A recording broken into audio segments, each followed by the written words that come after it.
Hello and very welcome in this room. I'm happy to have you here. My name is Christine Horn and I'm going to be the moderation of this panel today. Welcome in this room, also welcome on YouTube. Thank you for joining us today. Each year, almost half of all pregnancies, about 120 million, are unintended. With women and girls in facing crisis situations being particularly vulnerable to this situation. And although there are measures available, they are rarely implemented.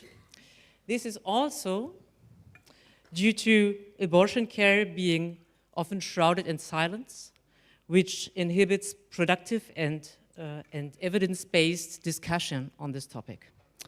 So this is also why today we want to put some light on this topic and to come into an evidence-based and productive discussion.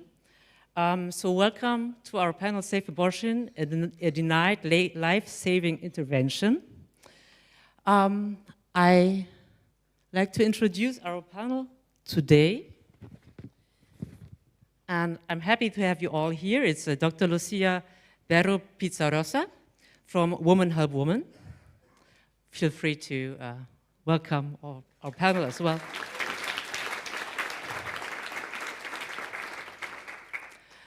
Then we have Dr. Bela Ganatra from the World Health Organization, head of the Unit Preventing Unsafe Abortion, Department of Sexual and Reproductive Health. Very welcome. And we have Najat Lamidi, the Médecins du Monde France, who's a midwife and SRHR technical advisor. Very welcome.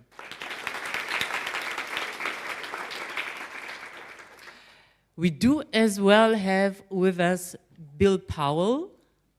And the question is he already there? Because Bill is joining us from North Carolina, US.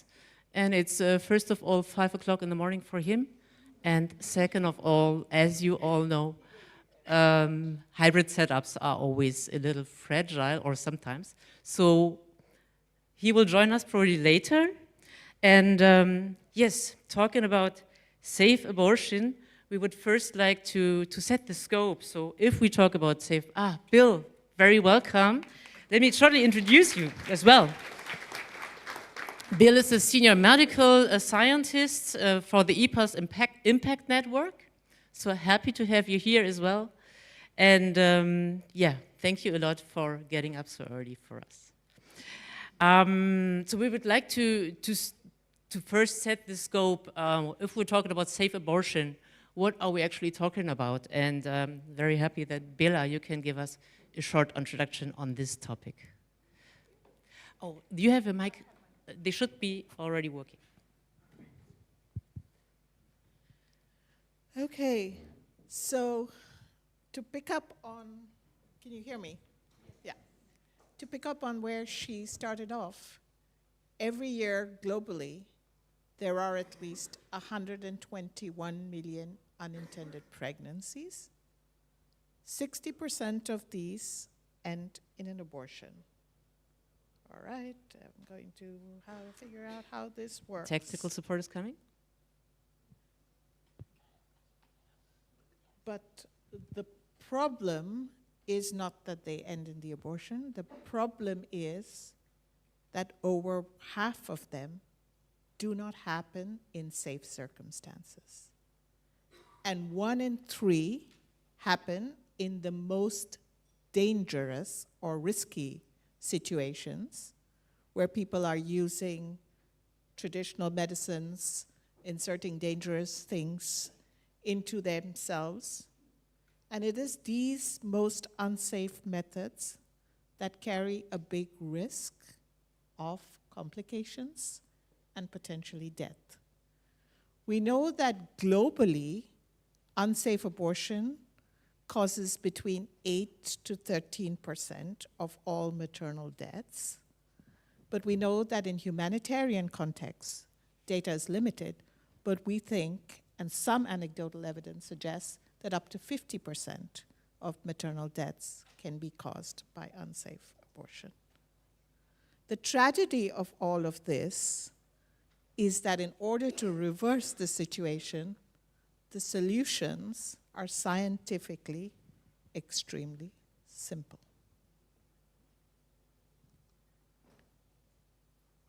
This is, of course, a context that you know, that the challenges in the humanitarian context are manifold.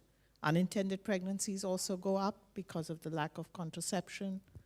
There is a huge amount of sexual violence. We know that systems are disrupted, but also importantly, even when responses are considering maternal health, sexual health, reproductive health, safe abortion is deprioritized because it's stigmatized, because people are worried that it might be illegal, and people are also concerned of whether it's easy enough to do. But I'm here to show you the evidence on how it is possible. WHO has, for the last 20 years, been bringing out recommendations, evidence-based recommendations, on how safe abortion care can be provided. For us at WHO, it is a health service, just like any other health service. It's a time-sensitive service because obviously if women are pregnant and they do not want to be, they need to get services quickly. And we are recognizing it as one of the essential package of services of sexual reproductive health that need to be part of a humanitarian response. So essentially, there are two different ways in which safe abortion can be safely provided. One is through the use of a simple outpatient procedure, which can be provided at any context where you're setting up to provide basic emergency obstetric care. But also, it can be provided through tablets. There are two types of ways you can do this, either by using a combination of two tablets, mifepristone and misoprostol, or using the other one, which is misoprostol alone, which is often the more easily accessible and available medication. So our WHO guidelines speak to the different ways in which the services for both these types of methods can be provided.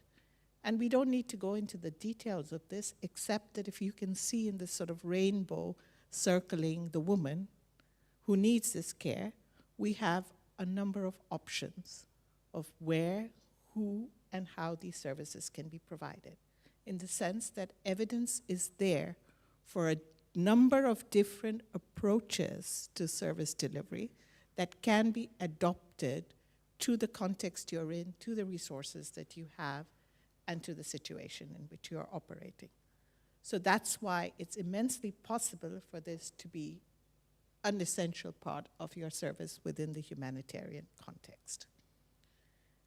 And particularly when we're talking about the provision of abortion through the use of pills. What this slide is sort of showing you is how our evidence on what we know about how these pills can be provided has progressed over the last 20 or 25 years. When these pills first were introduced in the 1980s, we talked about a central hospitalized-based service provided in tertiary care, provided only by OBGYN providers. As practical experience and evidence grew, progressively, we have been able to talk about this as a decentralized service, moving down to primary levels of care, and in fact now to be talked about as something that does not even, in the earlier stages of pregnancy, need to be in a facility at all. Similarly, from an era when it was only OBGYN specialists who could provide this service, evidence has grown that more and more cadres of providers, and now we can actually speak to the evidence that individuals themselves can manage the process outside of a facility and outside of a direct supervision of a provider. And that means that, and it's not a surprise, that women can assess whether what their gestational age might be. Women can then take the medicines, manage the process, and decide for themselves whether the abortion has been successful or not. So the challenges are not in the ability of women to be able to do this. Our challenges lie in making the support system that they need in order to make this happen. Most importantly, having the right information about the medicines. And do remember, these are extremely safe drugs. And when taken properly, mortality and morbidity from safe abortion is negligible. But yet, you need the information on how to take these medications. And most importantly, you need the commodities and access to the commodities. And so, I think as we move forward in the panel, we're going to hear from others who have actually tried to take the steps to see how to make this a practical reality. Thank you so much, Bela. So, yes, please.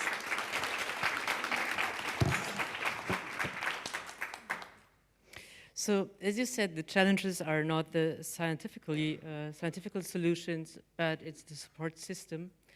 And yeah, we're also very happy to have you here, who can bring us some more experiences from the practical, operational side. And I'd like to start with you, Najat. So, hearing what Bela had said, how does safe abortion actually look in practice?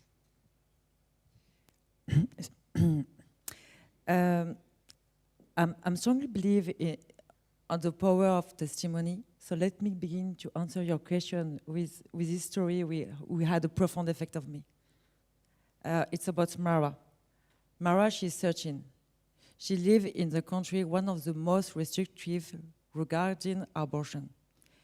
In a humanitarian context, I will not mention the context to protect our team. Nathalie, she is midwife for Médecins du Monde, visits Mara village as part of mobile clinic. Mara, she has been raped. She is 6 weeks pregnant and wants an abortion. Nathalie, like probably many of us, is committed to the right to abortion. However, regarding the legal framework, she does not wish to provide these services. So she refers her to another colleague, and she gives her an appointment in 1 week's time to the next mobile clinic visit. 2 days later, Mara calls Nathalie.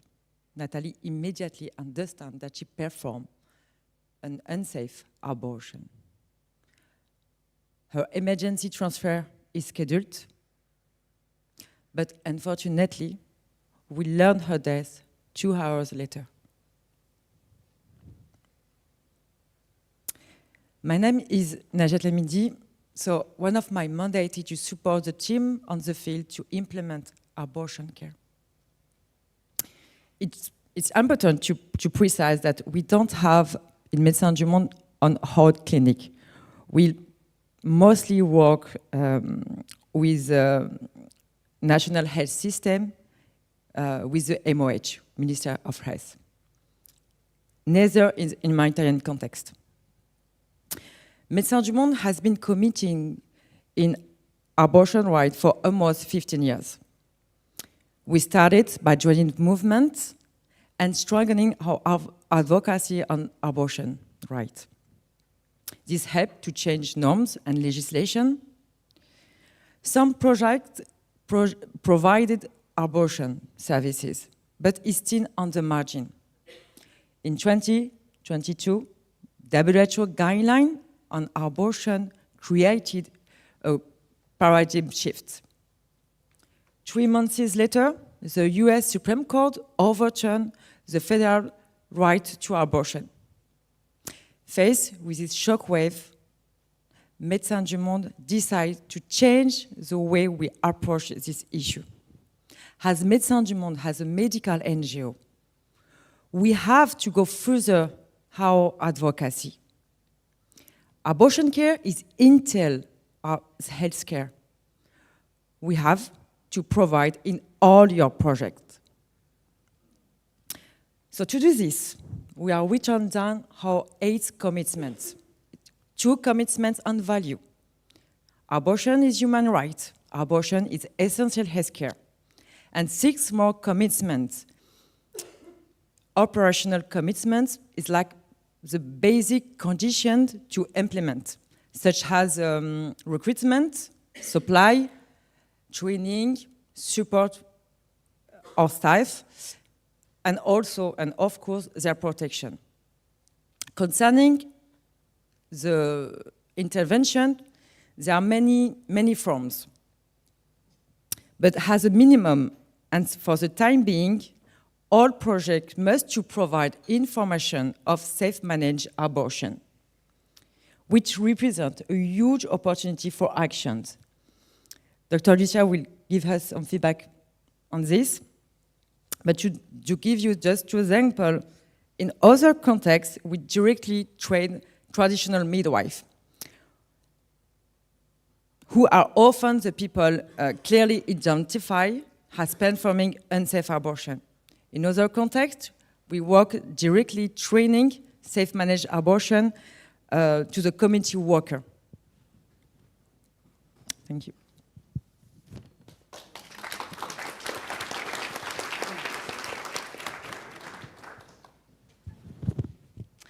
Thank you, Najat, for this insight. We do have another insight from a voice that can't be here with us today, but we would also like to share. It's, thank you. So we're going to have a short video and also a short report from Dr. Liberat Nijoyandika from Médecins du Monde RDC, who's the medical coordinator there. And I'd like to share this one with you. Bonjour, je m'appelle Libera, le coordinateur médical Médecins du Monde RDC. Alors je voulais juste donner un ou 2 exemples par rapport à l'accès aux soins d'avortement sécurisé. Le deuxième exemple, c'est l'exemple lié en fait aux procédures et tout ce qui devrait être fait. Là, c'était dans le Tanganyika. Dans le Tanganyika, on a eu une femme qui tout simplement est venue pour nous proposer, pour nous demander si on pouvait l'aider. C'était aussi une jeune femme, autour de 25 ans, mais qui vivait chez ses parents. Et elle avait peur. Elle avait peur parce que elle était... généralement, c'est les femmes en fait qui ont été violées ou soit par les membres de la famille. Mais de toutes les façons, leur histoire est un peu semblable. Alors du coup, elle est venue au niveau du centre de santé. Et nous, comme on n'avait pas encore commencé ce programme au niveau de Tanganyika, on a commencé à discuter avec les équipes. On leur a donné un rendez-vous de revenir la semaine prochaine pour avoir beaucoup plus d'informations. Nous, on en a discuté avec les équipes. On a fait des discussions qui ont duré plus de 4 semaines. Finalement, au final, la femme, en fait, on l'a perdue. On l'a perdue, elle n'a jamais eu accès à ses soins. Et ça personnellement, ça m'a beaucoup touché parce que je me suis demandé, en fait, si elle a un problème après, si elle essaye de le faire dans des situations d'une manière clandestine et si elle perd sa vie, est-ce qu'on n'est pas vraiment coupable? Et ça m'a personnellement boosté en fait pour discuter avec nos équipes et pour commencer à le faire. On peut ne pas être prêt, on peut ne pas savoir tout, comment le faire, mais après, quand on a commencé à le faire, et progressivement, avec bien sûr l'accompagnement de nos référents au siège, on a pris en charge des cas qui ont eu finalement accès aux soins d'avortement sécurisés. Merci. So, coming back to our panel and coming back to you, Bill, and we can't see you now, but maybe in a moment. There you are, great. So, Bill, at EPARS, you're, coming from EPARS, you're bringing more the scientific part, view on this topic. hearing what you heard so far from Najat, also from Bella. So where, from your perspective, like where are we now talking about safe abortion in operations? Sure. Good morning, and I'm just checking if you can hear me okay. I actually can't see the YouTube stream, so I'm just making sure you can hear me and see me. Yes, we Yes? can hear you very well, thank you. Okay, thank you. And just to note, I am based in North Carolina with IPASS, but this morning I'm coming to you from New York City, where I'm at another meeting. And of all places, there's an internet outage in my hotel. And so I'm streaming on my phone, and we're trying to put it together technically that way. And I'm sorry I can't be with you there in person. But anyone not familiar with IPASS, we're an international NGO that began in 1973 around the development of the manual vacuum aspirator for uterine evacuation, and then the provision of it to health systems in many countries. And over the last 50 plus years, our singular commitment to expanding access to abortion has remained constant. It's all that we work on. We provide technical assistance, conduct research, and advocate for safe abortion globally. And I thought it would be helpful just to give a brief history around safe abortion in humanitarian settings. I'm assuming my slides are showing because, again, I can't see. But this timeline you see represents just some important points along the last number of years around safe abortion. Going back to 2010, essentially nothing was happening with safe abortion in humanitarian settings. And even post-abortion care, or PAC, was often stigmatized and even sidelined in some settings. By 2015, diversified funding enabled the launch of the Safe Abortion Care Sub-Working Group, or the Interagency Working Group on Reproductive Health and Crisis, better known as the IWAG. And that allowed us, of course, to work directly on safe abortion, talk about it publicly, et cetera, with this diversified funding. And we did an assessment within the organizations affiliated with the IWAG to find out about how they were moving on safe abortion and challenges and steps. And from that, we developed a very helpful guidance called the 10 Steps for starting or expanding SAC programming. And I'll discuss that more in a few minutes. 2017, an important development was that safe abortion care as menstrual regulation, as it's called in Bangladesh, was implemented systematically as part of an early response for the Rohingya refugees in Cox's Bazar in Bangladesh. So it was the first time actually that safe abortion had been implemented in, systematically throughout a response and in the early days, which really helped dispel the myths that there was no need, the myth, that there's no need, there's no demand, couldn't be implemented in a crisis, but in fact it was done successfully. And there's several publications on that you might find interesting. An important milestone in 2018 was in the revision of the Interagency Field Manual and the associated MISP, the Minimum Initial Service Package. We were able to get safe abortion care included into the MISP in two ways. One, as part of the important package that should be offered for survivors of sexual violence, and then also as an additional priority to be offered in the earliest days of an emergency to the full extent of the law. And now we find ourselves in this time period with these advances and some momentum. But I think there's risk, actually, from a lack of dedicated funding to sustain and expand the successes. So that is certainly one challenge, perhaps we're in at the moment. And additionally, you've already heard Bela speak about self-management of abortion, but this is also seen as a promising approach to increasing access, and we'll discuss that a bit more later. If you could go to the next slide, please. Actually, the slide number 3, which has some data on it.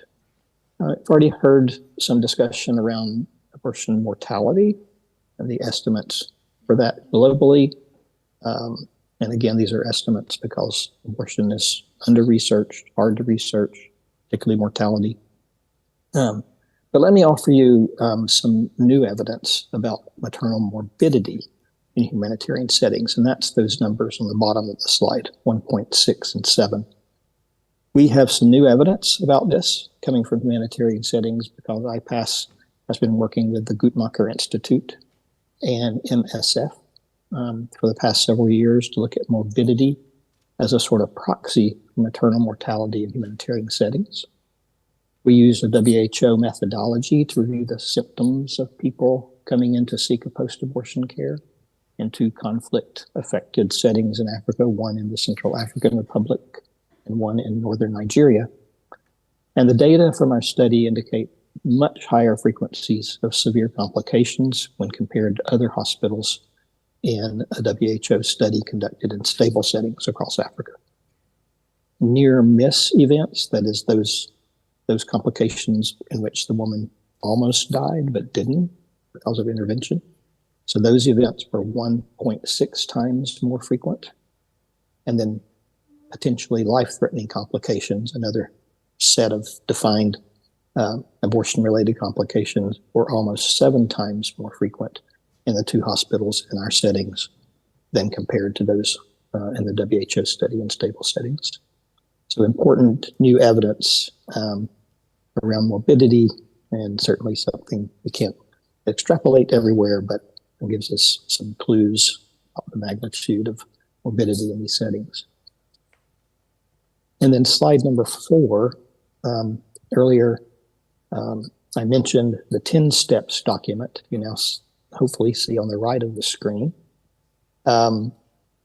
It takes organizational change for agencies to begin to offer safe abortion or strengthen what they're doing. And the steps you hopefully can see on the right, I know they're small, but the steps we found when talking to a variety of implementing agencies that they thought were key to starting or advancing abortion programming included things like simply having frank discussions, developing and disseminating a policy, conducting values clarification activities with staff at all levels, not just the clinicians, but management, headquarters, et cetera. Understanding and analyzing legal context, because the law is one thing and the legal risk is something different. And so, there's different contexts to understand, and how we can work there different depending on policies. And finally, kind of the last step is actually building clinical and management capacity. So a lot of work has to go on for organizational change. And at IPAS, we believe part of our role is to encourage and enhance and advance the humanitarian field around safe abortion. And here on the left of the screen, you see several examples of our partnerships with important humanitarian practitioner and strategic organizations with whom we've engaged to support organizational change around safe abortion. I'll stop there and back to you, Kristen. Thank you.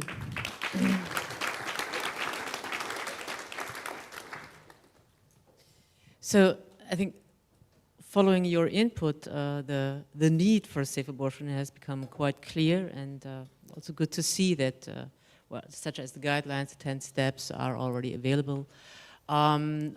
We'll come back to the question of what we actually need to do and what is going to be our next steps, also like talking about you as the audience here, what can we do to move forward. But first of all, let me please also give the voice to you, Lucia. You're working in the context of the Ukrainian war. Can you also give us some input on the experience you make there? Hi, can you hear me? Excellent. Thank you so much for the question. I think what I wanted to share with you today, and I'm sorry for my slides, those were not the fonts that I chose, but something happened.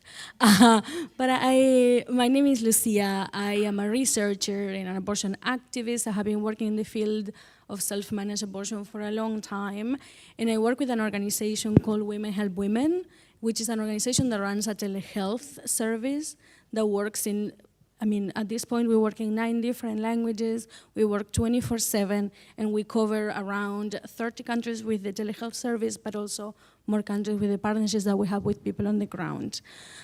So we had been working for a long time in Poland, and when the war in Ukraine started, or like heightened, then we decided to, expand a little bit. So that's what we want to share with you today, is a little bit of like our experience supporting people to self-manage abortion in the humanitarian context of Ukraine. So I call this firefighting because we don't deal with literal flames, but I wanted to share like how it feels to have mobilized self-managed abortion in a time of crisis.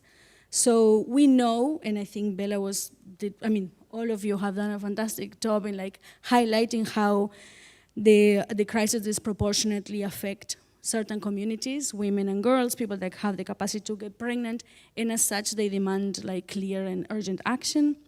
And it's in these moments that organizations like the one that I'm a part of, but also our sisters organizations, are able to give on the ground support. So we know that the Ukraine war is not just a geopolitical conflict, it's a reproductive healthcare conflict. It disrupts everything, and for people that can get pregnant, that disruption often means losing access to essential healthcare. Because when war hits, and this is nothing new to you, obviously, but like services collapse, access to contraception, prenatal care, safe childbirth, and abortion services become even more limited. And we saw this clearly in Ukraine. The war didn't just bring bombs, displacement, it also revealed a deep crack in the reproductive health systems. Because once again, women and girls and people that have the capacity to get pregnant are the most marginalized in this crisis. And I wanted to highlight this because just as the COVID-19 pandemic exposed a series of inequalities, the war in Ukraine exposed these profound failures of the Polish state in providing our abortion services.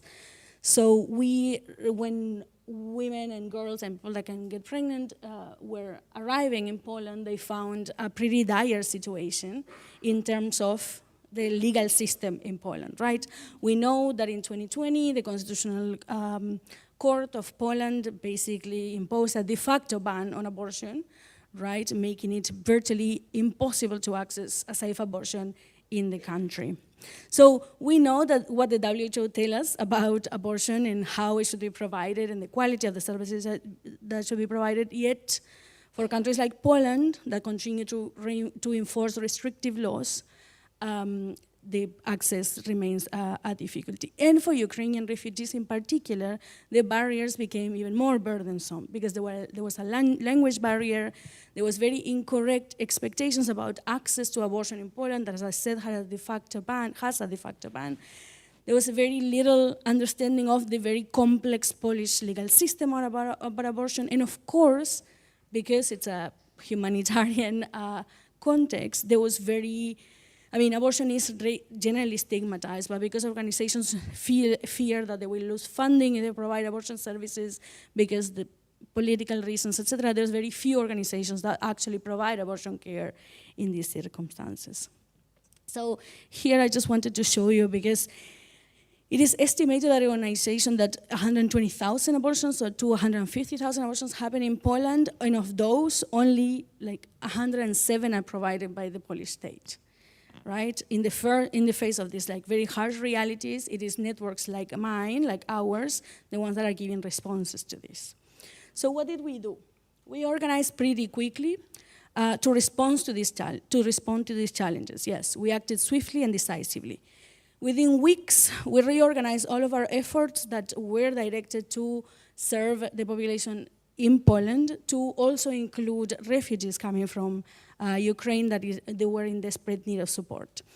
So this meant that in constant communication with the people, with the community affected, to understand what they needed and the most optimal way to work with them, right? Setting up systems of accompaniment.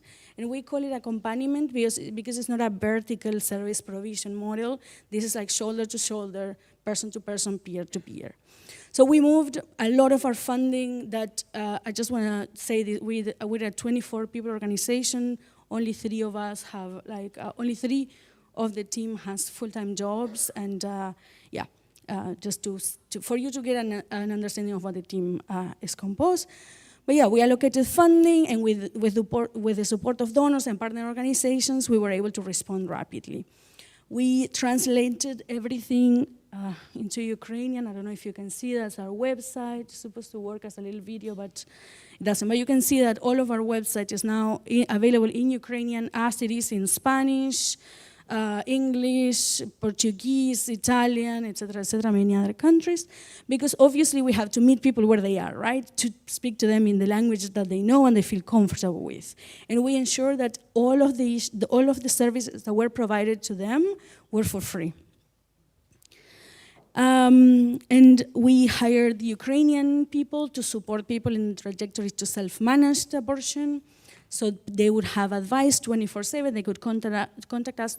As I said, we run a telehealth service for more than 10 years in many different countries, so this was not new to us. The only added issue was the issue that these people were coming from a workplace. So we didn't, this is a little bit of like the social media dissemination that we did in order to let people know that these services were being made available to them. And then we didn't stop there. So we knew that the crisis required collective action and that the reproductive rights movement thrives in collaboration, including with organizations like yours. But through the Abortion Without Borders network, which is a network of people, of organizations in Europe taking advantage of this like very patchy landscape of abortion regulations in Europe, what it does is to support people to access safe abortion. Because we know that when people are in restricted settings, they don't stop needing abortions, right? So they start having unsafe abortions. And what we want is that every person that needs an abortion has access to a safe one. So as I said before, the Polish government did 107 abortions in 2022. Abortion Without Borders helps 123 people a day to self-manage their abortions, and 7 people every day travel around Europe to access an abortion in clinic. This is a little bit of how we work. I'm happy to share more details, but I wanted also to say that this comes at a great cost, financially, emotionally, in terms of resources. So we decided to launch a campaign to show the governments how much it costs for an organization to run and how much the work that we're doing to basically fill in the gap that they are leaving with regards not only to Polish women, but Ukrainian refugees that are entering the country. They are being made marginal, basically, and not given the services that they need. So we invoiced them, we took it to the parliament, we had a session, we put it there, stayed there for 2 hours for them to see how much it costs to civil society to be filling in the gaps of a state that has failed to provide basic services. Not only to Polish people, as I said, but for people running from war. Since 2022, we have worked relentlessly to meet the needs of those in crisis. The helplines have been essential, answering more than 500 calls from people across Ukraine and Poland, offering compassionate assistance and service. This is the Abortion Without Borders helpline.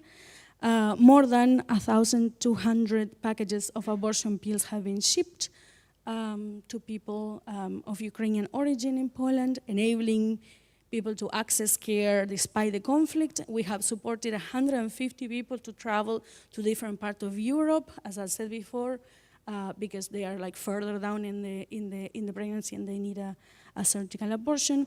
And we have answered like the emails of more than 3,000 people that have contacted us throughout these 2 years.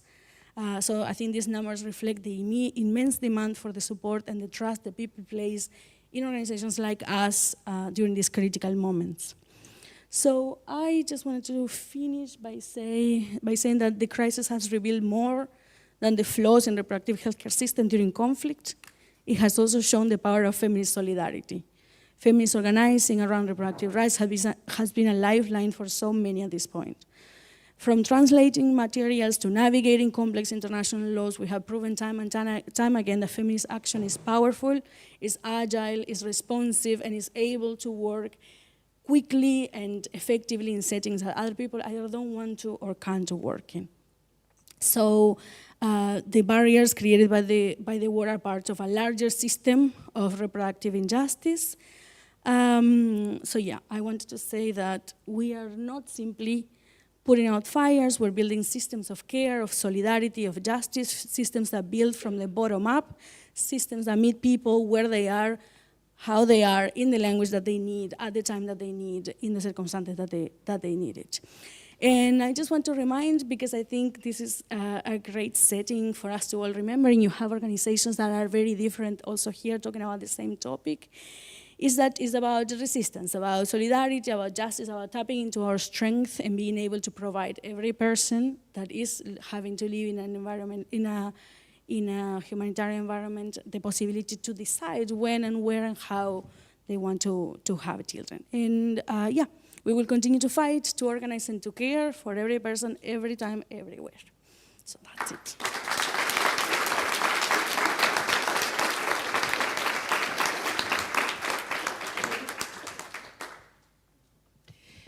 Thank you, Lucia.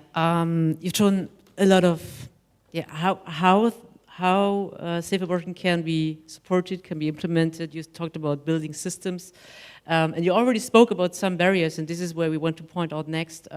So, what are the obstacles? What are the biggest barriers, risks to be taken into consideration if we want to implement safe abortion or access to safe abortion or self-managed abortion? And also want to lift up here your experience here. So Najat, what are your findings on that? So, thank you. For to move the barrier, in addition to the 8 commitments, Médecins du Monde defined 7 steps to successfully implement abortion care. A key step in this process is what's known as values clarification, VCAT. This methodology, developed by IPAS, enables us to talk openly about abortion, to understand how positions and how resistance, sometimes unconscious, but that we have. Very often after this workshop, people come to see me in one-to-one to ask me, okay, it's great, I want to do more, I want to set up the offer. What we can do? So this VCAT, this methodology, is very interesting because it enables us to find out how resistance lie, and also to start to deconstruct them, and also to identify the allies we can rely on in our implementation strategy. Another step is continually exchange and be creative to finding different kind of intervention. Another key tool is a risk analysis and mitigation matrix. As humanitarian worker, I'm certainly sure that you are familiar with this tool, but for us, it's really a key to objectify this risk. We are often make decisions based on fear and perceptions that are not necessarily real. So this tool it's a key to find the best modality for action. And to answer to your question, we realize that real risks are often low, and also that we can find the way of limiting them. You see my colleagues Libera in the video in Tanganyika. So this story. It was 2.5 past, and so we were in Tanganyika, and we have the Maputo Protocol. So the Maputo Protocol, it's an additional protocol to the African Charter on Human and People's Rights, which allows abortion under condition. And this, it was not known by the health worker. You support the team in the Tanganyika, so we have not the offer. So we organize a workshop with a local magistrate who explains the legal frameworks. And just after that, we move the barrier of legal risk and we start to offer abortion services. I remember there are some questions of the audience to the magistrate, and one of health workers asking, okay, but how we can be sure that she has been raped? And he answered him, you are not a judge, you are not a pastor, you are only asked to you to give the services, that's it. It recalls also for all the health center, health worker, it's forbidden to try to convince someone to keep a pregnancy. It's a real fault, it's a professional fault, and also it's a high risk for the women. In other contexts, we set up a mysterious client. So we work with the young people, boys and girls, to identify all the pharmacies who provide abortion pills, with and without prescription. After that, we train them in a safe management abortion that they could have as a relays in their community. We work also with a small network of doctors to issue prescription. In the north of Burkina Faso, we need 2 judgment orders to provide abortion services. So we identified committed magistrates, and only with WhatsApp, we enable us to have rapid judgment orders so we can carry on the abortion in time. So all this intervention has been defined in numerous of discussion. And as we can see, depending on the context and ideas, we have many ways to intervene. Thank you for these insights. Yes, please.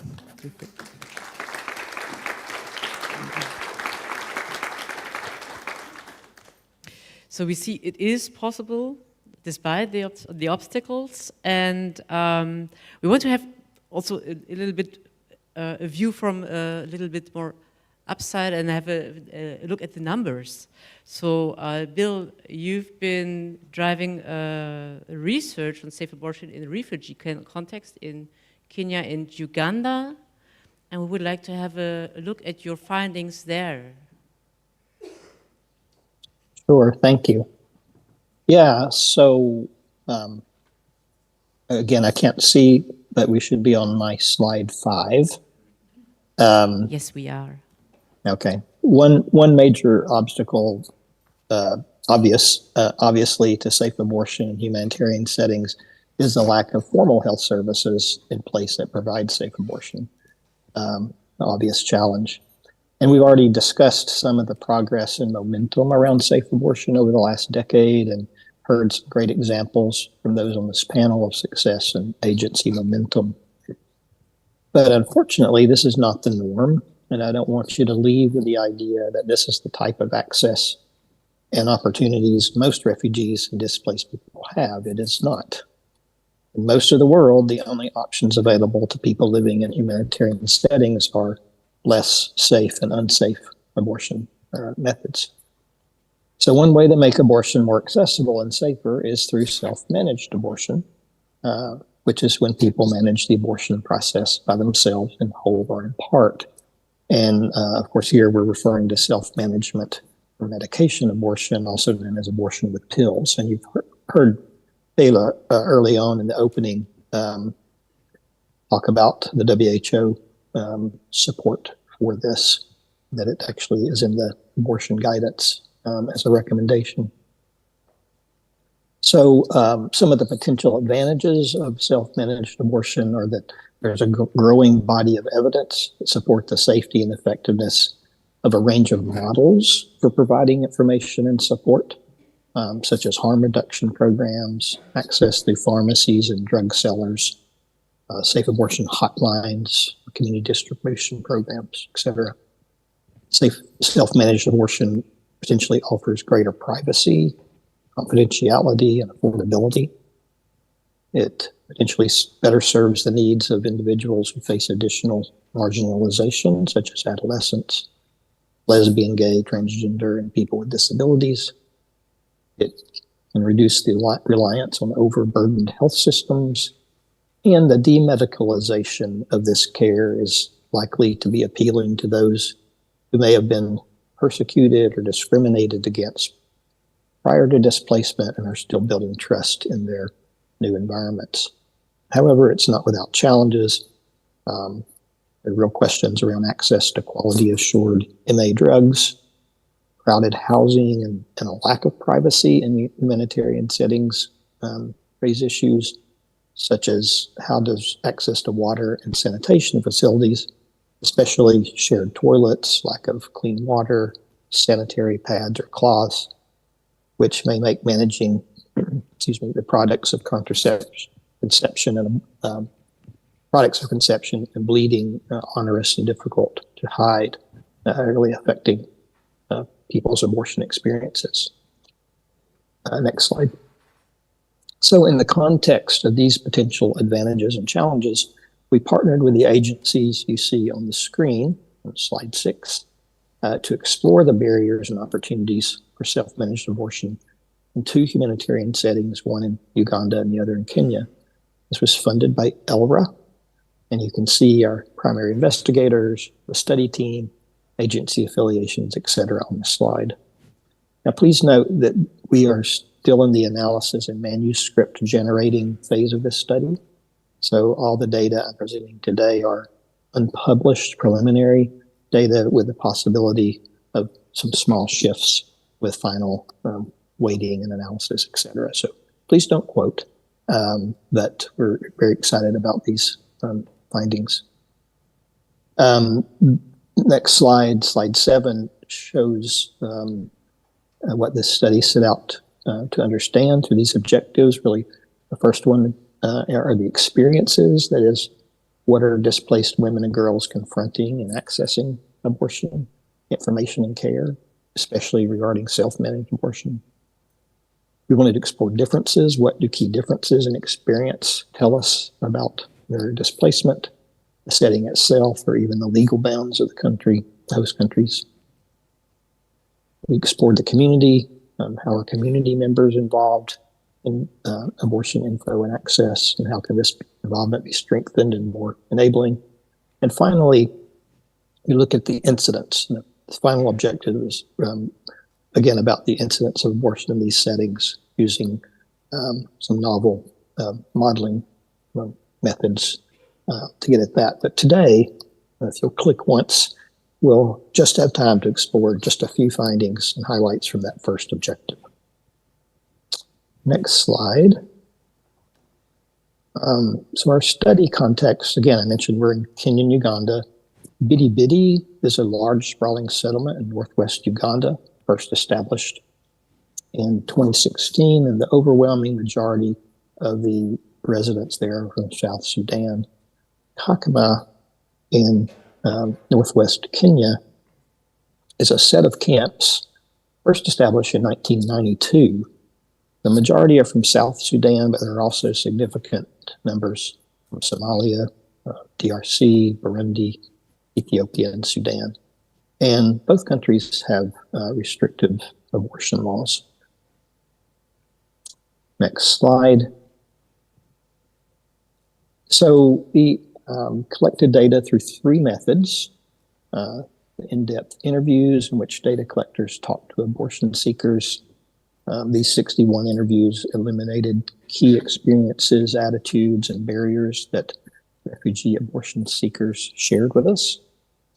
Secondly, there were interviewer-administered questionnaires completed using a respondent-dribbling sampling method, which is sort of a modified snowball sampling, in which one seed, that's one person, gives coupons to peers who may have similar experiences in seeking abortion, and thereby recruiting more respondents through these networks. So we achieved 1,201 people completing the questionnaire. The majority of participants in Bidi Bidi were from South Sudan. That was about 94% of that study group. And in Kakuma, 41% were from DRC, 23% from Burundi, and 22% from South Sudan, and then small percentages from other places. Most of our participants were between the ages of 19 and 35. And then finally, we also did a facility assessment of 27 facilities among the two settings to look at their abilities to provide abortion care. Next slide. So here are, again, some highlights from the results. Most participants reported that they were the primary decision makers themselves of the abortion methods they chose, the decision to have the abortion, and they performed the abortion themselves. Again, some variation there, but the majority is self-managed. And unfortunately, the great majority in both settings reported using unsafe methods for their abortions. And Bidi Bidi, again, mostly traditional herbs were used. Those were used also in Kakuma, but you see a wider range of methods there. And note, again, that only about 6% in Bidi Bidi and 24% in Kakuma reported using actual abortion medications, medications specifically intended for abortion, mifepristone and or misoprostol. Next slide. In fact, only a few of the survey respondents reported ever having even heard of medication abortion in general, and far fewer knew specifically of misoprostol. And additionally, of those reporting using medication abortion pills, most reported pill regimens and or dosages that did not align with WHO recommended regimens for medication abortion.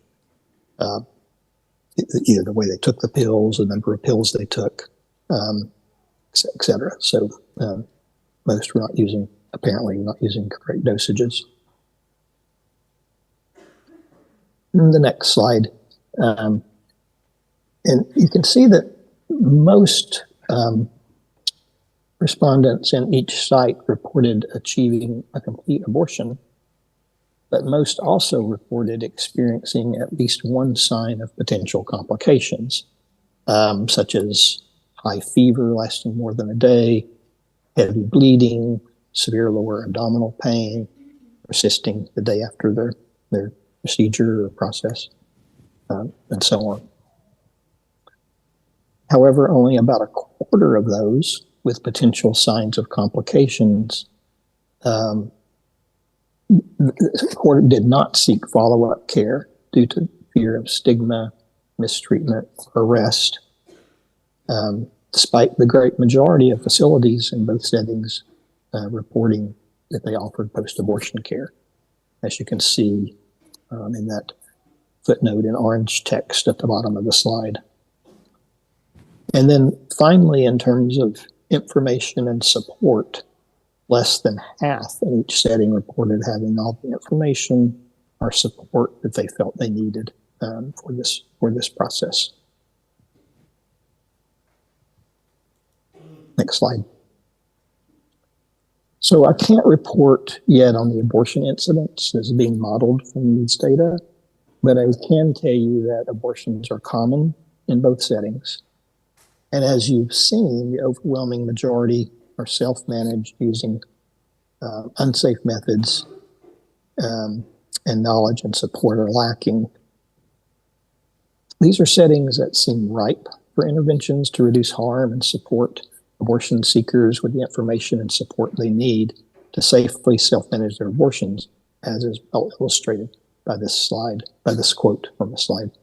But I think we have to remember that the work on self-managed abortion should occur in tandem with efforts to strengthen facility-based abortion care so that individuals can decide where, how, and what support their abortion takes, with what support their abortion takes place. Last slide, I just want to say thank you, and stay tuned for forthcoming publications from this study. A couple of them were just submitted this week, so we hope to have those out soon. Thank you.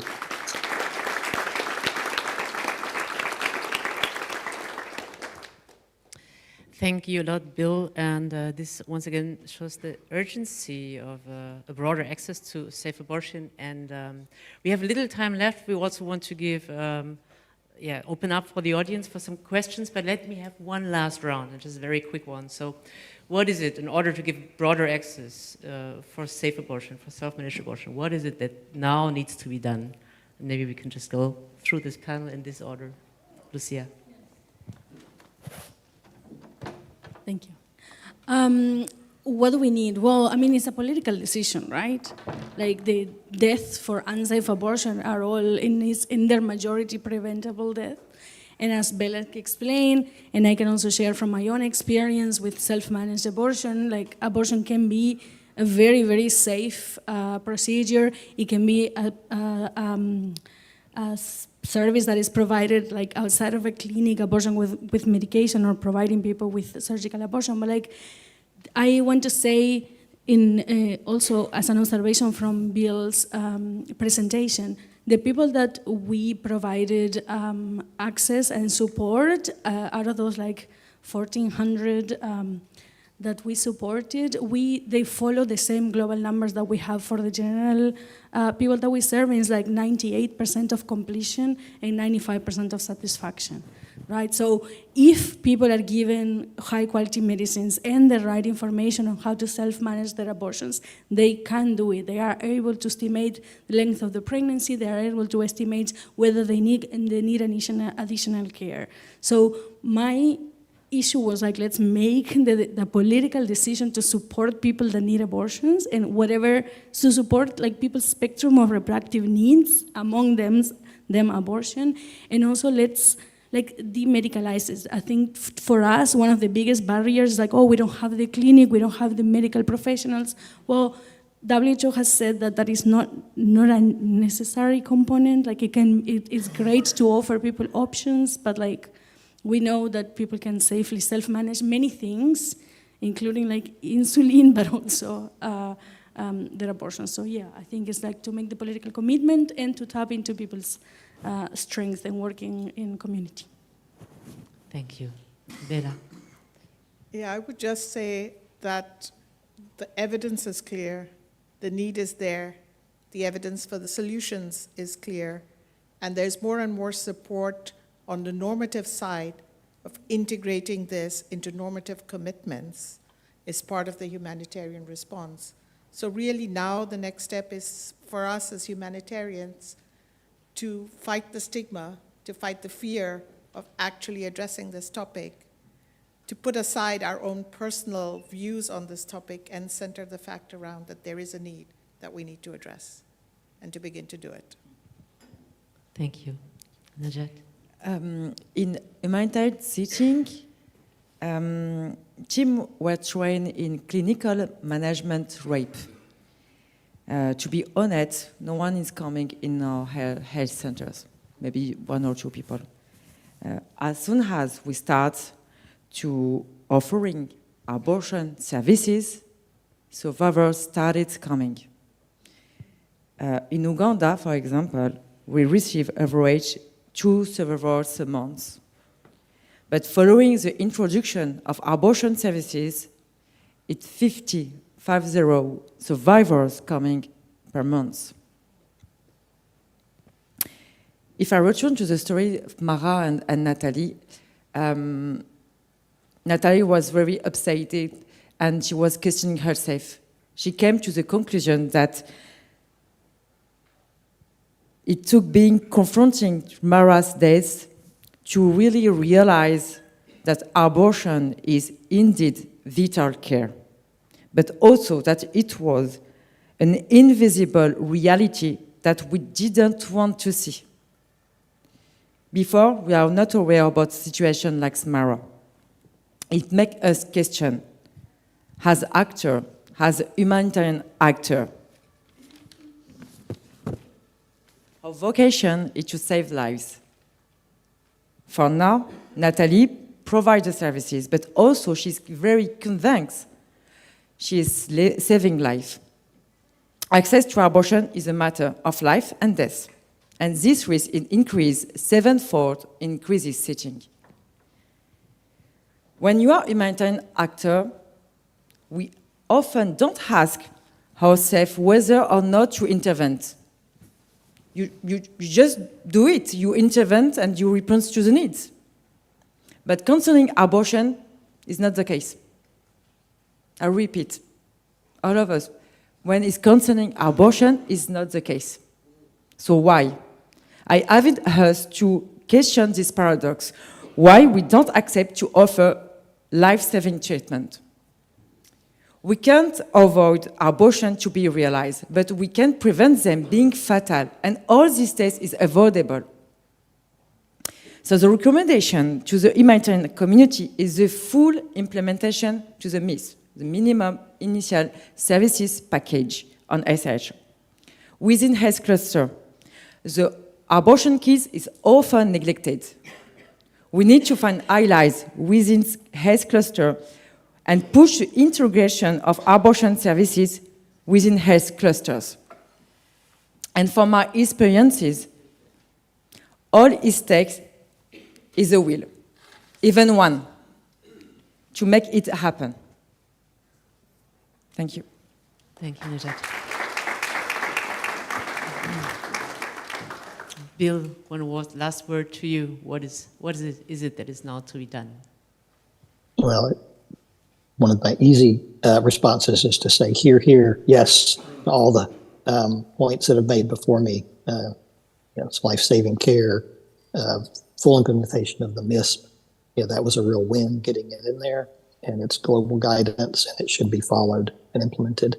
I also wanted to return to one point I made earlier, though, and talk about funding and, a call to donors and to, require in their donor assistance that truly comprehensive SRH care, which includes comprehensive abortion care, is a part of the package that's required from funding to recipients, so that there's the hand that feeds us that's forcing that to work. But obviously it's the person's right. It's life-saving, and it should be offered anyway. So, funding would be of great assistance, though. Thanks. Thank you, Bill. So, yes, please. So we still have a little time of 15 minutes left, and I see already some hands in the room. Just one note also for our people, our audience that is on YouTube. You have the chance to leave us some comments, and we will try to also bring these as questions in the room. But we'll start here, the first two. Hello. Thank you first for all of you for this critical topic. First of all, my name is Mustafa Kamla. I'm a medical doctor coming from the Kurdistan region of Iraq, and now I'm studying my master's in public health in Hamburg. So thank you again for this critical topic. It might be easy to discuss openly here, but this word could be a very sensitive subject to discuss where I'm coming from. And during my rotation as a doctor, we've seen occasional cases of women coming with serious complications of unsafe abortion or self-induced abortion. My question could be more for Dr. Bella, but others could also answer as well. So you talked about self-administration pills. First of all, they can be illegal in some parts of the world without a prescription, and they can be prescribed.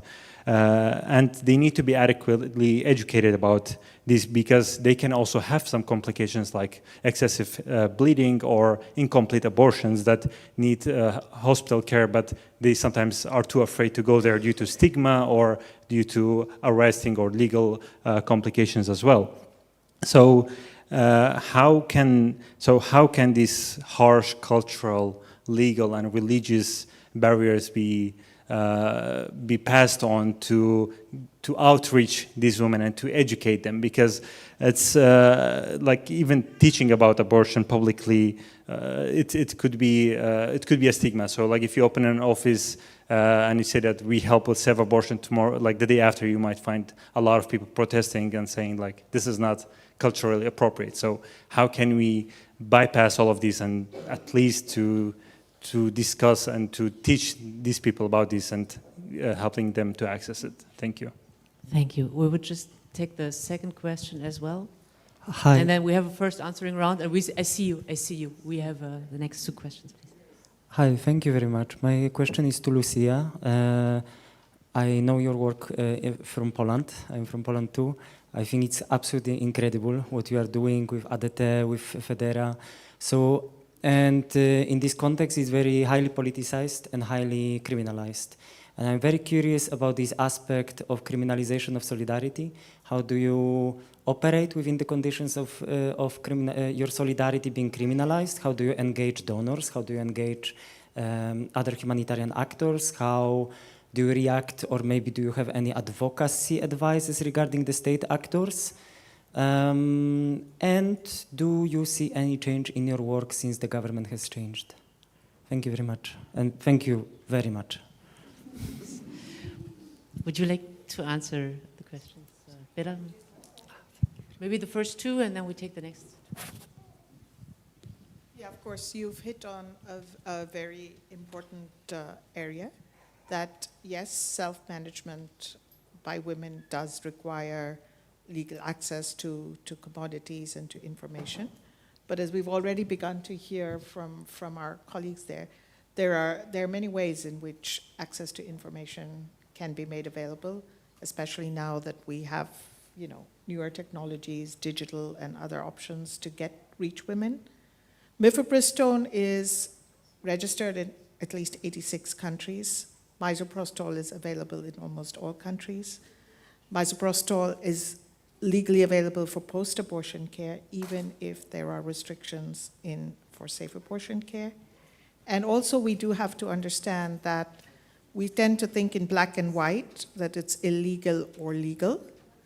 But in most countries of the world, safe abortion is possible for particular indications, especially when you're working in the humanitarian context, and rape is an indication that could be an entry point. It's also very important that although the initial reaction often is, this doesn't happen here, it's not our problem, it's a problem of other countries or other cultures, once you begin to explore the data with the community and with the people involved, it does become obvious that this is a problem there as well. Discussing the problem of unintended pregnancies, discussing the problem that women have, and you will find that ultimately people do accept that there is a problem to be addressed. So it's not easy, but it is certainly possible. Thank you. Lucia, the question. This is a very interesting, and thank you so much for bringing it up. I want to say that misoprostol and mifepristone have been in the essential medicines list of the WHO since 2015. It's been 10 years that we are, because we have decided politically that we are preventing people from accessing the benefits of scientific development. We are preventing people from accessing important medicines. So on behalf of my organization, our invitation is to think that legality is not the measure of possibility. And when we have unfair laws and we have people dying because of those unfair laws, we ourselves as an organization feel that we have a duty to act. And in the case of Poland, that is exactly what we have done, and I think I will touch upon that.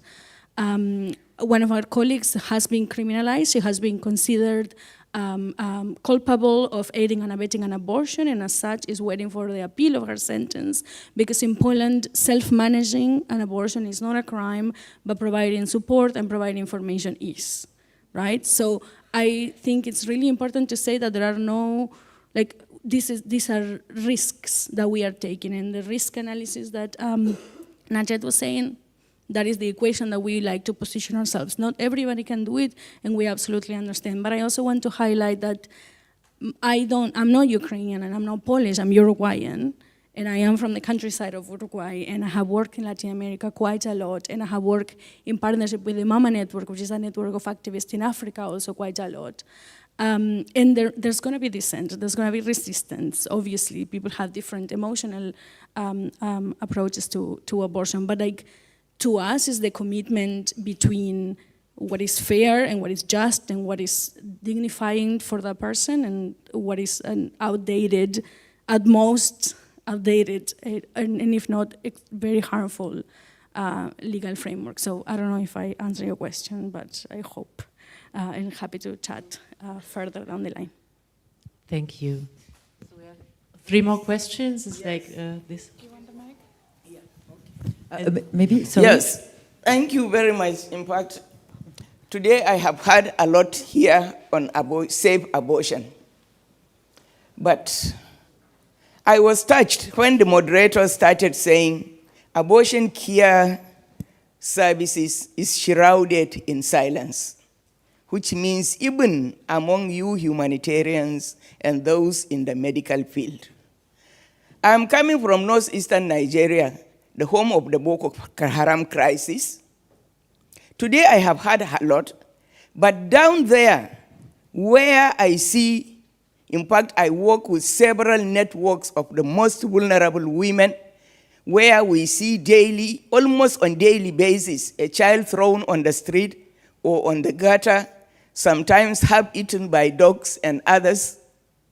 And then people asking me what they do with their pregnancies. I don't even know where to refer them to, because I have never heard, honestly, in the context I am operating, I have never heard of this safe abortion, and then how do you go about it? I'm bringing it because I'm seeing it as a necessity. So therefore, yes, you have researched a lot to come up with these several initiatives to aid this, but what have you done to popularize, to inform people and enlighten them? I can understand perhaps in the context I am coming, a religious setting where in fact what even necessitates abortion is sometimes a taboo to talk about. But then women come in telling me, Mama, this is a protracted complex situation. People girls and women are gang raped. They come to tell us, I don't even know who the father of the child I am carrying is. And then they engage in several unsafe abortions where many of them die. But what impact, the issue I'm talking about is in a religious context in particular, where these gentlemen before have touched, where a child born outside wedlock is considered an illegitimate child. But then, in my little knowledge of the religion, there is a provision for abortion during a specific period of the pregnancy. And then in view of the complex situation that we are now living in, a conflict where women find themselves in a situation that they are not supposed to be, they are not protected, they are not catered for, and then find themselves pregnant. I think concerted advocacies, concerted outreaches, working with actors in the field to reach out with clear evidences of what we have been seeing and hearing, and then what the religion also has provision for, engaging with proactive Islamic scholars to back us up. I think we can go a long way to save the lives of these vulnerable young girls and women in conflict situations and then in fragile environments in our developing countries. Thank you very much. Thank you.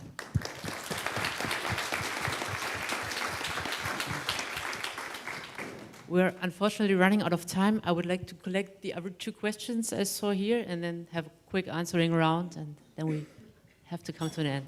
Thank you. Amanda Panella from Handicap International, also known as Humanity and Inclusion, depending on where you're coming from. So according to the WHO, we know that 16% of the population are people with disabilities, and women and girls with disabilities are among the most marginalized groups.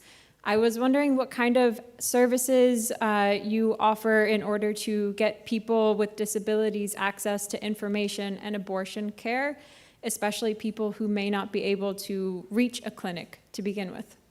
Thank you. Thank you. And there was another question here. Yeah.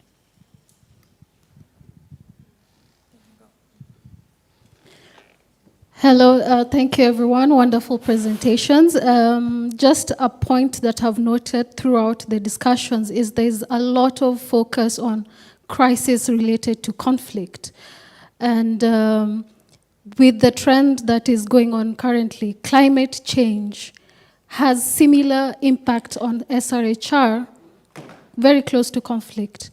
So what are the avenues, for example, through WHO, through IPAS, that you are advocating to ensure that SRHR, especially safe abortion care, is prioritized in response to climate crisis? My name is Hadija Saidi, working for Maternity Foundation based in Copenhagen. Thank you.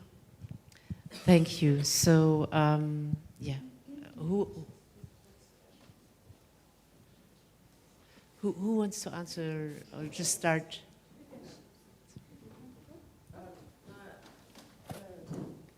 I just would like to come back to one of the first questions about your work with complex context and religious. Sometimes we have the perception that we cannot find allies in religions, but in other countries we work with imam for abortion, and there are sensibilization for girls. Imams that do the sensibilization for girls. So sometimes we need to talk openly about abortion, and for the risk we have this tool, but mostly, for example, for Médecins du Monde, we have a low-profile strategy. I think sometimes it's better after you can do advocacy in the international scene, etc. But to invent the norm official, the traditional midwife, some kind of people, it's a good practice. I think all of these are very important avenues where we need much more work in terms of difficult to reach areas and populations. I think one important other strategy is about integration. Like you mentioned, things don't happen in silos and women's lives don't happen in silos. We're obviously discussing the topic here in particular today, but there's a whole range of needs, and that's exactly why we are talking about not taking this up as a siloed topic, but integrating it as part and parcel of MIS and part and parcel of a holistic response to women's needs in humanitarian crisis, and not singling it out as one issue. And I think that's also important in addressing the stigma, not leaving it behind and not making it the only issue either, but just treating it as one more need that needs to be met.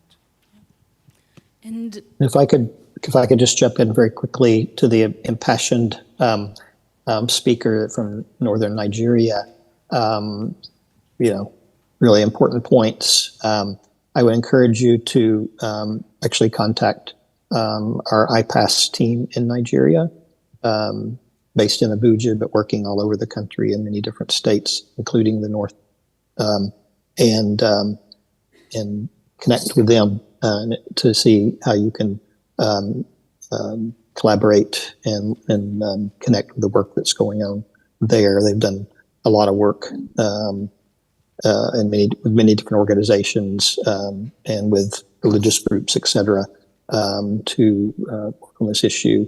It sounds like we need to be better, at getting the messages out. So, encourage you to do that. And then in terms of the climate question, it's a real challenge. I think, as Bella mentioned, integration is important. We are looking at, and there's a lot of discussion in the field about how we do better preparation, work toward resiliency with communities, with women, etc., and knowing that climate crises are coming more frequently, etc. And so, rather than being reactive, trying to be more proactive around the issue. But it's a really big challenge. Thank you, Lucia. Do you want to? Just very quickly to respond to the comments, because I think there's a lot to learn from people that are doing grassroots work.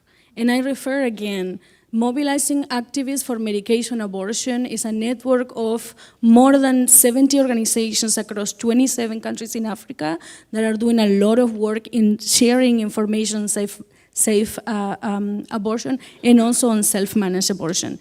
And particularly to the colleague of Nigeria, in Nigeria, the protocols of use of the medications have been translated into Igbo, into Yoruba, they have been translated into Cameroon Pidgin, have been translated into a lot of local languages so people can access the information, very complex sometimes medical protocols into very easy to use guidelines. And those are things that are available freely on the website of the network. There are also helplines of people that can support. There are referral networks created with pharmacies to be able to access the medication. So there has been a lot of initiatives developed throughout the years in order to be able to palliate this crisis, because you're very right. We are talking about crisis as in war is a crisis, but the lack of access to contraception, the lack of access to abortion is a crisis that exists throughout contexts, regions, etc. And with regards to the colleague on disability rights, one of the collectives that I work with very closely has translated the WHO guidelines, the executive summary of the WHO guidelines into Braille, has also translated the information on how to safely self-manage abortion with medication also into Braille. So trying to really make everything accessible, right, to meet people where they are. They work particularly with people with disabilities, mainstreaming disability all throughout the reproductive care package. So this is to say that, to encourage, to converse to the people that are doing really, really grassroots work, because they are extremely creative, extremely resourceful in bypassing a lot of the obstacles and the barriers that the system is setting up on people. Thank you so much, all of you, and also for you, for your focus on this topic. And yes, there was a lot of information shared. Thank you for your insights, for your experience. And let me just say one last thing, because we've been talking about silencing a lot as well today, and we've been talking about how to talk and how to make information available as one of the big steps in order to come to a broader access to safe abortion. And we hope this could also be an impulse for you as humanitarian workers and NGOs in order to, yes, take this topic, find the way you can help, you can contribute to a broader access. And thank you a lot for your attention and for being here with us today.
Good afternoon, Christina.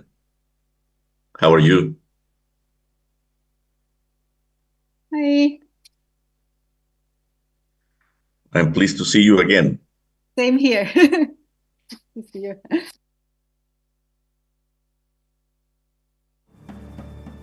When disaster strikes or a humanitarian crisis hits, local actors often are the first to respond.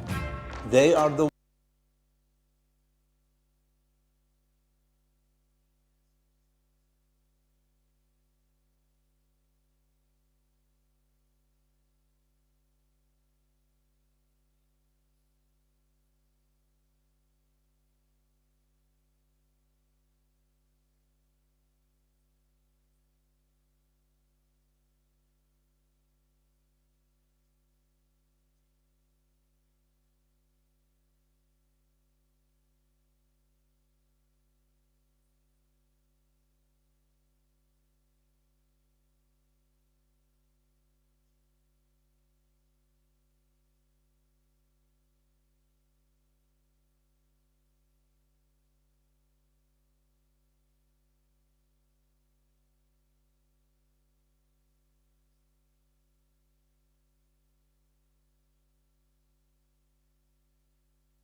Okay, I think we can start.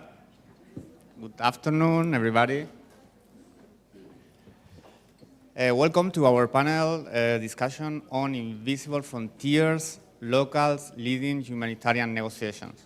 My name is Armando Palacios. I'm a security advisor of the Médecins du Monde network. Let me tell you some words before starting. In recent years, the context on working conditions for humanitarian negotiation and for humanitarian actors have become increasingly difficult, volatile, and insecure. Humanitarian aid is not only being politicized, but also instrumentalized, creating invisible frontiers that make our work in fragile contexts even more complicated. Today, we will discuss the front line of humanitarian negotiations, where these challenges are often most acute. But before we dive into this conversation, I would like to challenge you, particularly those of you who represent international NGOs. Let me ask you a question. When decisions are made in the context where you work, how often do they come from local communities or national NGOs? Let's be honest, not much.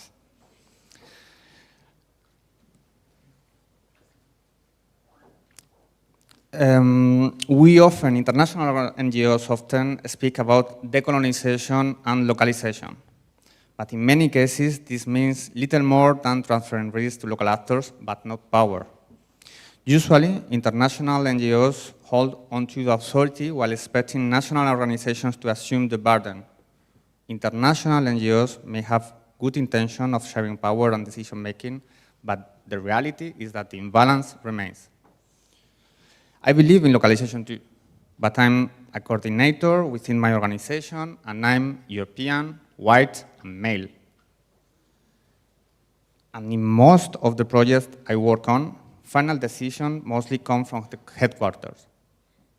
Regardless of our best intentions, we continue to perpetuate hierarchies. During the preparation of these panels, I've been deeply challenged to confront these uncomfortable truths. Today, we have the opportunity to listen and learn from local humanitarian workers from national organizations. Local actors are deeply rooted in their communities and regularly negotiate access to delivered aid. Yet, they are often the least protected, the most exposed, and the most excluded from decision makers. We will look at how they navigate these invisible borders and what international NGOs as international actors can do to truly support them without imposing their models. We will examine how local and national actors negotiate access. We will discuss what happens when humanitarian principles are questioned in these negotiations. And we will explore how national NGOs tackle ethical dilemmas in ways that may differ from how international NGOs approach the same challenges. To address these issues, I'm pleased to introduce our speakers. Hamzatou Alamin, he's the founder and executive director of the Alamin Foundation for Peace and Development in Nigeria. She's also founding member of the International Women Alliance for Security Leadership and an executive council member of the Woman Peacemaker Program. Welcome, Hamzatou. Thank you to be here.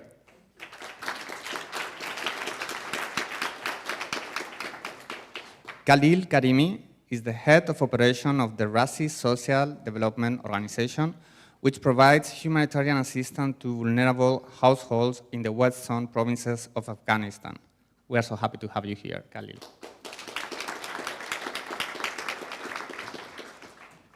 Archimedes Farias, who is joining us online from Venezuela, is a humanitarian professional with over 20 years of experience in managing programs with national organizations in challenging environments. He specializes in livelihood, local capacity building, and humanitarian negotiation. We deeply appreciate your presence, Archimedes. And also online, Dr. Christina Robsdorf is associate professor at Otto von Guericke University in Magdeburg and senior researcher at the Peace Research Institute Oslo, known as PRIO.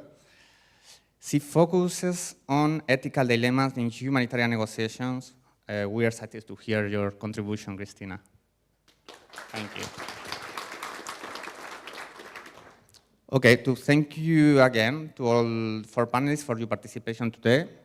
We are looking forward to a dynamic discussion with you, and afterward, we will open the floor to questions from both in presence and online audiences. Actually, please feel free, let me remember to share your thoughts or questions anytime on X, formerly Twitter, on #HCBerlin. And nothing, let's start.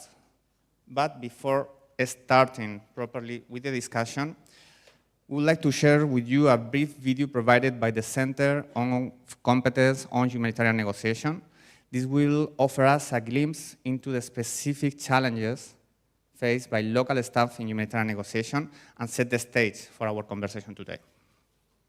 It's going to be just a couple of minutes.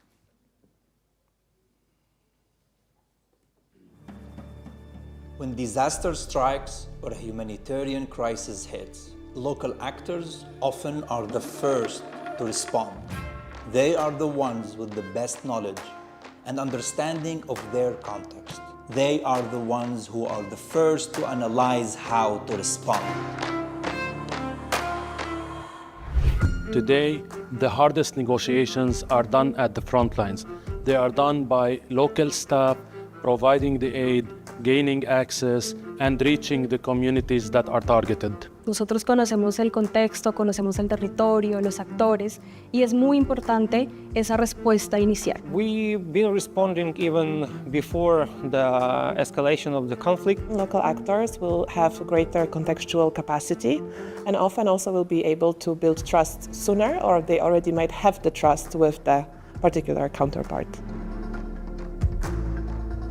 These professionals are the best suited to take action right in the aftermath of a crisis. However, they often lack opportunities to train their skills and share their experiences with colleagues working in other contexts. It's important to equip these staff with the negotiation skills needed in order to have a systematic approach to the negotiation. But being a host national society and increasing its capacity in negotiation, and humanitarian negotiation is a crucial one. On se focalise sur la localisation de l'aide également pour faciliter le renforcement des capacités des organisations locales pour que l'aide soit vraiment beaucoup plus efficace et inclusive. At CCHN, we believe in supporting those who are first on the ground. Together, we make humanitarian negotiations more effective.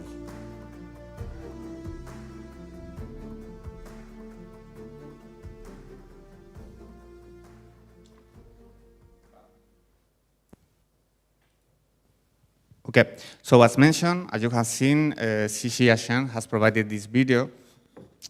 For those of you who don't know CCHN, it's an organization created by ICRC, MSF Switzerland, UNHCR, and WFP. And its mission is to facilitate the capture and analysis and sharing of experience and best practices in humanitarian negotiations. They offer free and inclusive negotiation training and nurtures a community of practices consisting in over 8,000 members from more than 400 organizations in 150 countries.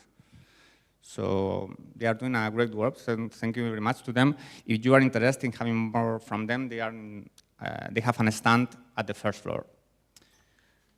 So let's start with the discussion, properly set.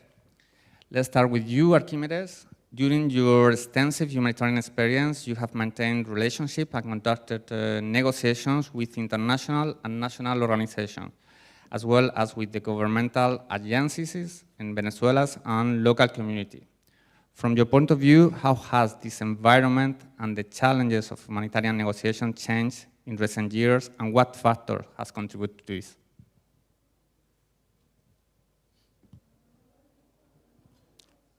Archimedes,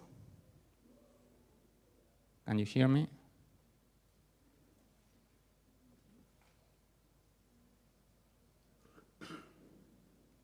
Archimedes, can you hear me? I don't think so. Christina, you can hear me? It's not working.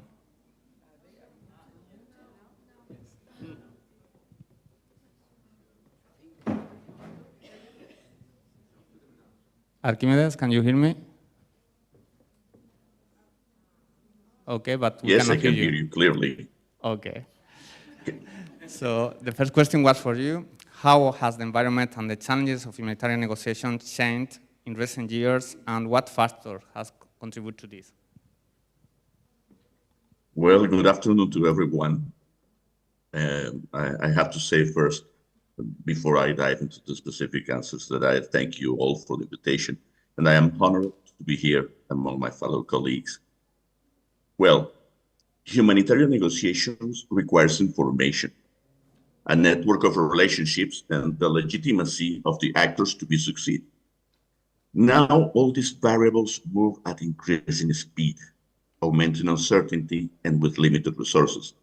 Here, technology is playing a great role.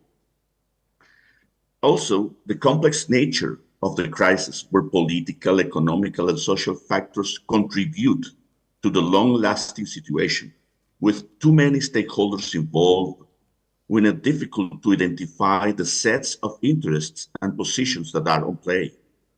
Non-state armed groups controlling territories, authorities from the different levels of government, national, local, regional, military forces, local communities, NGOs, with all the mandates they have, and the international crime organizations that are playing the territories.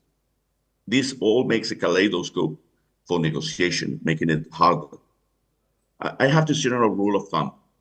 The probability of reaching a negotiable agreement is inversely proportional to the number of stakeholders involved. So this is a scenario of a greater number of stakeholders make us a complex environment for negotiation. Also, the long time of the conflict is another key aggravating ingredient, because there is no ending time on site for the crisis, and this protracted crisis scenario emerged for the vulnerable populations, stressing situations for too much time for too many stakeholders.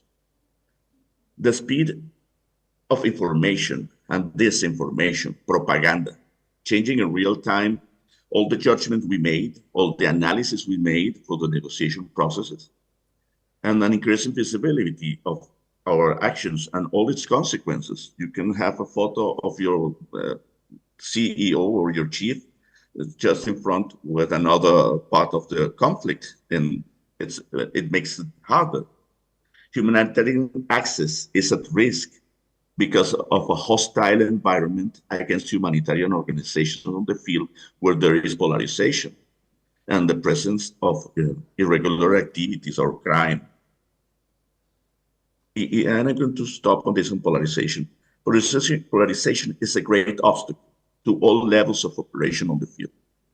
From collecting information through a need assessment to the delivery of aid, it played a negative role. We need negotiation skills to avoid further damage, being it operational, reputational, or to the populations.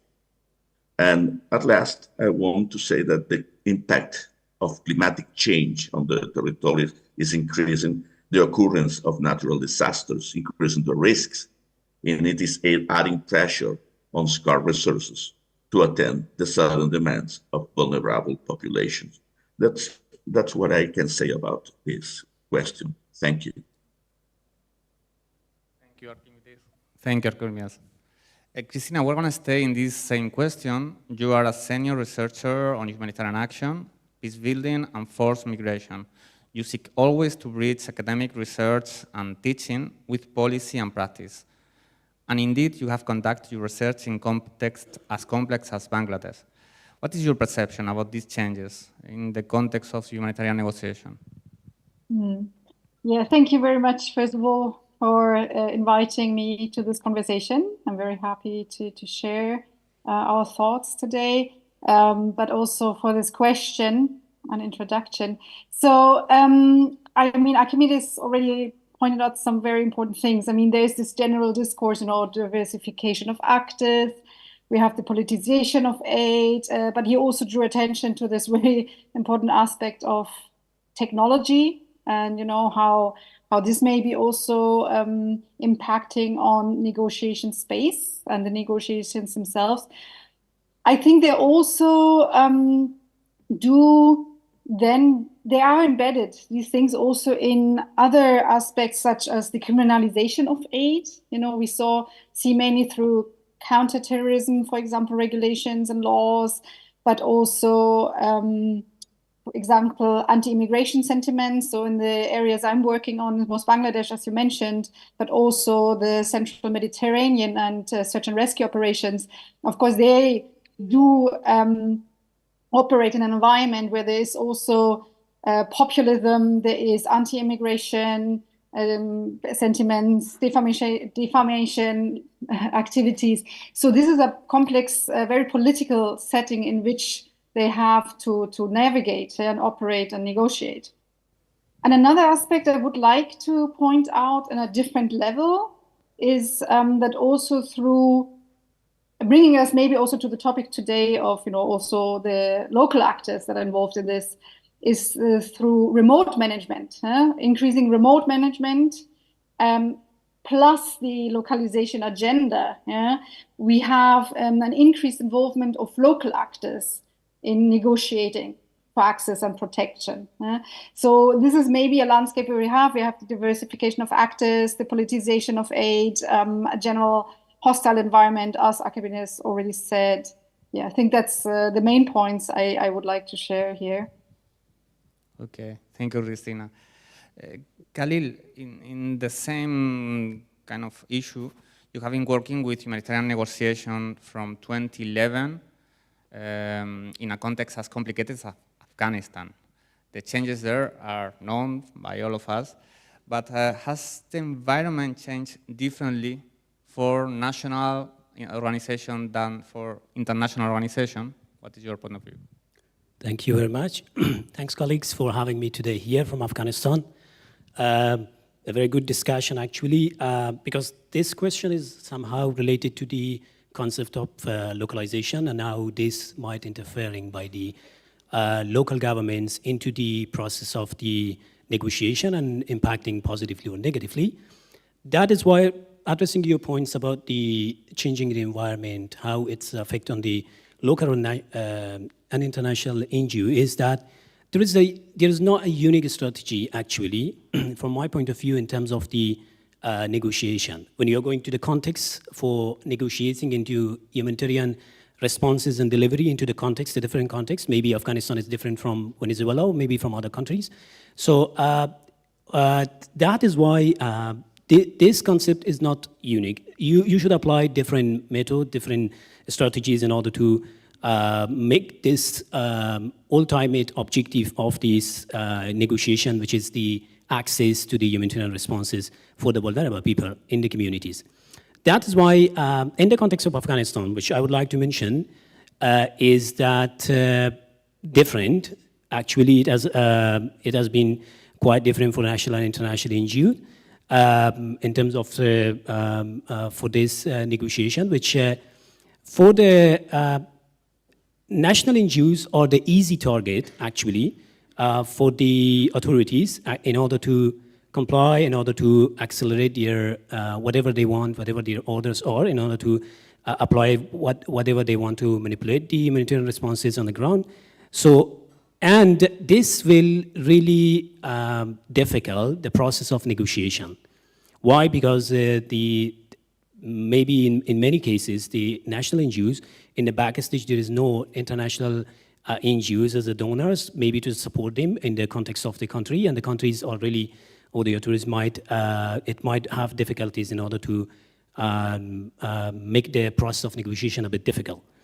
Number two, but for international NGOs, of course, the process of negotiation is, it might be another way or difference.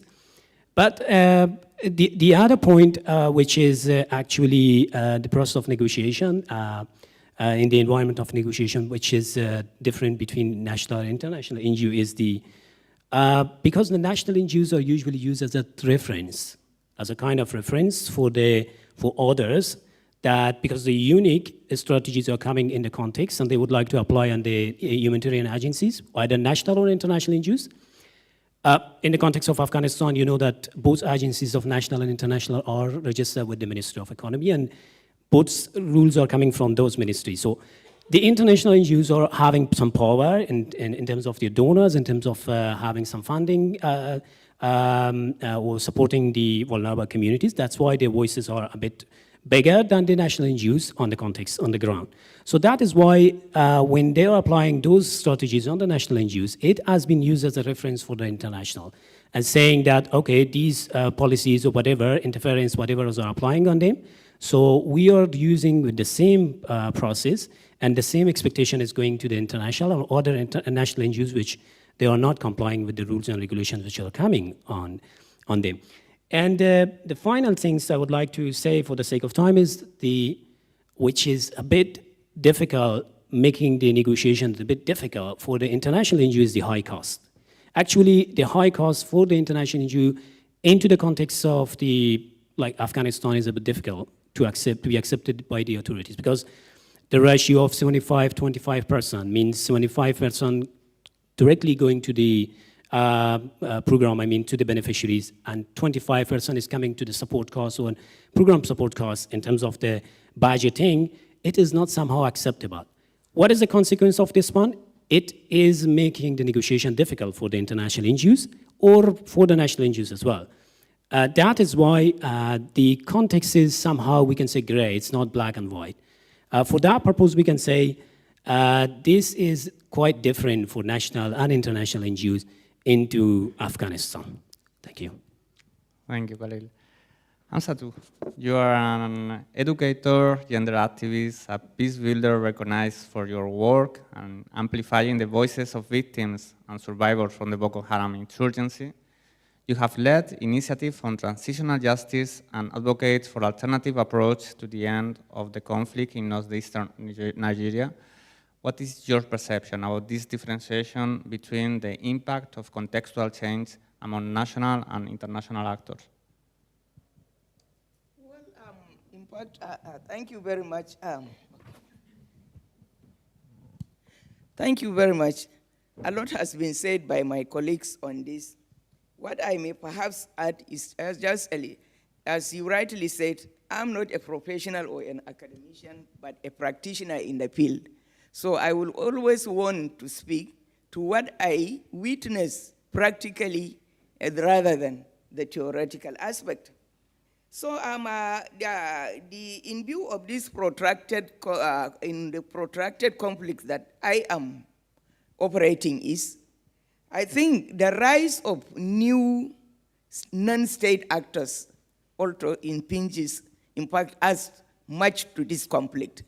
New non-state actors in the sense that, for example, I'm working in a Boko Haram context, but Boko Haram now has become a hydra-headed monster with several heads.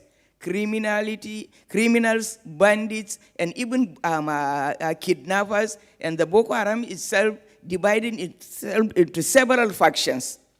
Thus, in fact, restriction, a lot of restriction come to be imposed on the operations for both the local and then the internationals. Restrictions by state, for example, the military brings its own separately, while the state governments, in terms of regulations and then catering for their own interests, come with a lot of restrictions that impinge on this. And then the non-state actors also separately, apart from the state actors, the non-state actors, the Boko Haram and others also, in their occupied territories are making it difficult to make difficult for negotiators, for example, in a humanitarian setting. And then these heightened security concerns, and then the lack of flexibility, for example, and then lack of a nuanced approach to the situation on ground, also, in fact, has placed a lot of impingement on negotiations, both for the humanitarians and the locals. But then, for the locals, yes, did you ask me about that? About how impact the change in national or international organization. What are the difference between the impact and then? Yes, for the international, for the locals impact, as we engage in this, that brings us more indirect threats because you are now put in front. So facing more risk and then more threats directly as you operate in the center of this negotiation. And then this also, we also as locals sometimes, in fact, suffer coercion from our local power dynamics, which sometimes you have to succumb to being part and parcel of the communities, and then increase, and then for the internationals, I think the increased securitization, and then increased securitization restricts the internationals from doing a lot, although they have more resources and then more capacities and then the international backings and then the legitimacy that they bring also adds to their advantage. But as local, I think more burden is now shifting on the locals, and then a lot of, perhaps, along the way, unless you are able to negotiate yourself successfully, then maybe it may lead to compromises and others in the field. Yeah. Thank you. Okay, thank you, Satu. So, as you can see, we have here representatives from 3 very different contexts, and in all of them, the trend is the same. The humanitarian negotiation context is becoming more complicated, with more requests to local actors, because it's more and more difficult to having access for international actors, and they are always, of course, the most exposed. Okay, thank you. We will now compare approaches to humanitarian negotiation and understand successful local strategies for security humanitarian access in the context where you work. But before of that, as introduction to the issue, Christina, from an academic point of view, which different forms can humanitarian negotiations have? Thank you, Manu. That is a very good question indeed. And so I don't know if you had said that at the beginning, but I'm working together with Christopher Liden and others on a research project on ethical dilemmas in humanitarian negotiations at the Peace Research Institute of Oslo. And of course, when you start such a research, you start with asking yourself, what is it actually we analyze? What are humanitarian negotiations? And which might seem, come with a simple answer, it doesn't. So we had quite a discussion about it, because why? First of all, one interesting thing that Rob Grace has already, some years ago in a very good article identified is what he called a cognizance gap. So saying that while negotiation is really a part of daily practice of practitioners, so many practitioners, they do a lot of that, yeah? It's part of the work. They may not be aware of that or not conceptualize these activities as negotiations. So they could be seen as building rapport or discussions or meetings or whatever, yeah? And they find themselves in the situation without realizing what it is. Of course, over the last, let's say, at least 20 years, if not more, there was more awareness of it, that this is actually an activity that human practitioners it's really at the key, yeah, to gain access and everything. So once you're aware of it, of course, you can develop skill sets, you can address this more systematically, you can support staff in developing the skills, right? So we see the Center for Humanitarian Negotiation Competence, the CCHN that you already have met earlier. So this all plays a role in having more awareness of this now. Okay, this is one thing that we don't even know. There's so many practices. And then on the other hand, and this links to it, there's a question where to draw boundaries. It's a question of boundaries, right? What is a negotiation and what is a meeting? What is a discussion? What is another practice? Is drinking tea part of the negotiation process for building rapport or not? So to capture these many activities and see how to define it. Yeah? The other question of boundaries is, what are humanitarian negotiations and how do they differ from other forms, or how do they link to, let's say, peace negotiations or other aspects at the political level? So this is a question of boundaries, and we in our research, we decided to go for broad definition. So to capture the activities, especially also from, at the local level, like to capture diverse activities. So we have, using the definition, of course, subject to controversy as well, of humanitarian negotiations as negotiations between actors, identifying with a humanitarian cause, and counterparts upon whom these actors rely in order to achieve their humanitarian objectives. Now, question of boundaries, again, what is humanitarian? Yeah? Where do we draw the line? And we see many actors like either multi-mandated organizations, but also organizations at the, let's say, local or national level that might not have that prior, this humanitarian identity or not exclusively so, and also participate in human rights activism, in peace building efforts. So we see this lines there. So this is one of the things I want to draw out. I can't give you a final answer of what it is and what is not. This has been our suggestion in order to capture different activities. Yeah? And the last thing I want to say, and I'll stop then, is what we also see that all these these humanitarian negotiations, they happen, of course, at different levels. So what has sometimes been called at the front lines or at the micro level, or like really at the checkpoints, you know, in the process of delivering aid or something, yeah, to the very political, high political level, which could even be linked to humanitarian diplomacy at the UN Security Council. Yeah, so we see very different levels where these negotiations take place. So yeah, these are the different forms, I would say. So I will stop here.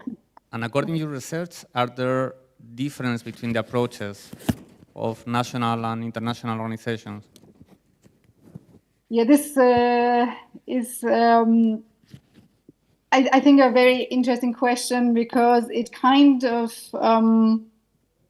okay, so in general, I do have some unease with juxtaposing the international with the local so much, right? So when we look at the settings, there might be but what we call local actors or international actors, and there's this idea that the local organizations that act very differently from international ones, which may be the case. But on the other hand, what we see is also that the staff does, you know, move from one organization to the other. So they may work sometimes for international organizations, then for more community-based organizations, and of course with that also certain skills and knowledge they bring with them. Yeah? So it's not so clear-cut, and I want to make sure that we not see it a bit more complex than that, the international and the local, and see the different facets of it. Having said that, with this caveat in mind, I still want to say that especially our research within the project, we have several case studies, and one of them is Bangladesh, as you pointed out earlier. And there we particularly looked at the experiences of, let's call them so-called local negotiators, and try to understand how they experience this role in negotiation, the negotiations and the dilemmas. And I had to very much think about what Hamsatu just said now, and in the research and also discussions with others, we have this feeling there is like the role of being in between. Yeah, so there are caught between different loyalties. As Hamsatu said, it could be being part and parcel of the community itself, but then representing an international maybe organization, being like maybe a local national staff of the organization. We have seen that many issues come up when negotiating with the authorities, the national authorities, at every level, at local level. So this role of in-betweens is working both for their advantage, because having the intimate knowledge and being very able to navigate this power dynamics that Hamsatu referred to, or knowing how to approach people, who are the right people to talk to, understanding all that. But on the other hand, there might be very much more under pressure. Yeah? For example, expected loyalties as fellow citizens. Yeah, so the authorities may say, "Yeah, but you are national, so you have to be on our side. This is our policy." And it's like, no, we are actually representing the humanitarian community. We want to uphold the principles, and they start translating also between the different actors and become this kind of intermediary. Yeah, and what we then kind of took out from that is it's maybe so much more a question of what we call what is called positionality. Like, how do they perceive themselves?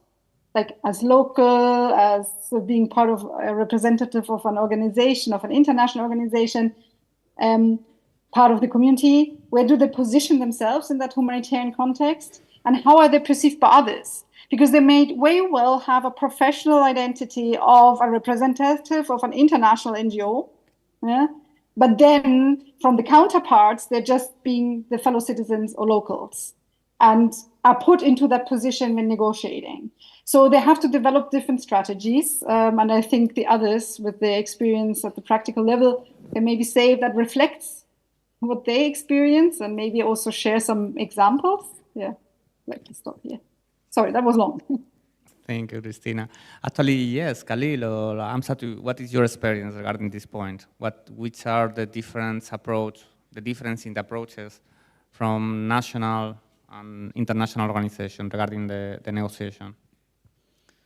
Well, for me, working in the context of on the ground, actually, I can say that everybody in the organization should be a negotiator. Everybody, from the senior management up to the level who are working in the field. The approach is whatever Christina from the economic perspective mentioned and the researchers somehow apply in the context on the ground, but somehow we can say different for the national and international NGOs when they are applying or going to have their own approaches for them. Coming back to the context of my country, in that context, actually, first, the UN is in the front line for bigger policies and strategies coming down from the authorities in order to undermining the humanitarian principles. The UN is in front line to do the negotiation in order to try to protect the agencies. But for somehow we can say in majority cases it's not working because when there is an issue is coming out, nobody is going to be against that from the authorities. Everybody is protecting that one because nobody say no or yes against that one. So the negotiation in upper level by UN is not very well supportive on that context. So it comes down to their own approaches of the agencies themselves. That the organization, both national and international, will apply their own strategies, their own method, their own negotiation platforms in many layers in order to accelerate the process for that purpose. Usually it's different from international and national NGOs. Like in my country, when an expat colleague is going for negotiation, that will work better than the national staff is going, even if that person is a junior staff. So it doesn't matter because they perceive that maybe that person is the key decision maker, and that decision maker should be in the front line in order to navigate and solve the problem. So it is working well. Sometimes we can say the national NGOs, despite saying that localization is good on the ground, but there are some cons about the localization concept, which is not the forum here to discuss now about that, which is this one is one of the issue that sometimes the local NGOs or national NGOs are not very well in order to support themselves against any policies coming which is undermining the humanitarian principles or the donor red lines. And this might somehow, they will take two strategies. Either say goodbye to the funding and talk to the donor and reimburse or refund back, or undermining their transparency and accountability, and they see someone saying lying to the donors. This is the actual practice on the ground which is happening. This is the first one. The second issue is important that the international NGOs, in terms of the approaches, are quite, we can say, flexible, because they are having multi-area intervention. If the one area is soft in my country, the other area is hard. So if that area is not working, in terms of negotiation, in terms of anything is not working, they're shifting the funding to other areas. But for national NGOs, it's not working. National NGOs are quite restricted in one location, and they have to be going back and forward in order to make this happen. Otherwise, they have to talk to the donors, or in many cases, the national NGOs are not talking to the donors and trying to somehow going forward to manipulate the process, or maybe in somehow we can say adjusting themselves with the situation in order to undermining the humanitarian principle in some cases. That is the issue which the approaches of the national NGOs and international are different. And finally, if I can wrap up here, this part for the approaches is that the national NGOs actually, they do their negotiation in the lower level platforms, because they can, in many cases, which I practice, because I'm leading in my organization the negotiation platforms and also mobilizing our colleagues in different areas in order to do the negotiation with different layers of authorities, we do build our relationship with them in the bottom lines, because that works well. And then we try to influence on them in order to influence on their senior management from authorities to make this happen. Because the humanitarian intervention is happening on the ground. So but for the international NGOs, the scenario is quite different. Despite they are doing also the ground level of negotiation, but majority of this escalation is happening in the upper level, doing the negotiation with the ministry level or the governor level in order to make this happen and coming down to the area. Because they are quite flexible in order to shifting the funding from one area to other area. Thank you. Thank you, Khalil. Hamza, to you, let me put you a similar question, but in a different way. What works well when negotiating access, and what doesn't? What has worked? What works well Okay. when we have to negotiate access? Thank you very much. I think before even I come to what works, or do I restrict myself to your question first before deviating? Yes. Number one, I think what works most will be something like building trust is very, very important.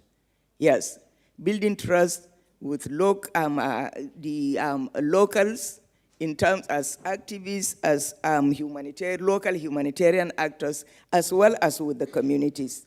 And then demonstrating neutrality and then maybe impartiality. Because in fact, in many humanitarian contexts, in fact, locals and communities, including local actors, have accused, in fact, international humanitarian actors of being somehow partial or never neutral, particularly in the case of the environment I'm working with. ICRC has suffered along that line. Yes, maybe it may be a misinformation or disinformation, but then because of their close nature, of not, in fact, relating openly with people and others, that, in fact, they suffer these consequences of being accused of being impartial or even aiding and abating even the extremists themselves. Then I think leveraging on local networks and knowledge is very, very important for those who are able to do it.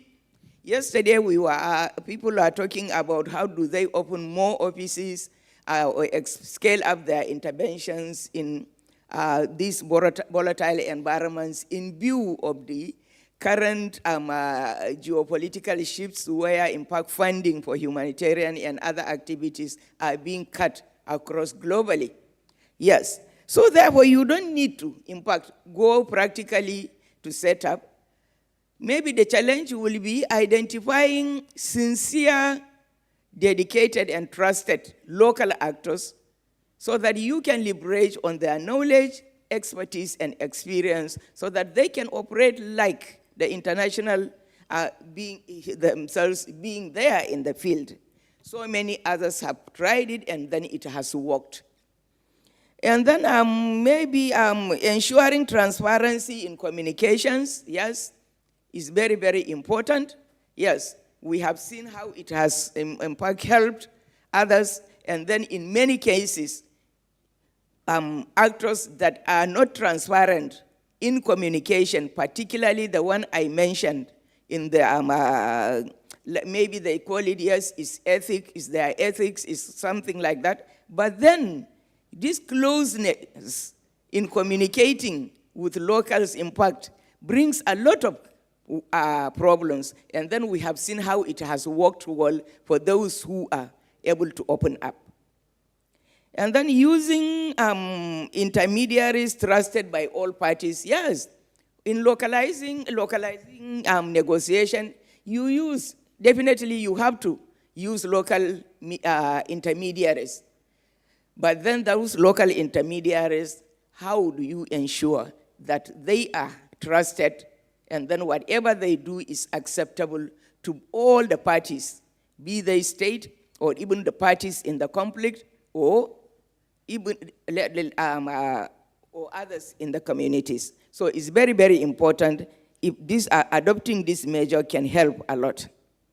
And then aligning humanitarian objectives with interests of the negotiating parties also is a strategy that works really. Yes, while you negotiate, you ensure that the humanitarian objectives are aligned with the interests of the negotiating counterparts. maybe the state governments, then the communities affected, or those fighting each other.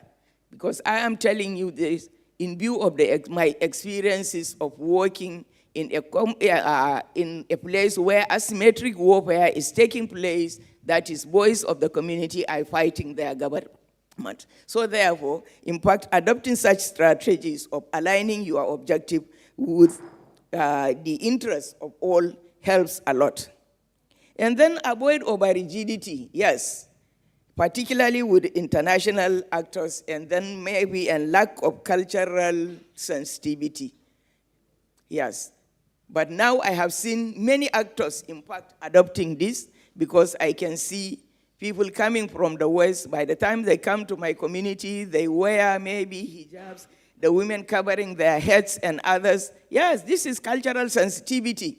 Yes, in a context where people feel they are very religious. In fact, being conscious of what the people believe in and accept will give you more acceptability and credibility, and then it has helped, in fact, in grounding certain actors that have been working in the context I am working.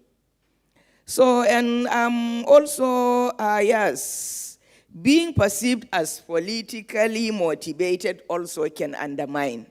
Yes, in the context I'm operating, yes, Nigeria is in a political government. And then, you know, politics in our context, they said, is a very, very dirty game. And then being perceived to be apolitical also can undermine humanitarian interventions and then negotiations.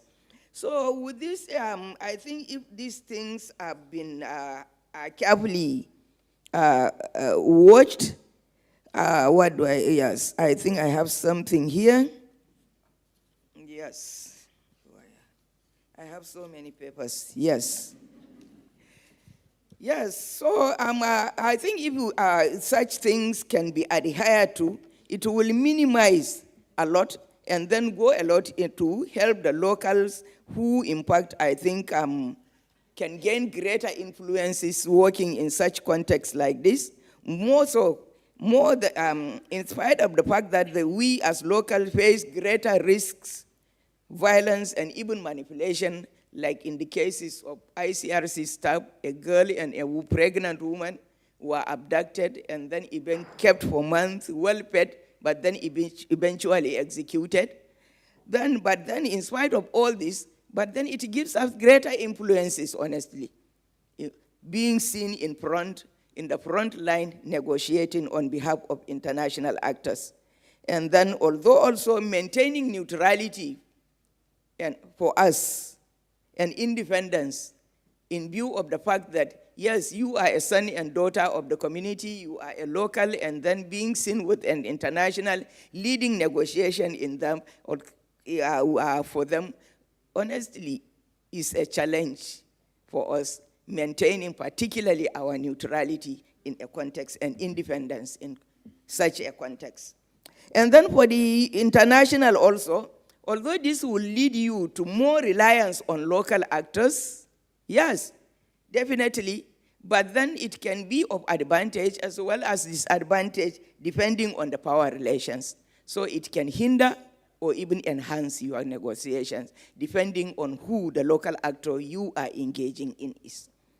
And then, but then after all, the overall impact consequences, I think, is a more program unless and until such measures are adopted, then we are seeing a lot of more fragmented and complex negotiation complex, where in fact power dynamics are being redefined and then necessitating new strategies, which are, I think, the professionals, my colleagues here who are joining online and the ones seated with me have really highlighted, of which the strategies in which I have very limited knowledge in, but I'm happy they have filled that gap for me today. Thank you.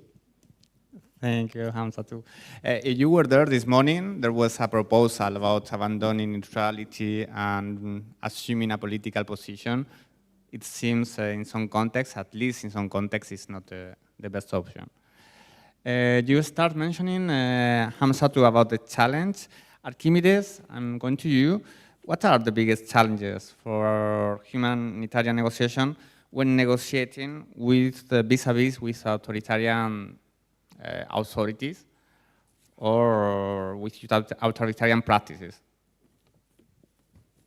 Thank you for this extremely important question, Armando. I want to rescue some ideas that Khalil and Hamsatu has said before me. They are talking about a negotiation mindset that is across all levels, the frontline negotiations in the field or the upper levels of government or international organizations negotiation processes. There shall be instead a mindset of building trust. Negotiation is about the legitimacy of the actors involved, in my opinion. So we have to build it. And in an authoritarian regime, as I see it, there is no rule of law. And I think it is wise to build a larger set of connections because we're talking with humans, focusing on people and their influence on the power mechanisms. You will engage in negotiations with flesh and bone persons with their own set of motivation, values, and logic. Recognizing them is a challenge, but it is also an asset. I have to say that this negotiation mindset and this role as intermediaries between the fields of humanitarian and the context is part of the role we play as locals. And as repression and restrictions in the access are part of the tools that the authoritarians handle when dealing with humanitarians, I believe we have to engage in a more strategic game. The solo approach, the cowboy approach, is almost ineffective. We have to strengthen our relationships, our network with local civil society actors that may lead to strength, the resilience as the accountability with the regime. I like to use this metaphor. We have to set a dolphin strategy game. We work together, we collaborate together in order to keep us as alive as possible and not as sardines set. The sardines, they build up trying to see who is the next one who is going to be eaten, but not me. So if we strengthen our relationship network, it can help us to negotiate and to increase our legitimacy in front of that authoritarian regimes. And we always have to be aware of the security risks faced by the different stakeholders. We have to recognize everyone's red lines and act accordingly to it. Remember that when we are in the field, sometimes the local communities have to face negotiation processes with non-state armed groups or with authorities, and they are more vulnerable than we are. And we have to distinguish these red lines and the bottom lines they have to face. And as always, preparation, preparation, preparation. It's too risky to go blind or one-eyed in authoritarian regime negotiation process. And therefore, I am also thankful for the CCHN because they have taught us, they have led us into this knowledge of negotiation processes that help us understand these shifting power mechanisms. And that's all what I can say for now. Thank you. Thank you, Archimedes. We'll now dive deeper into the dilemmas of humanitarian staff working in conflict environments and facing difficult decision-making during the negotiation process.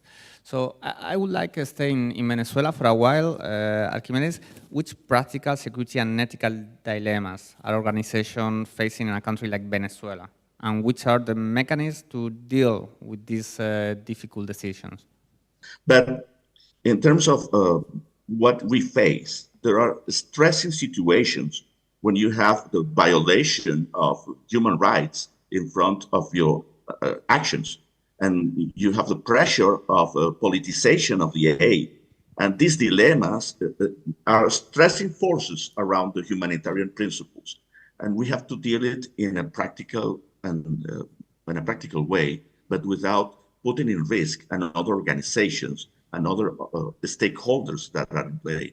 So I think there is no simple rule or a simple method to approach these tensions. You have to face a concrete object of negotiation and see what's the less bad output you can have from this stressing situation and the decisions you have to make in the negotiation field, the concessions you have to make.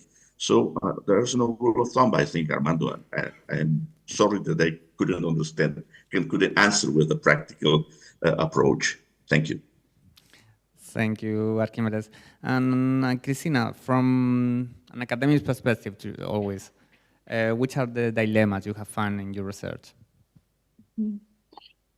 Yes, so in our research, we're trying to exactly map them out. And yes, it's academic, but also our research is designed in a way that we get the practitioner's perspective on it, and then first understand what kind of dilemmas do they experience. And the CCHN has already made a good list of these dilemmas within their community of practice to understand, how the security of staff, for example, or the safety of others is one of these dilemmas, or between principled action and pragmatic compromises. There are a lot of dilemmas that we see are experienced in many cases, right? They're often are linked to, feeling that on the one hand there are the humanitarian principles, and there are pressures, demands that actually would jeopardize them, upholding these principles. So organizations are then discussing their right lines. They have to decide where the red lines in the negotiations, where are we not going further in the compromises. And so we're trying to map that, and then also understand what are the ethical concerns in there, right? And there are different reasonings. What I want to say is, like, in general, what we see is that many of the things that we discuss now in relation to humanitarian negotiations is actually a reflection of general dilemmas we find in humanitarian action. They really kind of consolidate in humanitarian negotiations. And of course, there are then dilemmas that are very much linked to negotiation process itself, whom to include, how many stakeholders, all this. But this is then at some point when practitioners are in these situations, it's, of course, there's this principle of not doing harm, but in these situations, when we are faced with dilemmas, right, there's more the question of what is the lesser evil. And that is more so in the case even on authoritarian, dealing with authoritarian regimes or practices, which has been very worked out. I want to do some advertisement here by Andrew Cunningham in his book on authoritarian practices and humanitarian negotiations. There are many case studies of how that affects the dilemmas and the situation of negotiations. So where you have to strike compromises, and the humanitarian practitioners risk becoming political instruments, right? Also for a certain authoritarian ruler, for example. So in these situations, what comes up, yes, the red lines and all that, are also questions of complicity. And we found that very interesting, and especially Christopher Liden, with whom I work on this project, we have kind of looked at the issue of complicity also from an ethical perspective. And we see a lot in the discourse, well, you're complicit to this, you should either stay or go, right? And if you stay, you get complicit because you kind of support maybe the authoritarian ruler or whoever is there putting pressures on you. And what we want, and this is the main point I want to make here, what we see is actually, what we argue is complicity per se is not necessarily blameworthy. That it's a sliding scale. It depends on how much the humanitarian organization is, let's say, really how bad the wrongdoing was, how much they informed, how much there's a causal inference, how much they really contributed to it, or would it have happened anyways? So we see just in the discourse on this complicity and questions of ethics in certain decisions, that we need a more nuanced approach to capture also this responsibility here.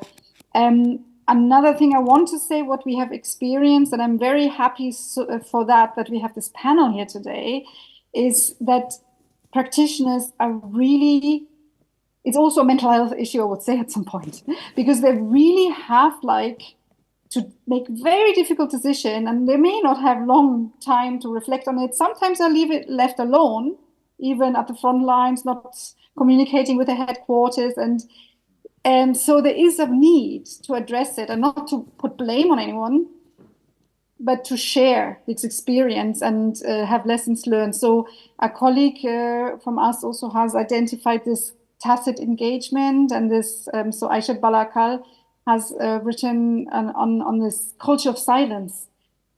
Because what we see is many organizations have to push the red lines, or decide to do so, or in the moment have to take compromises they, of course, don't feel comfortable with, because it's not an ideal world. But then there's little sharing of that, or silenced, maybe not even reporting up to higher levels of fear for repercussions, or the higher levels don't even want to hear it because then they cannot be held liable. So, this kind of thing that is going on there is makes it very difficult to really talk about these dilemmas and what are the best strategies. And it also brings us to the whole debate on collective action, how can we, because maybe sometimes there's an organization that has struck a deal and a compromise, and the others are not even aware of it, and they stick to the red lines, and it becomes all a bit a turf war and a bit difficult. For very good reasons, I'm saying not sharing of information is also protection, right? So, but yeah, these are things that we have identified as dynamics when it comes to dilemmas, and that humanitarian practitioners are experiencing. Okay, thank you, Christina. Khalil, do you feel reflect in this intervention from Christina? Which are the dilemmas you are facing in the field, and which mechanism do you use? Also from a personal point of view, how do you deal the mechanisms you can have yourself when you are doing a negotiation and you find yourself in this kind of situation with a dilemma you have to face? Well, thank you very much. I think what Christina already covered was the most comprehensive points that majority is almost matching with the reality on the ground. Again, I emphasize that the context is different. So that's whatever I'm saying as a practitioner is depending to the context of Afghanistan, particularly what we are practicing for now.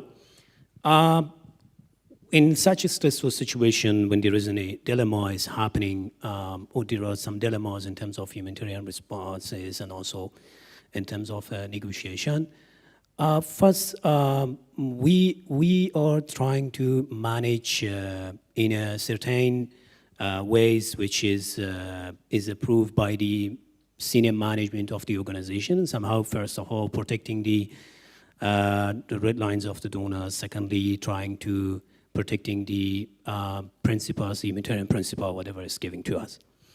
What already highlighted by my colleague, the first of all, the things we do is the building relationship is the first things that we are trying to make in its own personal experiences in order to make the situation somehow under control and manage the situation.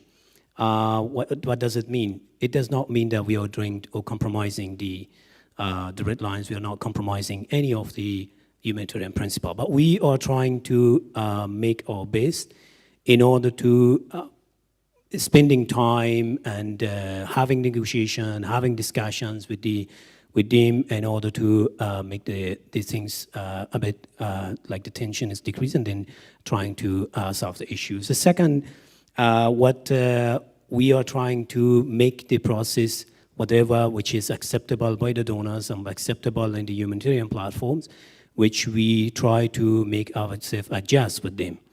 What does it mean that they are requesting us for registration of the projects? They are asking us for the monitoring and having someone from them to do the monitoring or having some observation of the projects or the humanitarian intervention on the ground. So we are trying to make ourselves in a way that at least we are trying to implement those things which are somehow acceptable.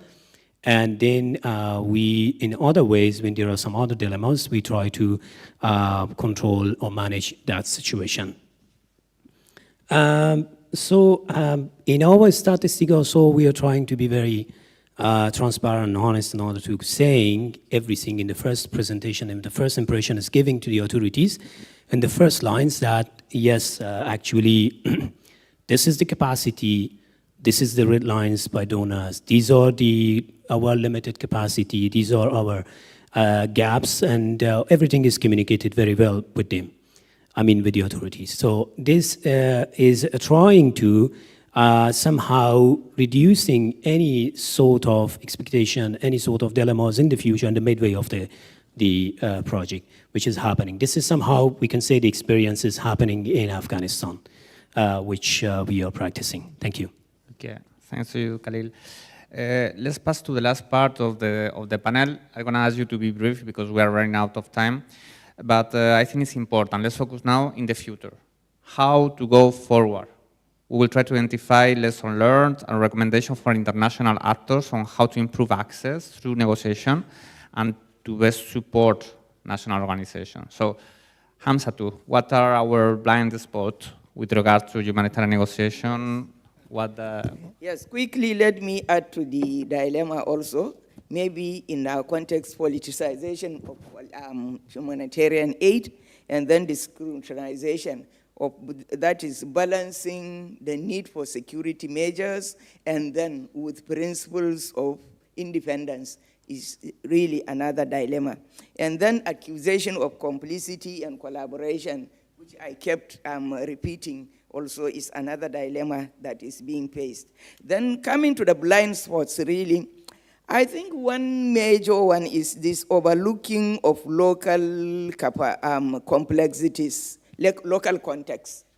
Yes, people assume, yes, it's a humanitarian situation, it is the same everywhere, and then prefer the solution, while actually there is never a one-size-fits-all approach in this. So therefore, overlooking this particular thing, particularly of context specificity, honestly, is a blind spot that dents impact humanitarian intervention. And then insufficient inclusion of local voices. For example, the voices of women, the voices of victims and survivors and others. Yes, people, in a situ context, people say all of us, they are all conflict affected people. But then the level of being impacted is quite different from the different actors. So therefore, unless you have sufficient knowledge of this complexity as it affects individuals differently, I think you are missing something very important. And then understanding the impact of power imbalance, yes, is very, very important in context of humanitarian aid. And then limited flexibility and then adaptability, which is a very, very strong feature in our humanitarian interventions and negotiations, is another factor that we close our eyes to, but then honestly, it is impacting negatively. And then also neglecting the long-term consequences. Yes, people focus rather on maybe immediate outcomes and then results and others, neglecting the long-term consequences of what it will lead to. So I think we need to look further to impact beyond the immediate gains and then results Do I proceed or add more? We can ask also Khalil, what is your opinion on the matter? Which are the blind spots? If you want to complete answer too. Actually, thanks, Amsatu. Actually, we can say yes, majority ports. What we believe that the colleagues in the international perspective, when they're coming down to the ground in areas like our countries, like Afghanistan, maybe Nigeria, or any port, it's better that considering some points that really, because our first issue is to save the life for the humanitarian intervention. Saving the lives means that meanwhile, and the bottom line is the do no harm principle, the bottom line of the humanitarian principle. What does it mean? It does not only for the beneficiaries, also for our staff as well. When we mobilize our staff and we do not consider those blind spots which has been raised in this session, we are somehow at risking our staff as well as the beneficiaries or our target people and population. So that is why there are some specific things in my context should be considered, which also in some other contexts also that might be applicable as per having interaction with our expat colleagues who are having some other experiences in Yemen and Middle East overall in Asia or Africa.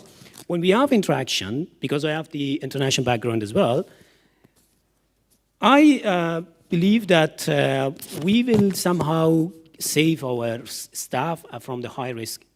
I can give an example of this year, 2024, that not considering some of the major issues, it's a few points that to convey the message to our staff, we put our staff at risk and being in detention of 24 hours by authorities. Sorry that I'm very conservative here to discuss because I'm going back to Afghanistan in a few days. That's why I will be conservative in my language. That is why the blind spot is first that the international colleagues who are coming down to the countries for implementation, they have to know that there is no unique strategy in terms of the access, that they are coming to on screen the access strategy on the screen and saying for the staff, these are the only strategies, go ahead and do the implement. No, it's not working. In majority cases, it should be context analysis and it should be contextualized.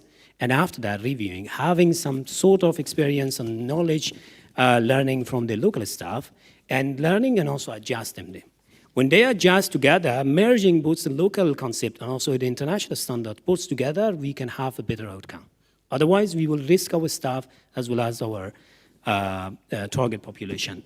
The other things in my context, when I'm going for negotiation, what do I do? First, I evaluate the person I'm going to go for negotiation. That person, who is that person? In which level?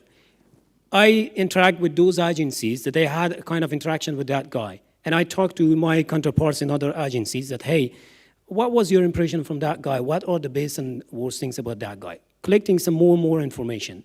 Trying to adjust my appearances in a way, because you know Afghanistan is a conservative and traditional society with the local clothing. I cannot go with such jeans to the meeting for negotiation. Otherwise, it will have adverse impact, and maybe they will shut down my organization and cancel my license. So that's why I'm going in a way that is actually with a knowledge and analysis of the background and whatever is going. And the language. In Afghanistan, we have several languages. And when you're going for negotiation, you should know the language of that specific person in negotiation. If you are having in a language which that person is not, you would not go for having a positive impact on that one, rather than one person in a junior position even is going to have with the same language. And the other issue, sorry to say this, the bad things, but unfortunately, when a female colleague is going for the negotiation, as a team leader or as a member of the team, I mean the national staff, not the expat. The female national staff, when they are going, it will have a negative impact in the negotiation. We should be avoid of that. This is a scenario. Maybe it's not acceptable in other, maybe it's not some issue, a big issue in other contexts. But in context of my countries, this is a big issue which we have to consider as a blind spot, and consulting our expert colleagues who are coming down to the ground and going to do the negotiation in a bigger forum in order to accelerate the humanitarian intervention. And the final thing, which I consult always, and I'm saying as a practitioner in the context that the same level should be in the meeting with the same level. When the junior expert or staff is going for the meeting with the higher level position, it's not working. I remember one time I went for a meeting. I was the deputy of an organization, an international organization, and I had a meeting with the director of that department. And that person said, "What is your position?" He did not ask me, and even did not know that what is my position, because I was the program manager, I was the budget holder for that big portfolio, but he did not know that one. He just wanted to see the director only. He didn't want to meet me and say, "Sorry, I have nothing to do with you. Go and ask your director to come to the meeting." And say, "Okay, thank you very much." These are the things which are really, really helpful and practical in order to know as a blind spot, and maybe some other major issues as a bigger ones that can be applied in different contexts uniquely, or maybe separate from one context to other contexts. Thank you. Thank you, Khalid. The very last question I ask you, Archimedes, is going to be to you, but to be really brief on that. How could locally led negotiation be best supported by the international partners? Well, I have to rescue that Khalil made a good statements about the concrete set of issues we have in every different context. And that's a thing that international partners shall keep in mind. There is no general rule for locally led negotiations to be assumed. I'm sure the rhetorical phrase capacity building will emerge, and it is good. But the limitations for me is the practice of this, how it is done. Training alone is not enough and is untimely. Coaching or mentoring could be useful, but limited too. Partnering, a real concrete partnering is strong, but it requires self-recognition among peers. Maybe a mixture of these three approaches can help. I encourage organizations to build communities of practice for the negotiation mindset, to build stronger partnership mechanisms, build long-lasting relationships, not for the sake of a short-term project, but thinking of a larger relationship. Building trust takes time. And I think the scope of both levels, international, local organization, can contribute to enhance our opportunities for negotiation, the windows of opportunities for negotiation. So it is easy said, not so easily done. But worlds, local and international, have to strengthen the relationship on the field, leaving this space for negotiation with enriching practices from both worlds. We're intermediates as local levels. We know more the culture and the things, but we are also with the burden of the local mindset. And maybe international mindset can help us overcome this scope of vision. That's all can I say, cooperation. Thank you. Thank you very much, Archimedes. So let's open the floor, just 5 minutes, to some questions that can come from the audience. I have one here, please.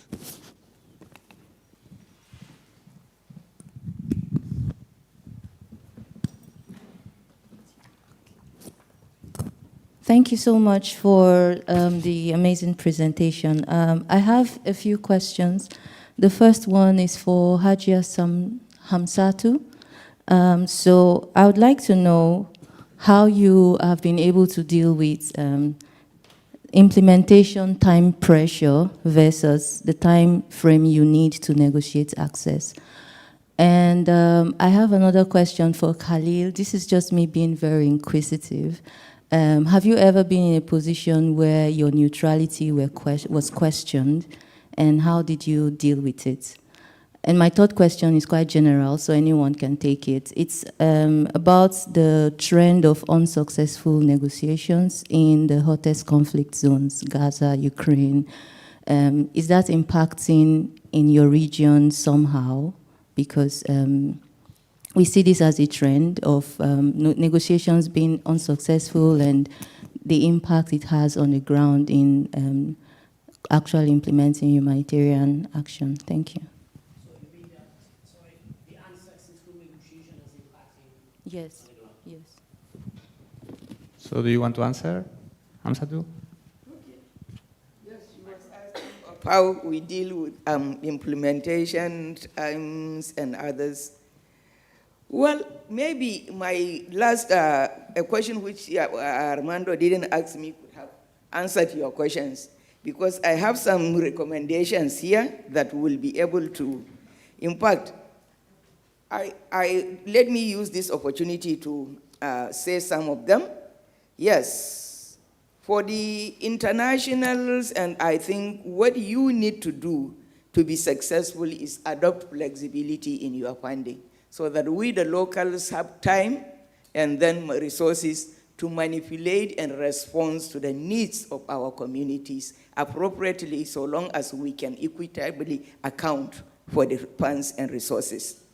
And then you should facilitate in building our capacities as locals before you put us in front, to avoid any of those lapses, because with a built capacity and skills in my hand, there is no way I can battle the problem of with time limit and others. And then promote local leadership. By promoting, you are not giving up your positions or local standing, but rather, in fact, enhancing your partner. And then support logistic, support logistic approaches, consider the broader social, political, and then economic context, rather than focusing on immediate access and outcomes. I said that before, is very, very important. In fact, you have to compare and measure it against the wider scope, socially, economically, and then politically, so that rather than, and then when you do that, in fact, the access will be very, very maybe unlimited, and then the outcomes will just be coming out on their own. So I think with this, I have talked to her, maybe addressed your question or what, something. My own experience. To the point, please, Hamsatu. I'll continue, and then coming back to you. I will come back. Addressing your first point, many times happening. When you work on the ground in the context of the implementation, you will daily face that your neutrality is undermining. That is why we do the negotiation. If this is not under questioning, then there is no negotiation. The only negotiation, why negotiation is important, and now the conversation is continuing, is because of this one. I can give one example, I was a budget holder, a program manager in one of the INGOs, and mobilizing our staff to the field for covering 200 vulnerable households in one of the districts of my province, in the western part of the country in Afghanistan. And then ex-person, I'm not going to name, very conservative, ex-person was asking my team leader that we're sharing 25 of our members to be part of this in order to receive the assistance. Otherwise, you cannot continue. We continued the negotiation for 2 days and until if we can find an option. But unfortunately, we could not find an option because that was a kind of a very powerful person that what should we do on that spot? So we had another back in the backstage, like we can say in a backup area with the same vulnerability criteria.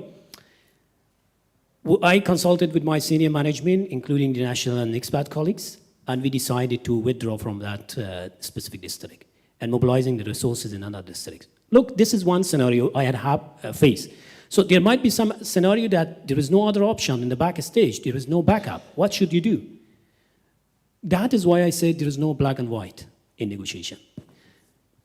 If there was no any in the backstage or maybe backup vulnerability community, I had to continue until that would be solved. Otherwise, that fund would be shifted the final option will be that fund will be shifted to other area. So this is something will be happening. Coming back to your second point, unsuccessful negotiation, what is the impact of that on the ground? For the national community, that is we perceive, means we national organizations, but I'm against this, what I'm saying. That we believe this is a kind of sense of failure, that we are not successful in order to do the negotiation, and maybe the fund is going to be withdrawn back to the donor. So that is why at the beginning of my speech I say that sometimes the national NGOs are undermining their transparency and not honest with their donors and trying to somehow compromise in a very limited spaces on the ground, and the donor is not aware of that. So that is why. This is something I do not believe for that. I believe, in part of my things that I prepared, I noted down that we have to be open and transparent with the donor, even if the program is delaying for several months, even if that intervention might be taken back from us and giving to another person. This is not a sense of failure. The failure is when you are compromising and manipulating the entire process of humanitarian, because we are humanitarian practitioner on the ground, and we are not looking the things like in black and white. We look the things on the gray, but somehow, sometimes we are in a very difficult situation to decide. Nobody is helping us. We have to decide and take the difficult decision, and the consequence of that might be positive or negative. That will be coming outcome later. I hope I addressed your points. Thank you, colleague. Maybe let's give the opportunity for maybe two last questions, please. Actually, I have a comment. Usually, I worked for the South area in Lebanon, and I was heading the office for International Rescue Committee, and I would like to share my experience. Mainly, international staff possess certain protection, which local don't possess, and they are faced to their destiny when the funding is cut, and this is something that affects definitely, and this is why you have certain complicity, because usually the people who are arrested or questioned are mainly the local staff, and international staff leave us to our destiny, and this is a comment to international community as well. Another thing is about human rights in certain areas, specifically in Lebanon and other areas, surrounding areas. They are seen as a form of neocolonialism that cannot address the current injustices, and this as well create a certain distrust, and they are seen as neocolonialism entities. Speaking about negotiation, I've had experience in negotiating with non-state actors and state actors in the south of Lebanon, and usually the financial aspect was an important aspect to grant access. Where are the boundaries in this sense, and do financial aspect is part of negotiation as well? Thank you. Thank you. And maybe the very last question. Hello, I'm Caroline from NOHA, Network of Humanitarian Action. Actually, my question is split into three different aspects that were mentioned throughout the presentations. The first one will go back to the politicization of a humanitarian, which was something that was also talked about in the previous session. And there's that risk of humanitarians becoming sort of political slaves. So entering the political show as probably being instrumentalized and being used to achieve some of the hidden political agendas. So I would like to hear from the panel if you believe or if you think that the humanitarian evolving into having a more politically engaged action would undermine the process of negotiations, or would it be advantages in that sense? That's a part of the question, number one. The second part would go to the cultural and social context and respect for the social norms. As we have been seeing, it's been really difficult to achieve common lines. So each position, each side or counterpart of the negotiations usually have a strong fixed red lines or limits that they would not compromise in terms of cultural, social, political preferences or beliefs. And in terms of negotiation, there's much more to see than what is obvious. So we have the iceberg below, what we can see, what is hidden in terms of beliefs, of values.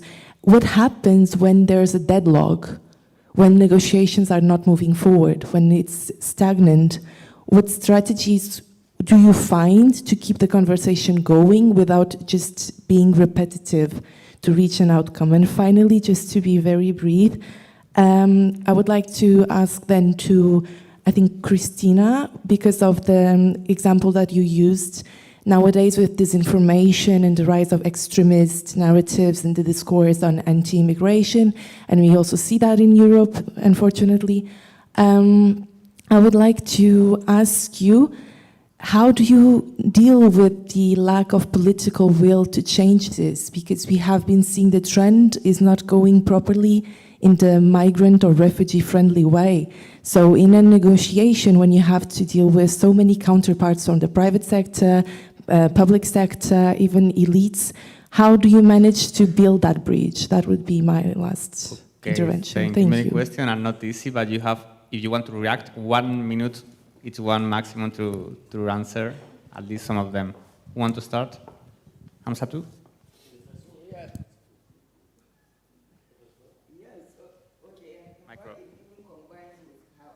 Own strategy. She is, in fact, I work so inclusively. In fact, there is no actor that I don't work and then interact with, both state, non-state, including even the extremists themselves in my context. So much so that, and I have created a wide range of social networks until maybe I mentioned them, you cannot even imagine. I currently have about 12 different professional social networks. All of them are my partners. And then we work across, in fact, carry inclusive advocacies and then implement inclusively. So that, in fact, whether I am around or not, my work continues, and then I enjoy that leverage in my community. And then, yes, for the strategies, I think I'm not the best to speak on this. Maybe Christina and then those online can better handle that for you in view of time constraint. Let me stop here. Thank you, Hamsatu. Christina, Archimedes, do you want to briefly react? It's just on the politicization of aid. There is no general strategy, I think. But if you compromise the neutrality, you, I think, are barely guessing or betting on the bad side of the scale, because you will lose legitimacy and you will undermine trust.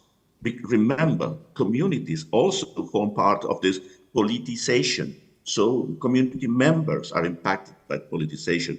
And if you take a political point of view, you're engaging in a long-term relationship with a shot on your foot. So I don't think politicization could be useful in my context. I believe that we have to deal with this in a strategic way, translating the humanitarian principles to the political actors and telling these are our red lines. Thank you. Thank you, Christina. Yeah, thank you for these questions. And I go to the last one, what this was more targeted towards me, but it links to what Archimedes just said, or what everyone said. So first of all, I would say there is a very contextual, right? So when I talk about, for example, anti-immigration sentiments and the politics around it, and you referred also to Europe, right? So we see this in the European context, and we have also looked at it in Bangladesh, where we also have a displacement crisis. So I'm not sure if you can extrapolate from one situation to the other. When it comes to the European context, it is very interesting to see the strategies, right, that are being used. And in this particular context, one of the ways is, for example, what we have seen is not so much negotiations actually happening, but actually legal action. So many organizations have brought certain issues and situations to the court to gain access and, fight certain policies and regulations that have been, for example, implemented by the Italian authorities. For example, so there is like this legal ways of addressing the issue, fighting for the rights. There is also, in these cases, the whole media attention that was there, especially some years ago on search and rescue operations, was maybe also not very helpful, because then, you know, the organizations, yes, in a way you draw attention to the problem, but it was getting, you know, they were referred to as taxis, you know, working together with smugglers, and you have all the defamation. So in a way, like, going a little bit under the media radar is helping, to have less attention on it, because you have also the public discourse on the anti-immigrant sentiment. And a third strategy that I feel is ongoing at the moment, which is quite interesting, again, European context, where you have a lot of rights activists and solidaristic groups, right? There is a movement or like a push towards making it more seen as a humanitarian approach and a humanitarian space, the sea and the search and rescue, like getting away from the rights discourse, but more like, these are people in need. Our work is humanitarian. We uphold the principles. We are not so much linking up with the asylum system and questions, but we save lives. So trying, and this is a way of trying not to be political. And that's what I'm saying, like, that goes back to your question of whether it should be more political. In this case, I think many organizations, or some organizations, argue that making it not a political discourse, not more like a humanitarian discourse, may help to, protect the space for action. Yeah. Unfortunately, we'll have to stop here. Thank you, Christina. Thank you, all of you. It has been really interesting. I hope you enjoy, as myself, I enjoy. We have now a 30 minutes, 20 minutes coffee break, and see you 15. So sorry. Thank you to be here.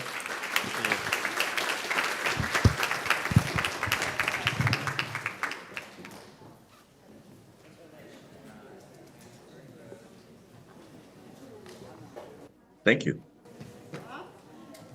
Bye. Thank you.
little bit of silence developing, so maybe we'll make a start soon.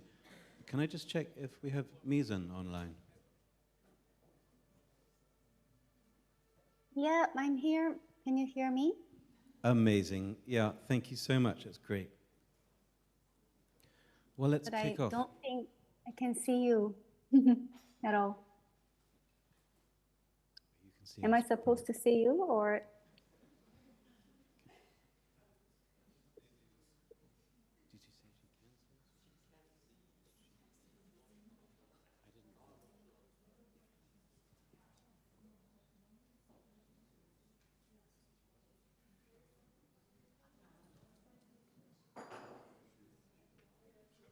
Ah, we can see you. Wonderful.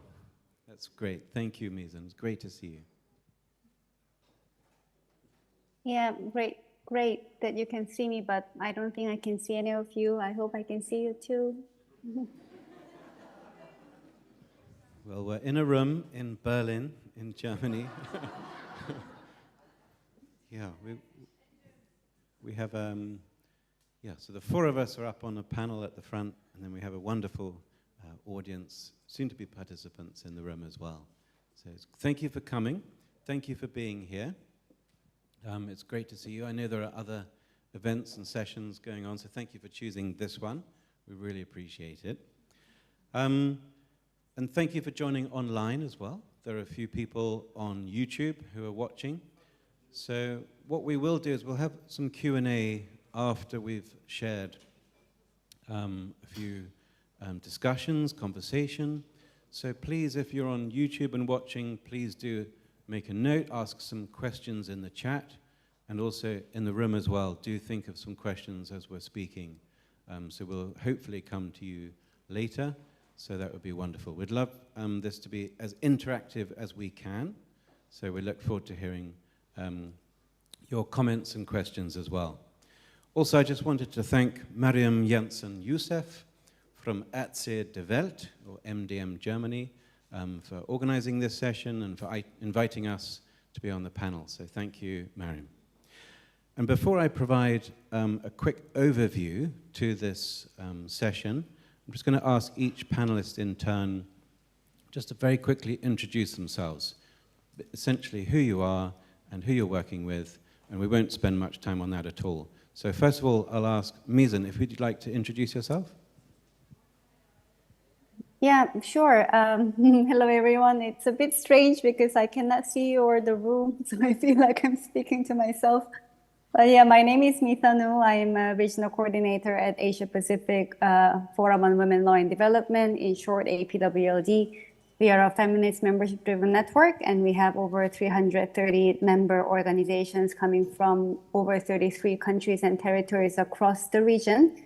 And yeah, we believe in the power of the feminist movement and solidarity with other movements to achieve the systemic change and advance women's human rights and development justice. And I'm calling in from Chiang Mai, Thailand. Thank you, and we appreciate it. It's difficult, but we really appreciate you being with us, Mizan, online, so thank you. John.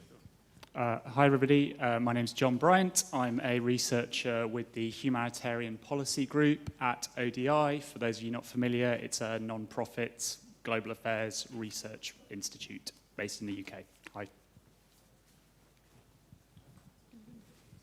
Hello, everyone. Good afternoon. My name is Margaret Müller. I'm the Deputy Humanitarian Director with Oxfam. Great to meet you. Got my own. Hi, everybody.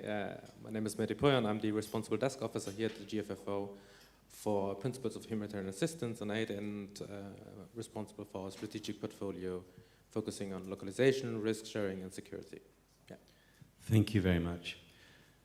Sian, I'm William. I'm working with Sphere, and Sphere has a handbook, which is very handy guidance. So if you haven't heard about us, do look us up online. So since the 1990s, humanitarian assistance has broadly quadrupled in line with the needs. So the system has quadrupled in terms of size, the amount of money that's coming in, the amount of staff who are working for various agencies related to the humanitarian sector. And that was born out of initially the crises, including Rwanda and Bosnia and Chechnya and so on. But it's a very different sector now than it was 30 years ago. There are some good aspects that have remained, but there are also some structural issues that we're working through as a sector. So that's what we're going to be getting into now. The briefing talked about an elephant in the room, the elephant being the needs going up while the funding is going down. But as we know, elephants are social animals, wonderful social animals, very kind to each other, and elephants live in a herd. So there's more than one elephant. So I'm just going to talk about some other elephants in the room, just to give that context as well to what we're going to be talking about primarily. So we're talking about colonial issues and the need to make a step change in decolonizing aid. That need for transformational change rather than just incremental. There's a debate in the humanitarian sector about Wilsonian versus Dunantism, but also what does that mean in terms of the decolonization language and terminology. The politicized aid, the localization versus locally led, and how that's still a debate rather than an absolute guaranteed point that is accepted and still discussed and talked about by all, and not talked about localization, but talked about locally led. The erosion of international humanitarian law, and the fact that the UN Security Council is very weak at the moment, and what does that mean in terms of humanitarian aid actors? The fact that there is so much conflict now, there are so many conflicts happening as we speak, climate chaos, and, for example, cybersecurity and so on. So there are many elephants in the room, and we know those elephants, we keep naming them, but what we're going to talk about now is, let's move the dial on from the fact that those elephants are here, and the fact that we keep saying this sector is not fit for purpose, but let's move the dial on that conversation. So with that, Meeson, we're going to hand over to you first. So from your perspective, how is the funding landscape rooted in structural issues? Over to you, Meeson. Yeah.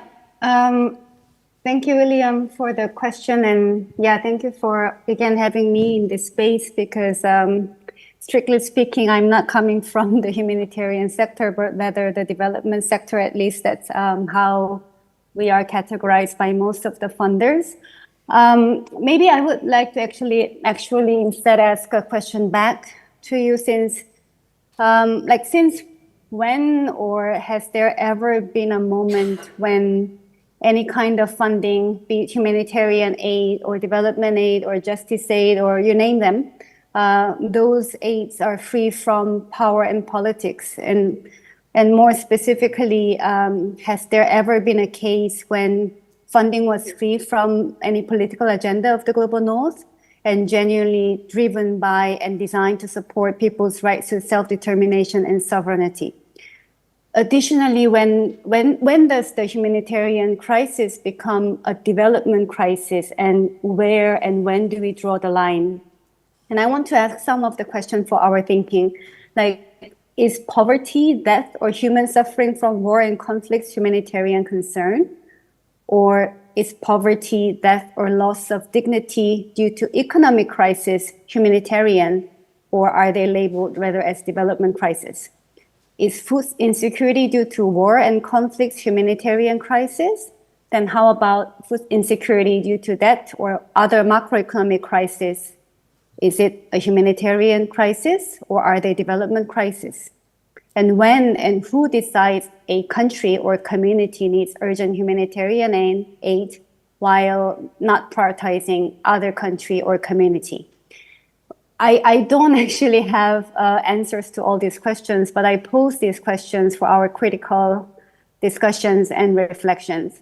And as we know, humanitarian crises are a consequence of structural issues, and most often different forms of crisis, including humanitarian ones, are the consequences of macro political, economic, and social structure and decisions.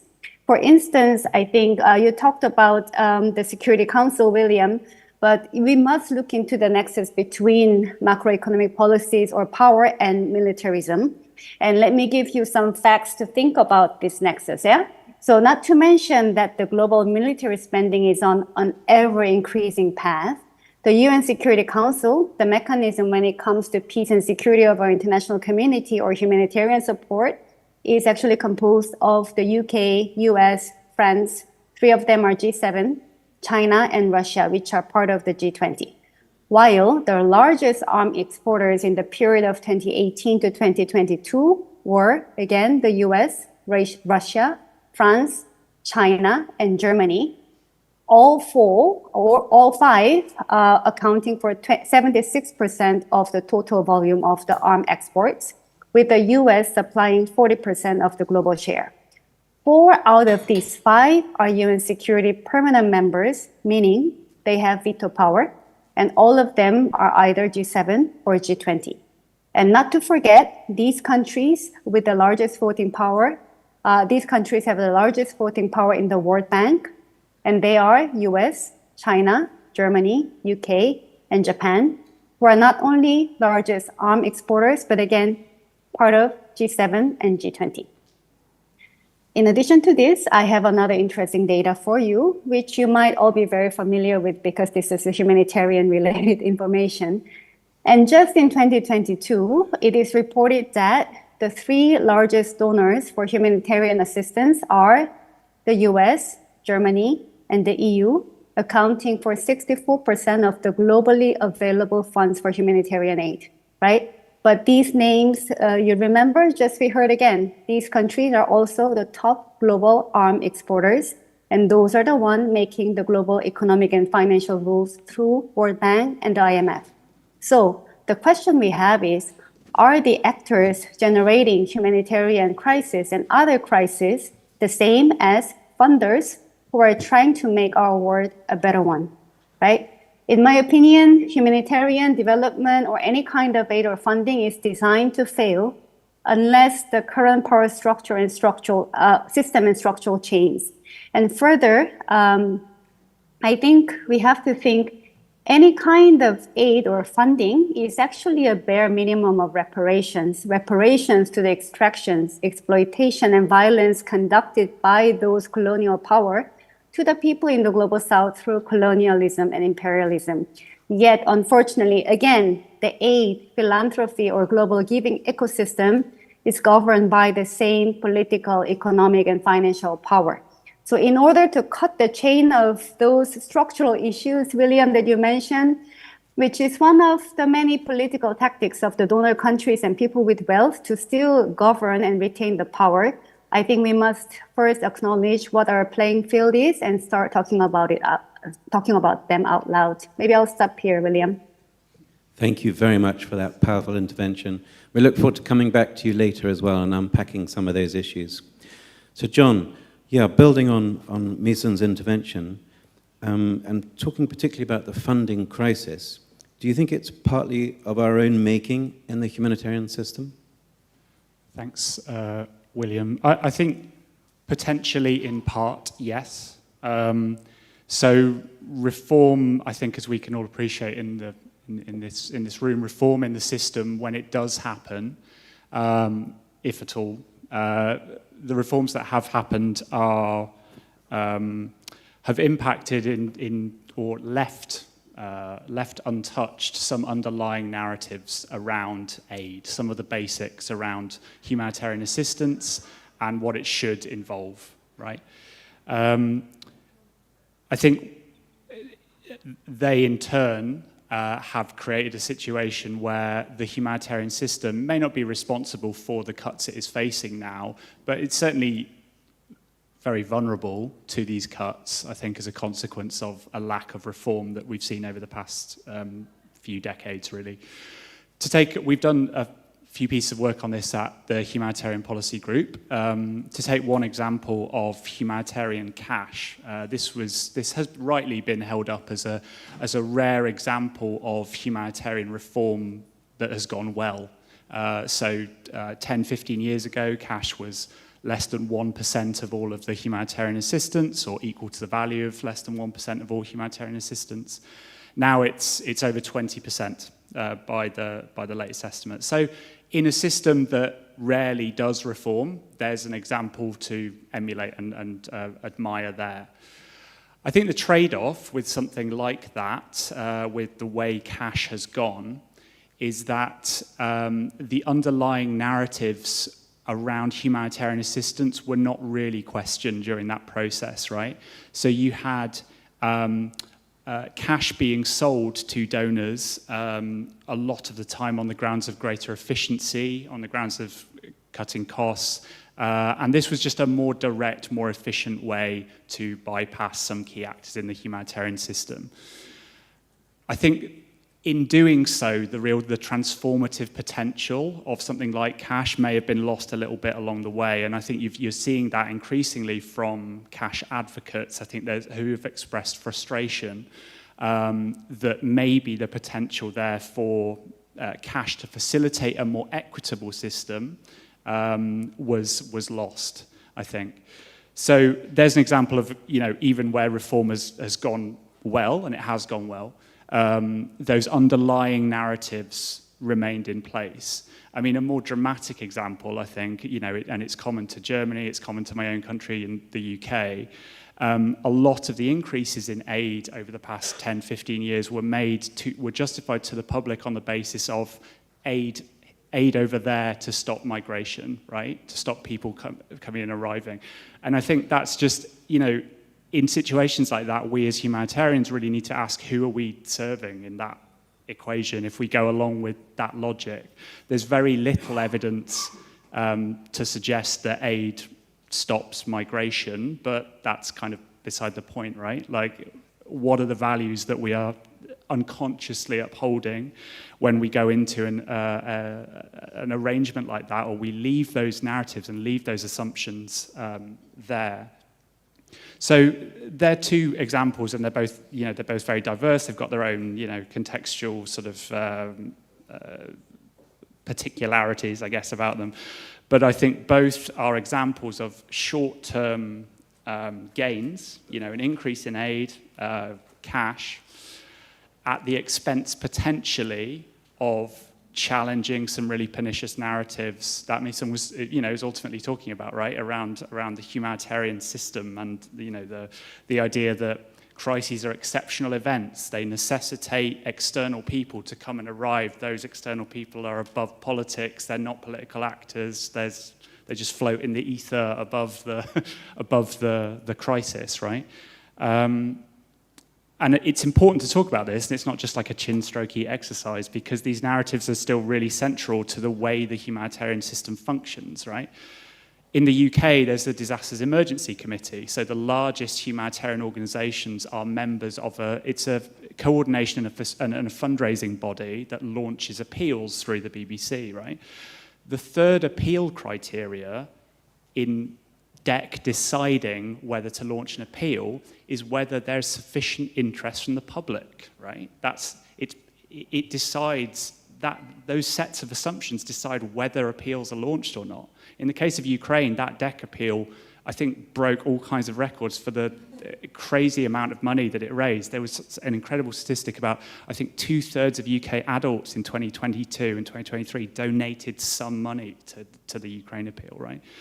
So this stuff really matters because it's still central to the way the humanitarian system fundraises. So not just an academic exercise. Just to end on a more positive note, just to say that I think a thing that comes up a lot in my line of work in research and things is just, relatively speaking, how trusted humanitarian actors still are as narrative setters and as organizations that can challenge narratives that are problematic or uphold, emphasize narratives that are positive and positive sort of humanitarian values, really. So that's something that I think in the humanitarian sector, there's often an aversion to that, right? There's, it's very reactive. We think we're kind of just on bobbing along, reacting to all kinds of like external pressures. But actually, there's a lot of agency here as trusted voice setters. So potentially, yes, in part, an issue of our own making, but yeah, there's agency in this system, really. Thank you, John. And yeah, do remember to keep thinking about a possible question or a comment. We'll come to you in a bit. I'm turning you now to Margaret. Thank you very much. So listening to some of those narratives from Misen's perspective and from John's, what do you think are, they're powerful narratives as well, aren't they? And humanitarian aid is so complex, the system is complex, and all these elephants are in the room. What is the impact of these narratives, would you say, from your perspective at the moment? And how do you balance these narratives with locally led and the need to scale as well? Thanks, that's a really good question. I think we have a tendency to want to look only at one elephant and not to look at all of them. For example, picking up from what we talked about in the morning on the need to set boundaries, to prioritize, to go back to basics, and other elements we heard is, in my understanding, following a bit an elephant that leads to looking at the short term because the elephant seems big. And that's a risk, I think. We have taken enormous efforts as a humanitarian community in the last years to leave this kind of, let's call it white savior humanitarian, and going to a humanitarian sector, aiming to move towards a humanitarian sector that wants to put communities at the center. And that's been hard work, and we shouldn't let go of that now by trying to keep the numbers, reducing the numbers so that the statistics look still bearable and are not as difficult as they are. And I think by self-restricting, we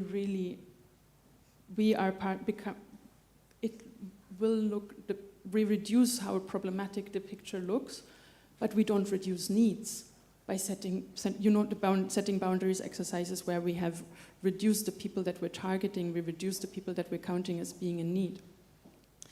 And when we say we go back to basics, I think one of the risks is that, what does it actually mean to go back to basics? Do we want to go to a humanitarian system that is blanket distributing by our assumption what we think is a need of a person, or a blanket need of a community at need? I think those are risks that will not reduce needs on the long run, and we need to, building on what you said on narratives, we need to trust the audience we talk to, some more of the complexity of the system. And one key issue that we have as humanitarian sector is that on one hand we follow a principled logic, that's the other section, and the other session happening at the moment, but we also follow a market logic. And we are often not honest about it, that as you just talked about the DEC example, I led the East Africa hunger crisis 2 years ago, and we were constantly overtaken by other crises that got the DEC appeal, and East Africa never made it to the news in a way, because it doesn't have the same news value as the Ukraine crisis.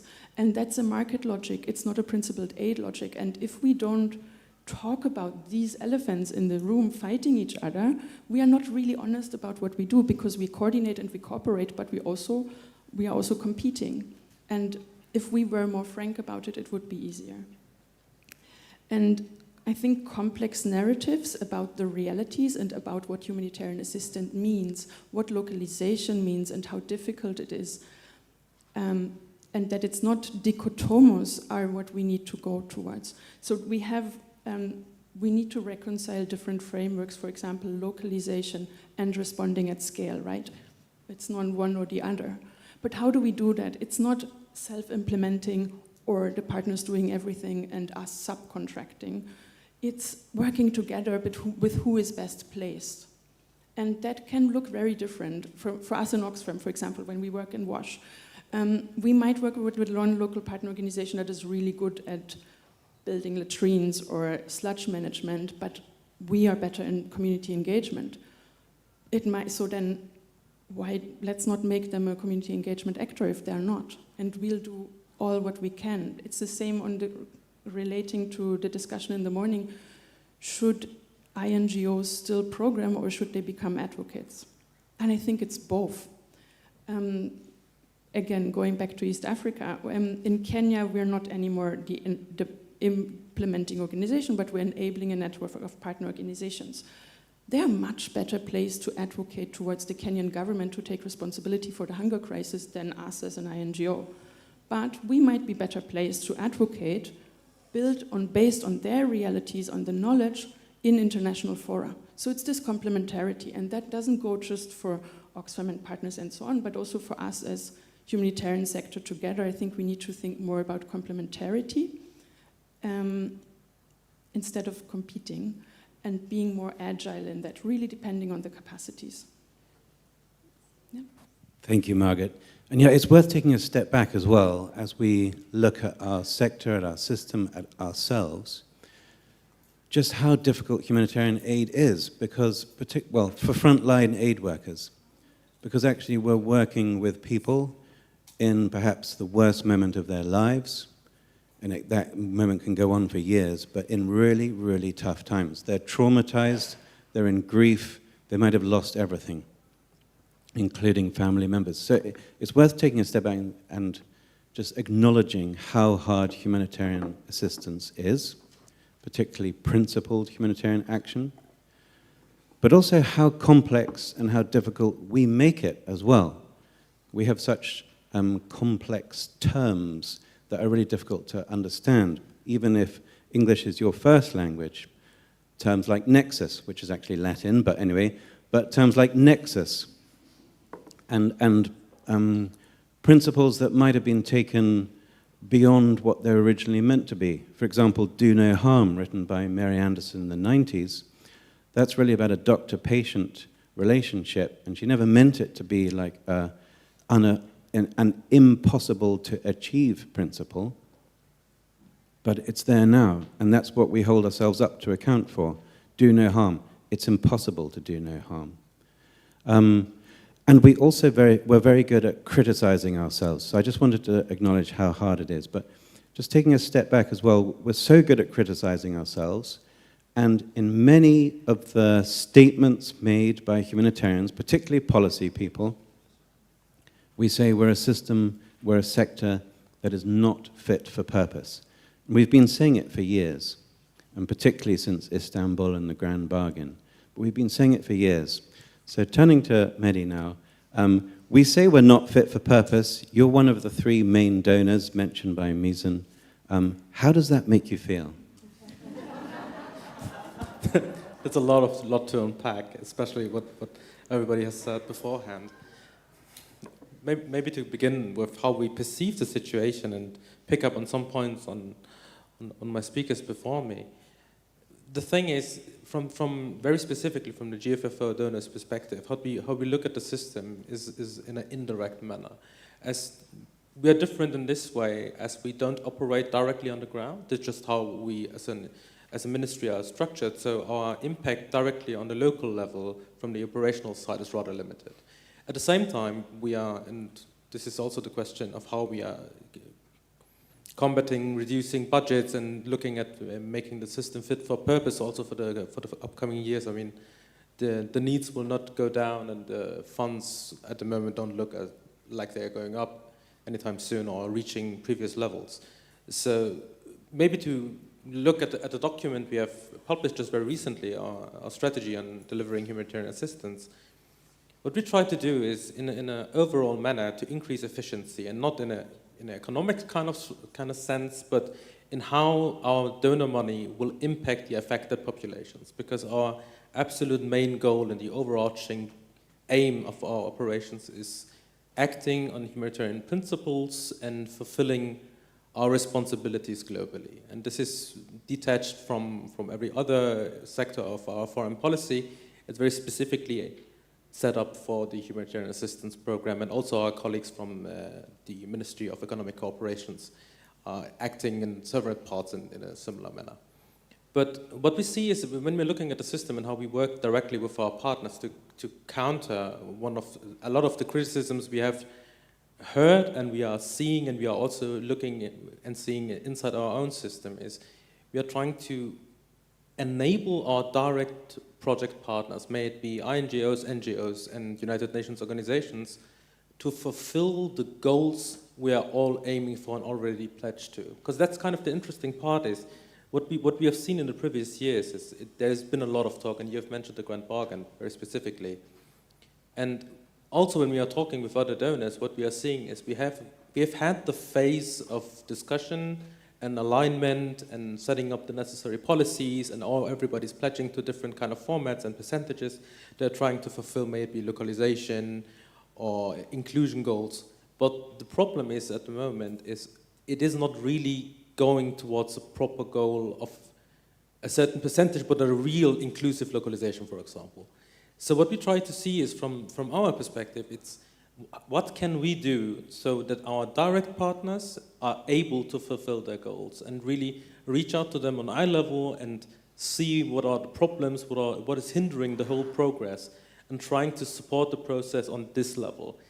First of all, in our internal structures, or how we can support the process, but at the same time, when we are looking at United Nations operations in regards to how they are acting on the ground with the affected population, but also the local organizations, what are their problems or what's hindering them to fulfill their goals? So what we try to do is align with other donors and see to set up a certain minimum of expectations we have toward the system, and from that point on to move forward. Because what we have seen in the previous years is everybody's working in silos with different amounts of funding, but what lacked the most, maybe from the donor perspective, was a higher degree of alignment on the donor level, on the level with the intermediaries, but at the same time, and this is also the question in regards to inclusion of affected populations, what we also try to do is, even though we are not directly operating on the ground, we are trying to include local organizations and local perspectives as much as possible in setting up our projects. But it remains at the very end how governments are operating in humanitarian scenarios. It is a supportive measure and an emergency measure. So there's a certain degree we can influence the system, and we can influence and add or support our partners, but at the same time the political ramifications are dimensions which sometimes cannot really be counted on a purely humanitarian angle. So this is why we also added our efforts in humanitarian diplomacy to really see if, additionally to just funding and supporting with projects and money, we can leverage our diplomatic capital to support the people on the ground. Yeah. Hopefully I've answered some. Yeah, and we'll be coming back to that as well. Thank you, Mehdi. So John, listening to that, and without giving an answer, it has to be more locally led. But what do you think are some of the other potential solutions to the kind of the crisis that we're in now? Yeah, I mean it's difficult to avoid saying locally led action, of course, because it hasn't happened in any kind of at scale as has been discussed. So that remains flexible and efficient funding mechanisms remain the goal, I think, in terms of an enabling a better, more effective system. Heba Ali talked in the plenary about this idea of localization under, as an enabler now, as a necessity, and I think I'd subscribe to that as well. There's also anticipatory action, I think, which is increasingly, an agenda at the high international level. The UK government's committed £2.5 billion, I think, this or next financial year for anticipatory climate finance. I think, ironically, if humanitarian aid isn't sort of, if there's not work done to include humanitarian assistance into that, then the funding squeeze might be even greater, because those commitments need to come from somewhere. So I would say linking humanitarian assistance with those longer term climate funding is essential. And I think just the idea that people still do want to help, when they see humanitarian needs, right? And people still, we were saying earlier that amount potentially has gone down, I think, but there are still people who see suffering and want to donate and help, and maybe that's changing in terms of its character. Perhaps you're seeing more you know, we could call it solidarity-based aid, right? That perhaps I just don't think should be. I think it's now too big to be. It can't just be ignored. It needs to be kind of engaged with and navigated. And I think it's not just the case that there's kind of principled humanitarian assistance on one side and, you know, this kind of hyper-partisan, completely entrenched sort of giving money to whoever on the other side. We did a piece of work, and colleagues who are in the room today from Poland and Ukraine, who are brilliant, we did a piece of work recently on narratives relating to the Ukraine war, and something I took from that was actually a bit of a hopeful point around. We asked people, aid users and aid providers, what they thought of when they, you know, what standing in solidarity with Ukraine meant to them, right? What does this kind of hyper-partisan, not very humanitarian-seeming support, what does it actually mean to them? And I was quite heartened by the results from that, because I think people have a potentially more inclusive and universalist kind of view than I think we give them credit for sometimes, even in situations like that, when it obviously is motivated by, you know, by that war and the Russian invasion. So there's a lot going on. There's an entire alternative kind of system of assistance out there and flourishing and working at scale that clearly needs to be engaged with. For me, the huge, another elephant in the room maybe, is particularly when it comes to the localization agenda, is the state, like the affected state. That's just, even in localization circles, is just not really mentioned very much at all. And it's not a panacea for everything, but there are some really powerful examples now, you know, countries like Indonesia, like the Philippines, who have, you know, were quite assertive with limiting international humanitarian organizations in crisis response, and are now real examples, I think, to potentially sort of learn lessons from about how do you do crisis response at a, you know, run by the state rather than a parallel response system. And I think it's, you know, it's to the detriment of crises like Ukraine that you know, that social welfare systems weren't turned to more quickly by the international system. So there's a lot of avenues, I think, out of the you know, this coming crunch. But you know, there's a lot going on, I think. So it's not all completely doom and gloom. Yeah, no, thank you, John. Yeah, and so if we can pull you back in, Mizan, you've been listening to someone who works with an international NGO, with the Humanitarian Development Advocacy Brief, from someone from a policy and research agency, and someone from an institutional donor state ministry. And from your perspective, listening to these narratives and these avenues out of this potentially existential crisis, Mizan, can you show us any more opportunities or pathways that we should be particularly focusing on?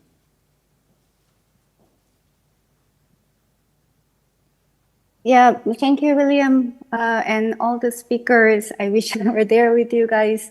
I think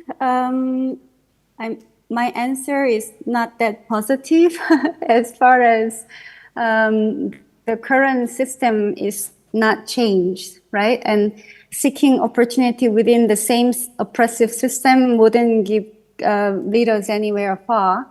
And I say this because the current rules of our world, from political to social, economic, financially, and even to cultural rules, all of those are deeply affected, if not designed to follow the legacies of colonialism. And unless and until we dismantle and shut them down piece by pieces, I doubt that there will be any meaningful opportunity for us to stop any kind of humanitarian and other kind of forms of crisis.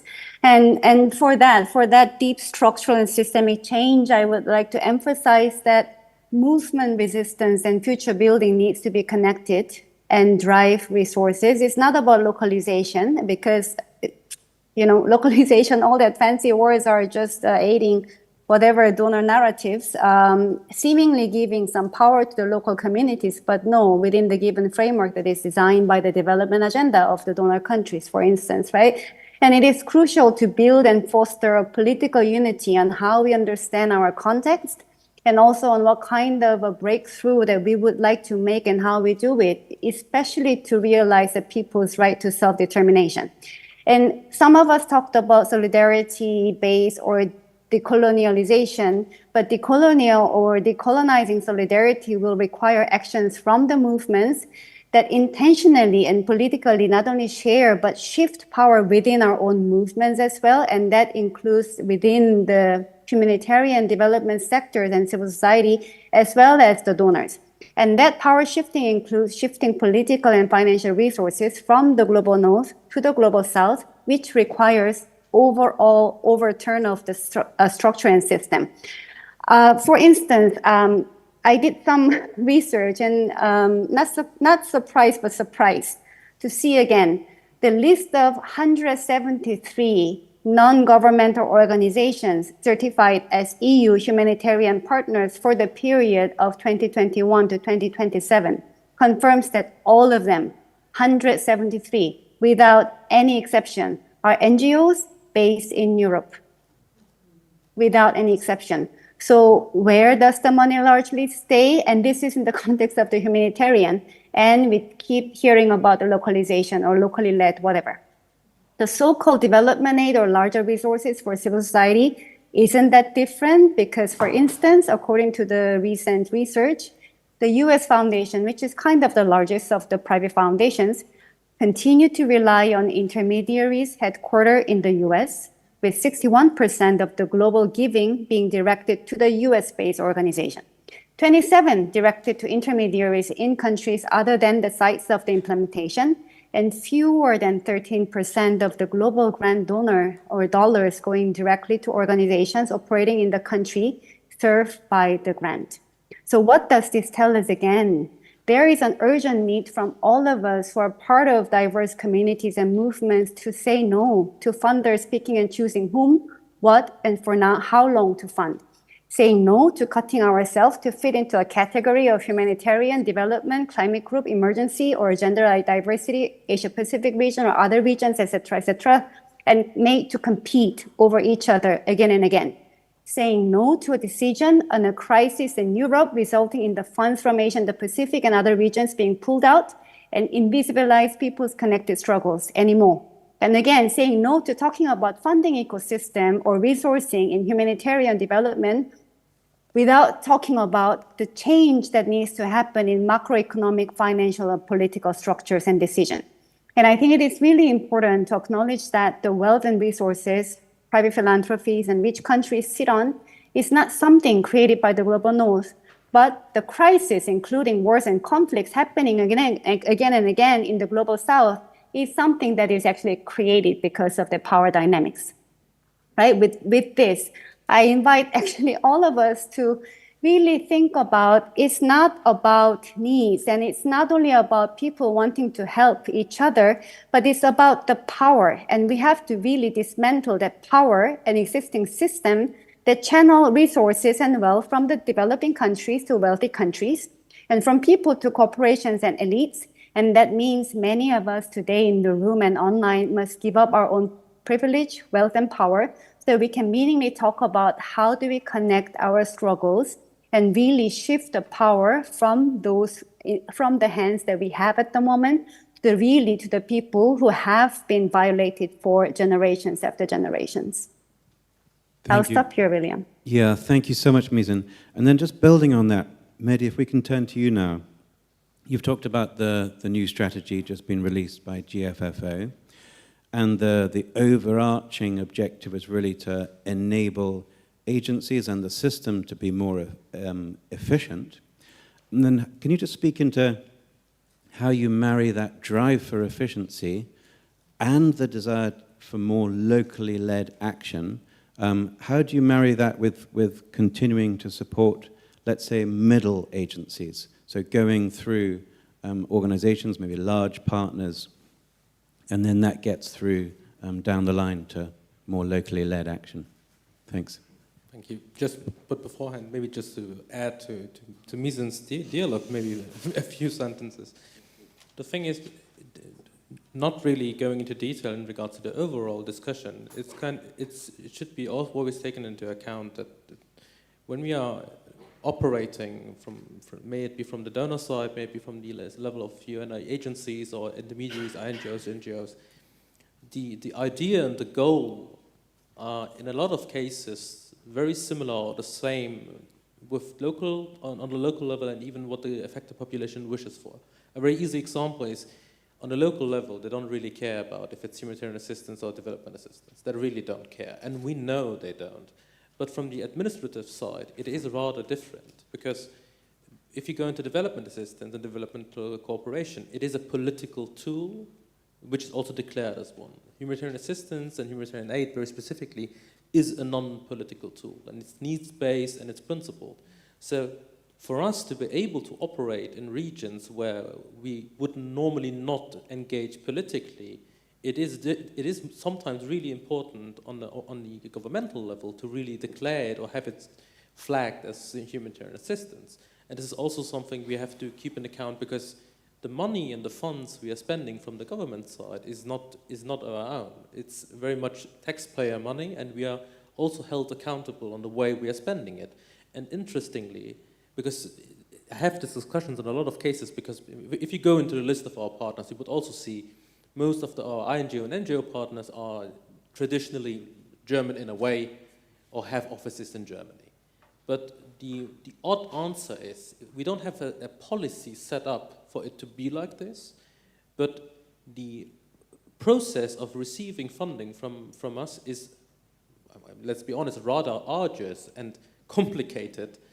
So most organizations, and we have been approached by not like grassroots organizations, but national organizations from the Global South. And they've contacted us and asked, are they eligible to receive funding? Yes, they are. But I'm telling them in the same breath, are you ready for the process? Because literally you have to hire someone who's fluent in, we call it Beamtendeutsch, like administrative German. And I'm saying this because, like, even for me on my post, if I'm looking through the documents, it is really complicated. But at the same time, and that's the question in regards to the system fit for purpose. At the moment, the way we are funding projects is essentially not different if you're operating in a highly volatile risk country as someone receiving funding in France. So this is a problem we have already identified.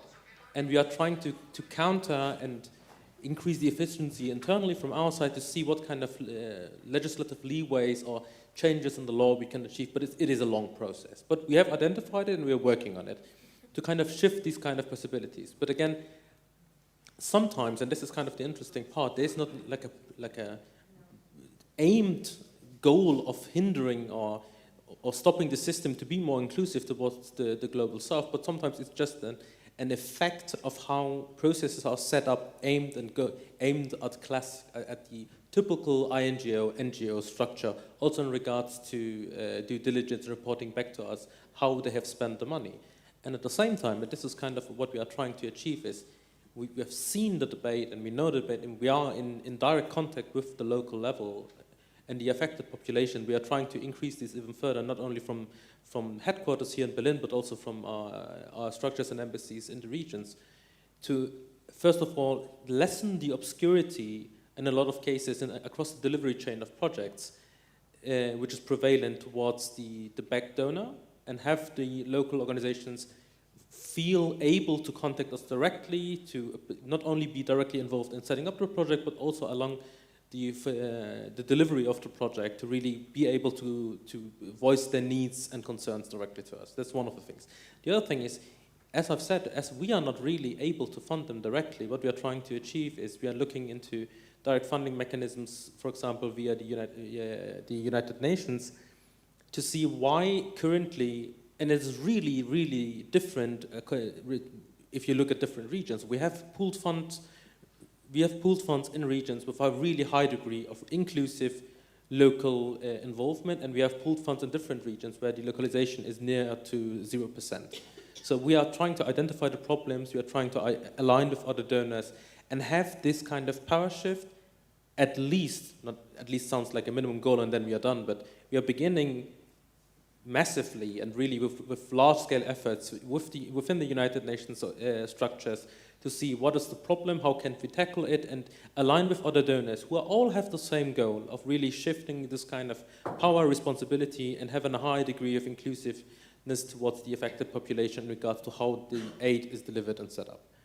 That's the one thing. In regards to how we are looking to align this all with our strategy, what we have seen is, in a lot of cases, we have different approaches, and anticipatory action has been mentioned, localization has been mentioned, and we have worked on these different kind of streams of policies and operational pilots, but what we try to do now, especially in accordance to our new strategy, is to really knit together all different approaches into a cohesive idea, including also social cohesion aspects of the project. So what we're trying to do is also align not only the humanitarian assistance contexts with our across the nexus and the HDP and the small and the big piece.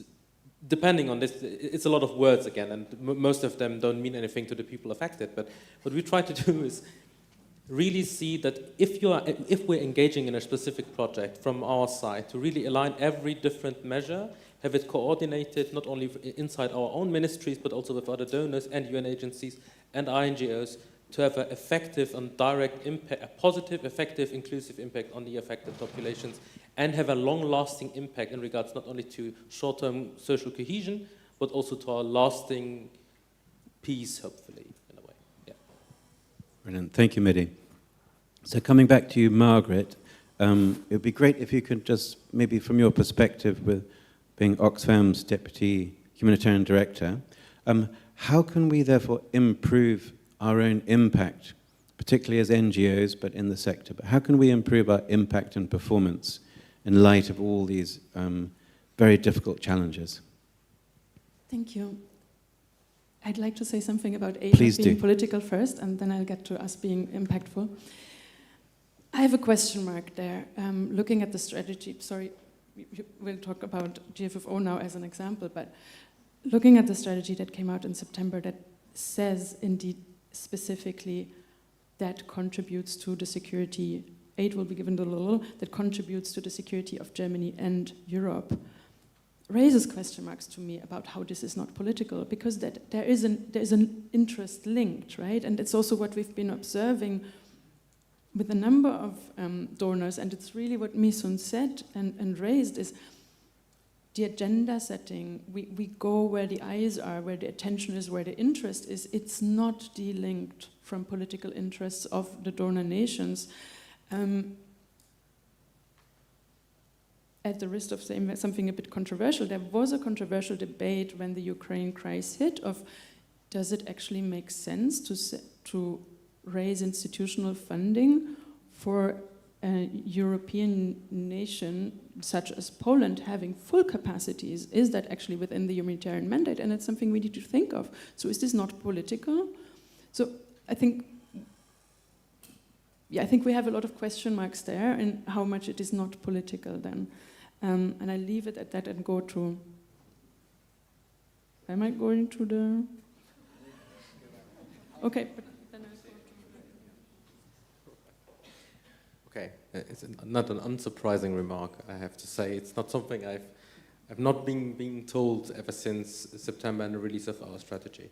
I think what's important to mention in this context, and you have described it, if you look at it, what we try to aim for in regards to how we introduce the strategy is setting up a chapeau, like a frame for what's coming on in the content. And if you look at the frame, it's the rough frame of where a lot of debates are taking place. And that is true. The debates around a lot of humanitarian scenarios and how we engage in them are highly political. That is something we will not negate also from government side. You have mentioned Ukraine, you have the crisis in the Middle East, you have also the neglected crisis in the media and public eye in other parts of the world. But what we're trying to do is, by introducing the debate and having it contextualized in a security context, maybe even, to kind of engage in what is already happening in parliament, in society, on the streets, but also sometimes among colleagues in the sector. What was important for us, if you go into the debate like this and acknowledge that a lot of debates and a lot of topics and contexts and regions are highly politicized anyways, our work will still be fully principled and needs-based. And this is something we have assured, and this is the very next sentence where let's say, the content part of the strategy starts, and hopefully you would agree with this, and what comes after is rather technical and operational part of the strategy. But what we really try to assure, also in even contextualizing it with the beginning, and sometimes it is misunderstood, and this is why we have this debate in a lot of cases, that nevertheless our goal and how we will operate in the next years, and we have been operating ever since, will be principled and needs-based. But I have to mention also in this context that it is an interesting debate to have with us from the donor side, because Germany very specifically, and hopefully also in the future, is a very principled donor, and we have been and will be. But what we are seeing at the same time is that, contrary to us in a lot of other regions, the humanitarian scenario is highly politicized. And this is something we are trying to actively counter, and we would hope for more support in that debate too. Hold your thought, Margaret, on performance and impact, and also might be asking you about quality and accountability as well. But I did promise some comments, feedback, questions from the room. So I'd love just to open it up now to a little bit of Q&A. What we'll do is we'll take 3 or 5, we'll see how it is, in the room. I'd also love to hear from Anna, who I think is monitoring the YouTube, and if there are any comments coming in from there, shaking her head. So let's just stay in the room. So yeah, the gentleman here, there are some very kind people who will be delivering. So we'll take a few comments. Try to keep them brief-ish. Yeah, okay, thanks very much. My name is Pat McMahon from Mothers First. I suppose a few things that I haven't heard so far today is that human rights and the human rights treaty base. Also, the idea of resilience building. I think we have this idea of humanitarian action is immediate action, but actually humanitarian action, even within the sphere standards, is very much talking about resilience building. And I suppose one of the questions I'd like to specifically ask is, the funding gap that has been chronic funding of humanitarian response plans means that the resilience building programs haven't been supported. And I just wonder, does the panel feel that this is kind of a reciprocal cycle that is creating more humanitarian needs because we're not actually building resilience, we're not seeking to achieve kind of sovereignty and food sovereignty within these contexts? Brilliant, thank you so much. Let's take a few more. I can see a hand, but I can't see who the hand belongs to. But yeah, please.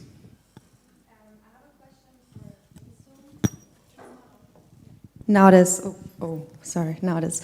I have a question for Misun, because your plea for us to saying no to competing over funds that push a colonial agenda is very much resonating with me. But as a student just venturing into the humanitarian field, I wonder where alternative funds could come from, if not from governments.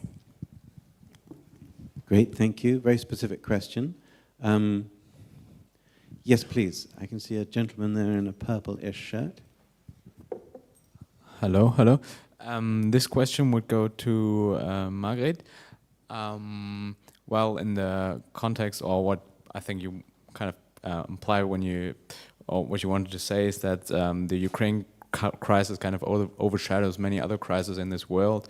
And that, well, humanitarian aid is a political tool. But what I'm wondering in that case is that how can the humanitarian field in general shift the focus back to those crises in times where it's, as difficult as we already said with all those elephants, and especially when I think of Germany as well and the kind of populist rising, how is that in any way realistic? Great. Yep, we have space for one or two more. Or is everybody desperate? Okay, yeah, please. Hi, I'm Amelia. I'm with Europe Cares, and I have a question, I'd say for Margaret and Misun, but also open to all opinions. You were talking about market logic and principled logic, and my question is, how do you propose we can ensure the integrity of the humanitarian work that we're doing and attempt to still receive funding and also notoriety from the public where it's really important? Great. Last orders at the bar. Otherwise, I'm going to turn to Margaret first. Yeah, if I can ask you to respond to those and also my earlier question, that would be wonderful. Thank you. Well, just particularly the one about resilience and the fact that there's a 30% gap always in every funding appeal. You know, is that a game that we're playing as NGOs with donors, or and what does that mean in terms of long-term support? Is it just sticking plaster, or is it going to address some root causes? And how, if you can speak into that, and if you can also speak into that integrity point, but also performance quality. But small questions all in 1 minute, yeah.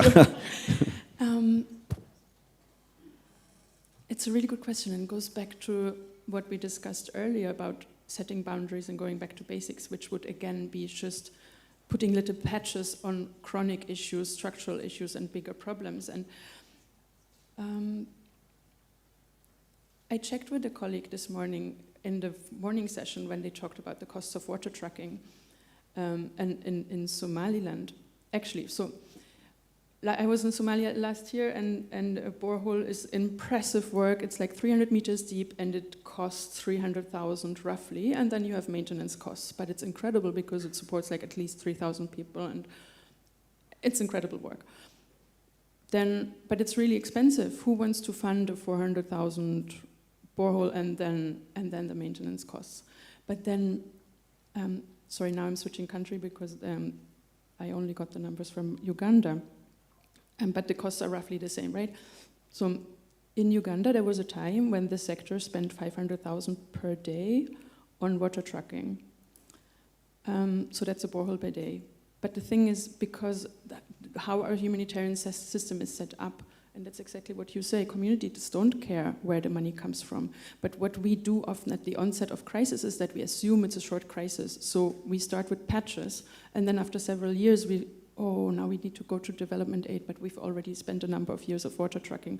I'm simplifying, but I hope you understand the thought with me, is that we now know that conflicts take about 20 years at the onset.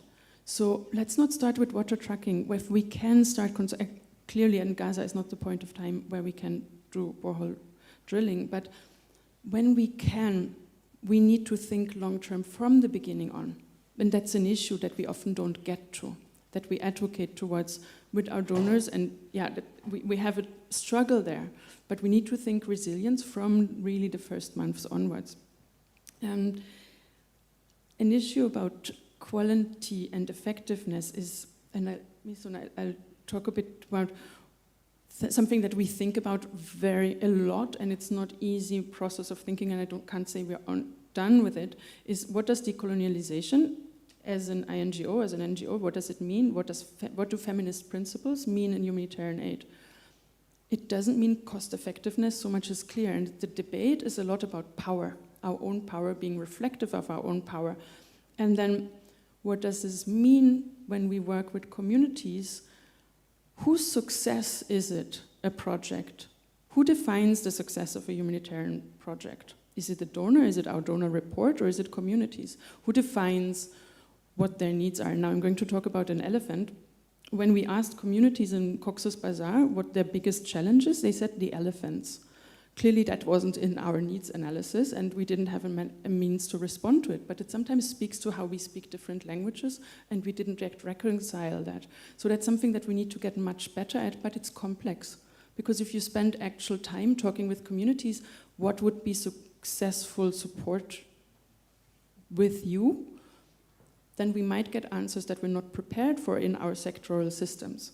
So we need to spend more time on this again on the onset. I know I'm making it more complex, but that's our reality. And then that goes to your question about what do we do when, let's say, our narratives and our priorities don't align with, let's say, the agendas set in, for example, the German society at the moment. And it's a struggle that we all have, I think, as humanitarians, is how do we successfully set agendas? And I agree with you, we have lots of agenda setting power, and I wonder if we always use it to the right means. And I think sometimes we are still too simplistic in exactly the narratives that you mentioned. Oh, there's helpless victims, and we come and we help, and we don't trust them to understand that there's complex and able societies, and we can do so much to assist them in their path, and so on.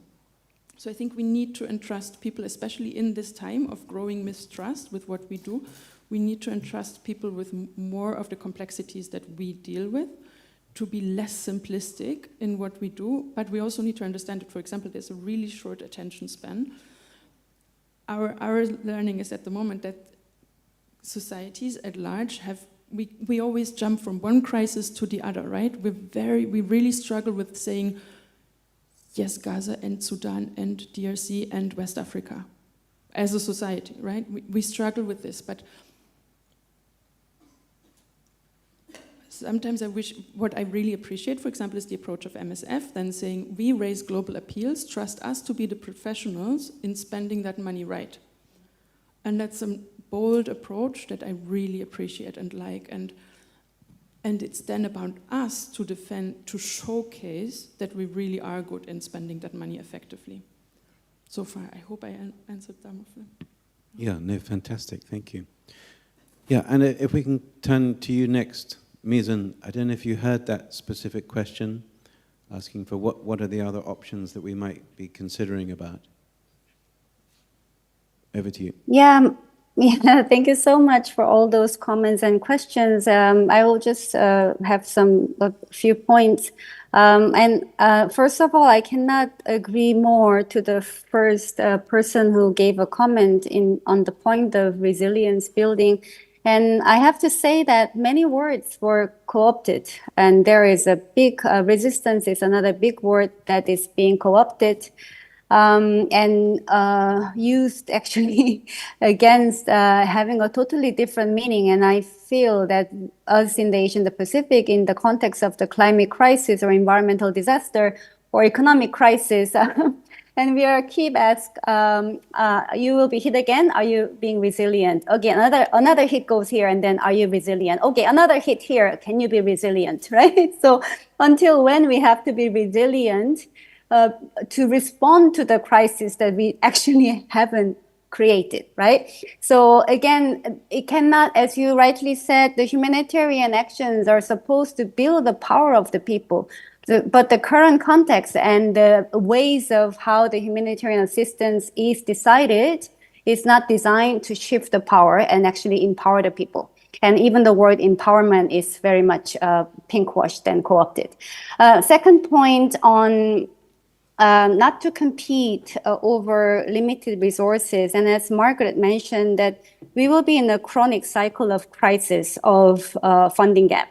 ODA caught, flatlining of the private foundation donors, and then there are many buzzwords in the climate urgent response or different sub-regional funds and finance, the role of the intermediaries. But the question is, are there really new money, the good resources, or is it being simply recycled or shifted to one from the other in the name of differently packaged items? And I think another point is that the humanitarian assistance, as well as the larger development aid, and including the private donors' money, the areas or thematic priorities, whatever we name it, the areas where the most of the money goes to include health, education, food, and water, right? But those crises in terms of health, food insecurity, education crisis, unclean water and environmental disaster, it cannot be separated from the economic decisions or coercion where many of the developing countries are forced to privatize our public services. So at the cost of privatizing health, we have to depend on the aid. At the cost of privatized health and education system and food, because the food item has to be commodified to meet the trade deals, then we have to rely on food aid. And at the cost of whatever food insecurity, again, the development aid is cut from our region, for instance, right? But to answer your question, there are some practical ways, and that's the political demands that has been from the Global South feminists and other people's movement. First, many of the countries in the Global South has been in a chronic cycle of the debt crisis because of the political and economic decisions made by IMF and World Bank to get the loan to start with, or get the aid, right? Then, can we imagine if the amount that the government have to spend to service the debt is actually freed up? Second, military budget. If that can be freed up, including from the donor countries, and actually meet your ODA commitment, there would be more resources. Tax the wealth. It has been the political demands of the movement for a long time. It's not going to happen. Tax the corporations, not going to happen anytime soon. And also to rectify the unjust and unfair, unequal trade rules, right? So all the political demands are deeply structural, and it will not be easy to achieve that, because that means that the entire political and economic power has to be shifted and fairly distributed. But that's, again, it's very difficult. So again, I think I'm coming back to the points that whether it is humanitarian aid or development aid, all of that is designed and following the political agenda of those who have the power and wealth. So unless we actually address and identify the root causes of those inequality of power, wealth, and resources, we will be in a cycle of competing over limited resources, in a chronic panicking mode, because the money will only get shrinking and shrinking and shrinking furthermore. Thanks, Mizan. And yeah, I just wanted to make a short intervention as well. Just my concern about the quality of principled humanitarian action. As the funding is going down, we're all talking about it, it's very evident. Some organizations are closing. There's going to be definitely a pinch on the need to focus on quality from many people's perspective. But I would say that's wrong, because if we're talking about going back to the 80s or 90s, if we're talking about going back to basics, and if we're thinking about throwing out the point about quality or the point about minimum standards, we're really talking about throwing away our desire as humanitarians to treat other people with respect and with dignity. The whole point of Sphere was actually not about standards itself or professionalization. The whole point of Sphere was to say, we failed after the camps in Goma, after the Rwandan tragedy. We failed as humanitarians. Not only did we not convey dignity to people, we actually made the situation much worse. So let's ensure that when we do principled humanitarian action, we are respecting people's dignity. And if quality is not being talked about, and it hasn't been talked about for some time, it's primarily we're talking about accountability, but quality and accountability go hand in hand. If we're not talking about quality, then we're beginning to give up on what it actually means to be a humanitarian, that other people have humanity, that this is enshrined in the UN Declaration on Human Rights. So it's so important. So yeah, I just wanted to remind people about that. There's a couple more interventions that I'd like from Mehdi and John before we wrap up as well. So Mehdi, there was a question there related to the Ukraine, and I'd like you just to speak into that and also what you heard from the other questions as well. Always getting the easy ones, I see. You did ask for them. I think in regards to kind of looking into the political ramifications of different regional contexts, it is what we try to do, what we have already been doing, always have been doing, and will do in the future, is see where our money from the donor side directly in parentheses has the most impact and is necessary for the system to really function. So our responsibility to the Ukraine crisis, which is directly in our neighborhood, is larger and is also perceived as larger from other donors at the same time than crises, for example, in South America. So this doesn't mean we don't assess them as the same needs, but what we do is by aligning with other donors, we are trying to kind of balance out our engagements and also the donor money in different scenarios. But at the same time, and this is really important for us also to mention, as we are also one of the largest donors into the United Nations system, even if we are not directly engaged in a regional context, may it be broadly Asia, but South America also as an example, nevertheless, around about 1/5 of a euro of every dollar, euro, whatever you are counting it, out of pooled fund mechanisms is donated by the German government. So we see our responsibility globally, but what we see is when we are assessing where we are engaging most directly is where we have the most impact into the system and how we can help the people the best. And at the same time, and this is also part of our assessment and part of how we are prioritizing the system, currently as our funding is going down at the same time, what we are looking into is not just roughly cutting our budget in every project and scenario by around about 50%, but really looking into the nitty-gritty of every single humanitarian catastrophe we are trying to elevate and support the people on the ground, and see where our money has the most crucial impact on really keeping the system alive, basically.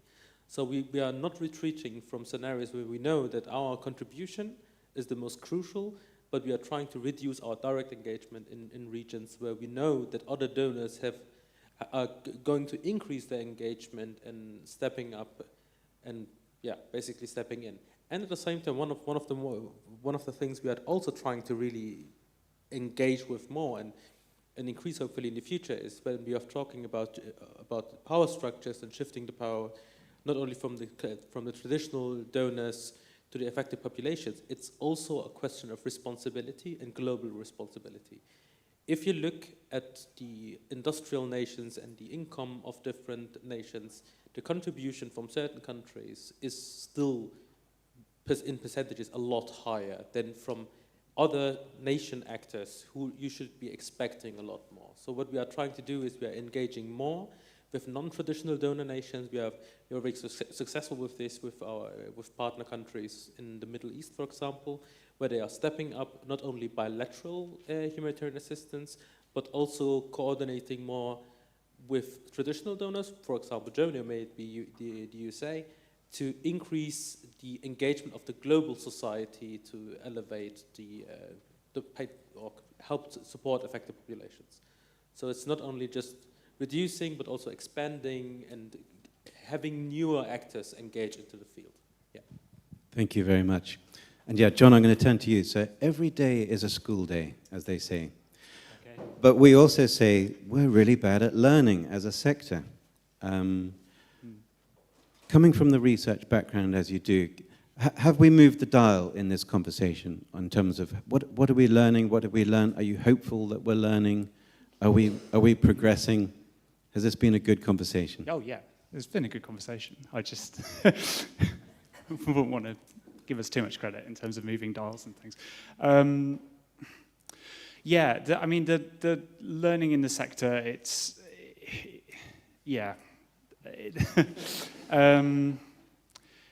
not a completely terrible picture in terms of learning and reform, as I mentioned up at the top. Right, there have been notable reform successes. They were built on a strong body of evidence. There was clearly research that worked in those places. I guess in terms of thinking about the narratives and the role that they have in terms of reform and perhaps being more important than evidence, really, in terms of what gets done and which crises get covered. I guess what worries me about a back to basics approach and a pinch in funding is that the narratives remain. but the resources, which are already tiny in terms of like the R&D budget of the humanitarian sector, if you want to call it that, is just like non-existent compared with, as a proportion compared with other sectors. I guess in a time of decreased funding and difficult decisions, obviously that budget is reduced, and the learning and evidence generation and the evidence-led reform and policy initiatives are the first things to go. I mean, there's so many issues with that, but I mean, it would be one thing, wouldn't it, if what resulted from a back to basics approach would be a completely objective assessment of the millions of people that need humanitarian assistance, from least vulnerable to most vulnerable, and then you can cut off a chunk off the top. But that obviously that's not going to happen. The narratives and the double standards and the wild, misallocations of funding will all still stay the same, because this stuff is dictated in large part by state interests, by donor interests, by geopolitical interests, and that's that's obviously a concern. It happens incidentally on a subnational level as well, right? It's not just a case of X crises in X country gets more money than another one. Even within complex crises, you have wild disparities in terms of resource allocation between areas that either have made headlines or have an existing humanitarian presence there, versus areas of the same country where the humanitarian need may be just as high. I wrote about this in a project on Nigeria, northern Nigeria, last year. So, yeah, I mean, this is it's a super broad topic, and we've talked about lots of different things, haven't we? But I think the concern from a research point of view is that the resourcing for that and to drive evidence-led policy, that will be the first to go. But the narratives that we spoke about in this session will remain, right, in terms of the wider geopolitics and where the money goes to. In terms of larger, bringing other donors on side as well from outside the OECD, I just wouldn't underestimate the impact that Gaza is having on just hemorrhaging goodwill and support, in terms of, from main donors and the double standards at play here, as was talked about in this session. But I think that just really needs to be at the forefront of our minds in terms of double standards and narratives and donors and things like that. So, yeah. Sorry. Word soup. Don't apologize. Thanks, William. Thank you, John. Thank you. We're going to wrap up now, but let me throw out one rhetorical point. I joined a webinar the other day. There was a US bank fund manager who said, your problem isn't money, that she manages 30 billion portfolios, the size of 30 billion US dollars portfolios, and they're way more than a handful, maybe 15 portfolios, all 30 billion. She said, the sector, you say you're 30 billion, that's nothing. Your problem isn't money. Rhetorical. I'm going to leave that out there. We haven't got time to unpack that. I also need, I think, to apologize to elephants. I think we've been a little bit rude about elephants. They are not bad animals. So apologize to elephants. Now I'm just going to ask each of our panelists just to wrap up. There's probably one burning comment that you'd like to leave us with. So going to you, Mizan, first. Why am I always the first, William? I'm going in order. I think I see. I think the one burning comment for me is really the appeal that all of us, as part of the larger peoples and social justice movements, should come together, regardless of what kind of category that we are labeled with, whether it's humanitarian or development, because we know our struggles and realities are connected. And until we find and I articulate our solutions and how those are and should be connected, I think we'll live in the same world after generations. So maybe that's my last comment and appeal to all of us. Thank you very much. John.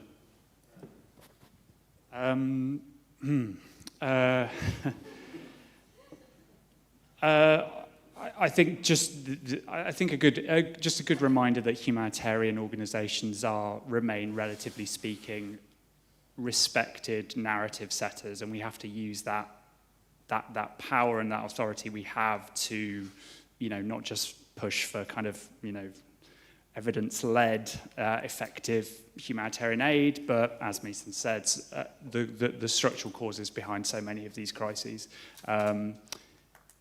Also, I will do a plug for my organisation, ODI, if you don't mind.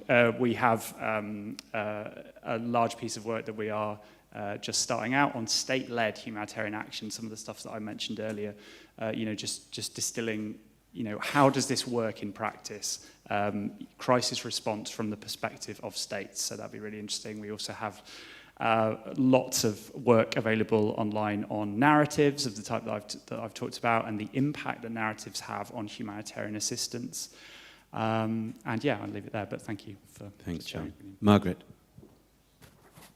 I think there are three key takeaway areas that we talked through I found really interesting. Is first, diversifying what do we need to do in a way, right? It's like we talked about diversifying the donor base, but also about can we not take funds when strings are attached or too many strings are attached, which for us at times means not taking OS funding or not taking institutional fundings for crises where we are fully funded by societal support.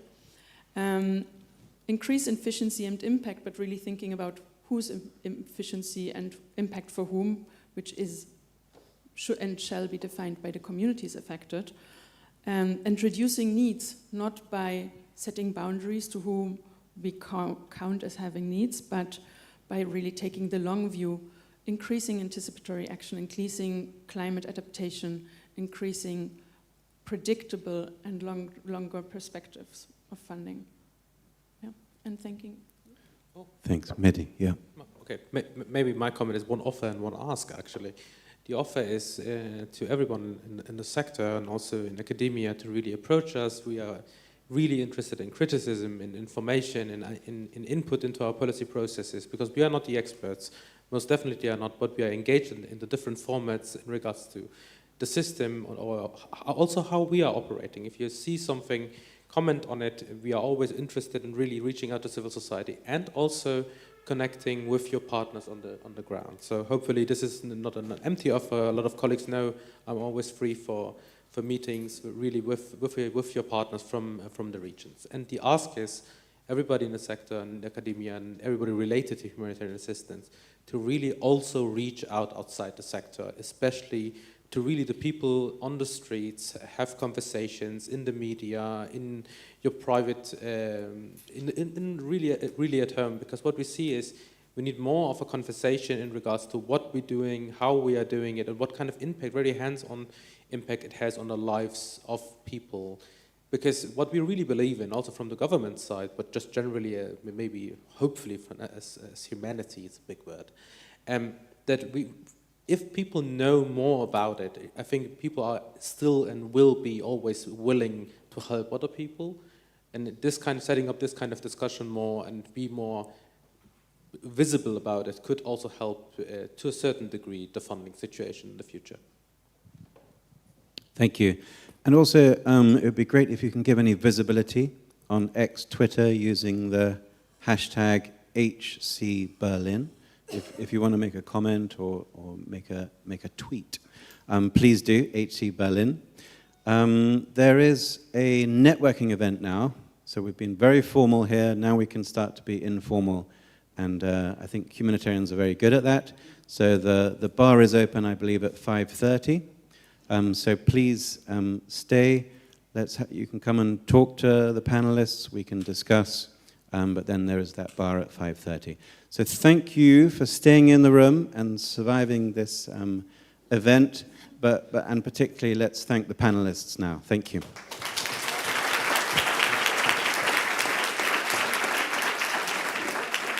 And also, big cheers for our moderator. He's done a really good job.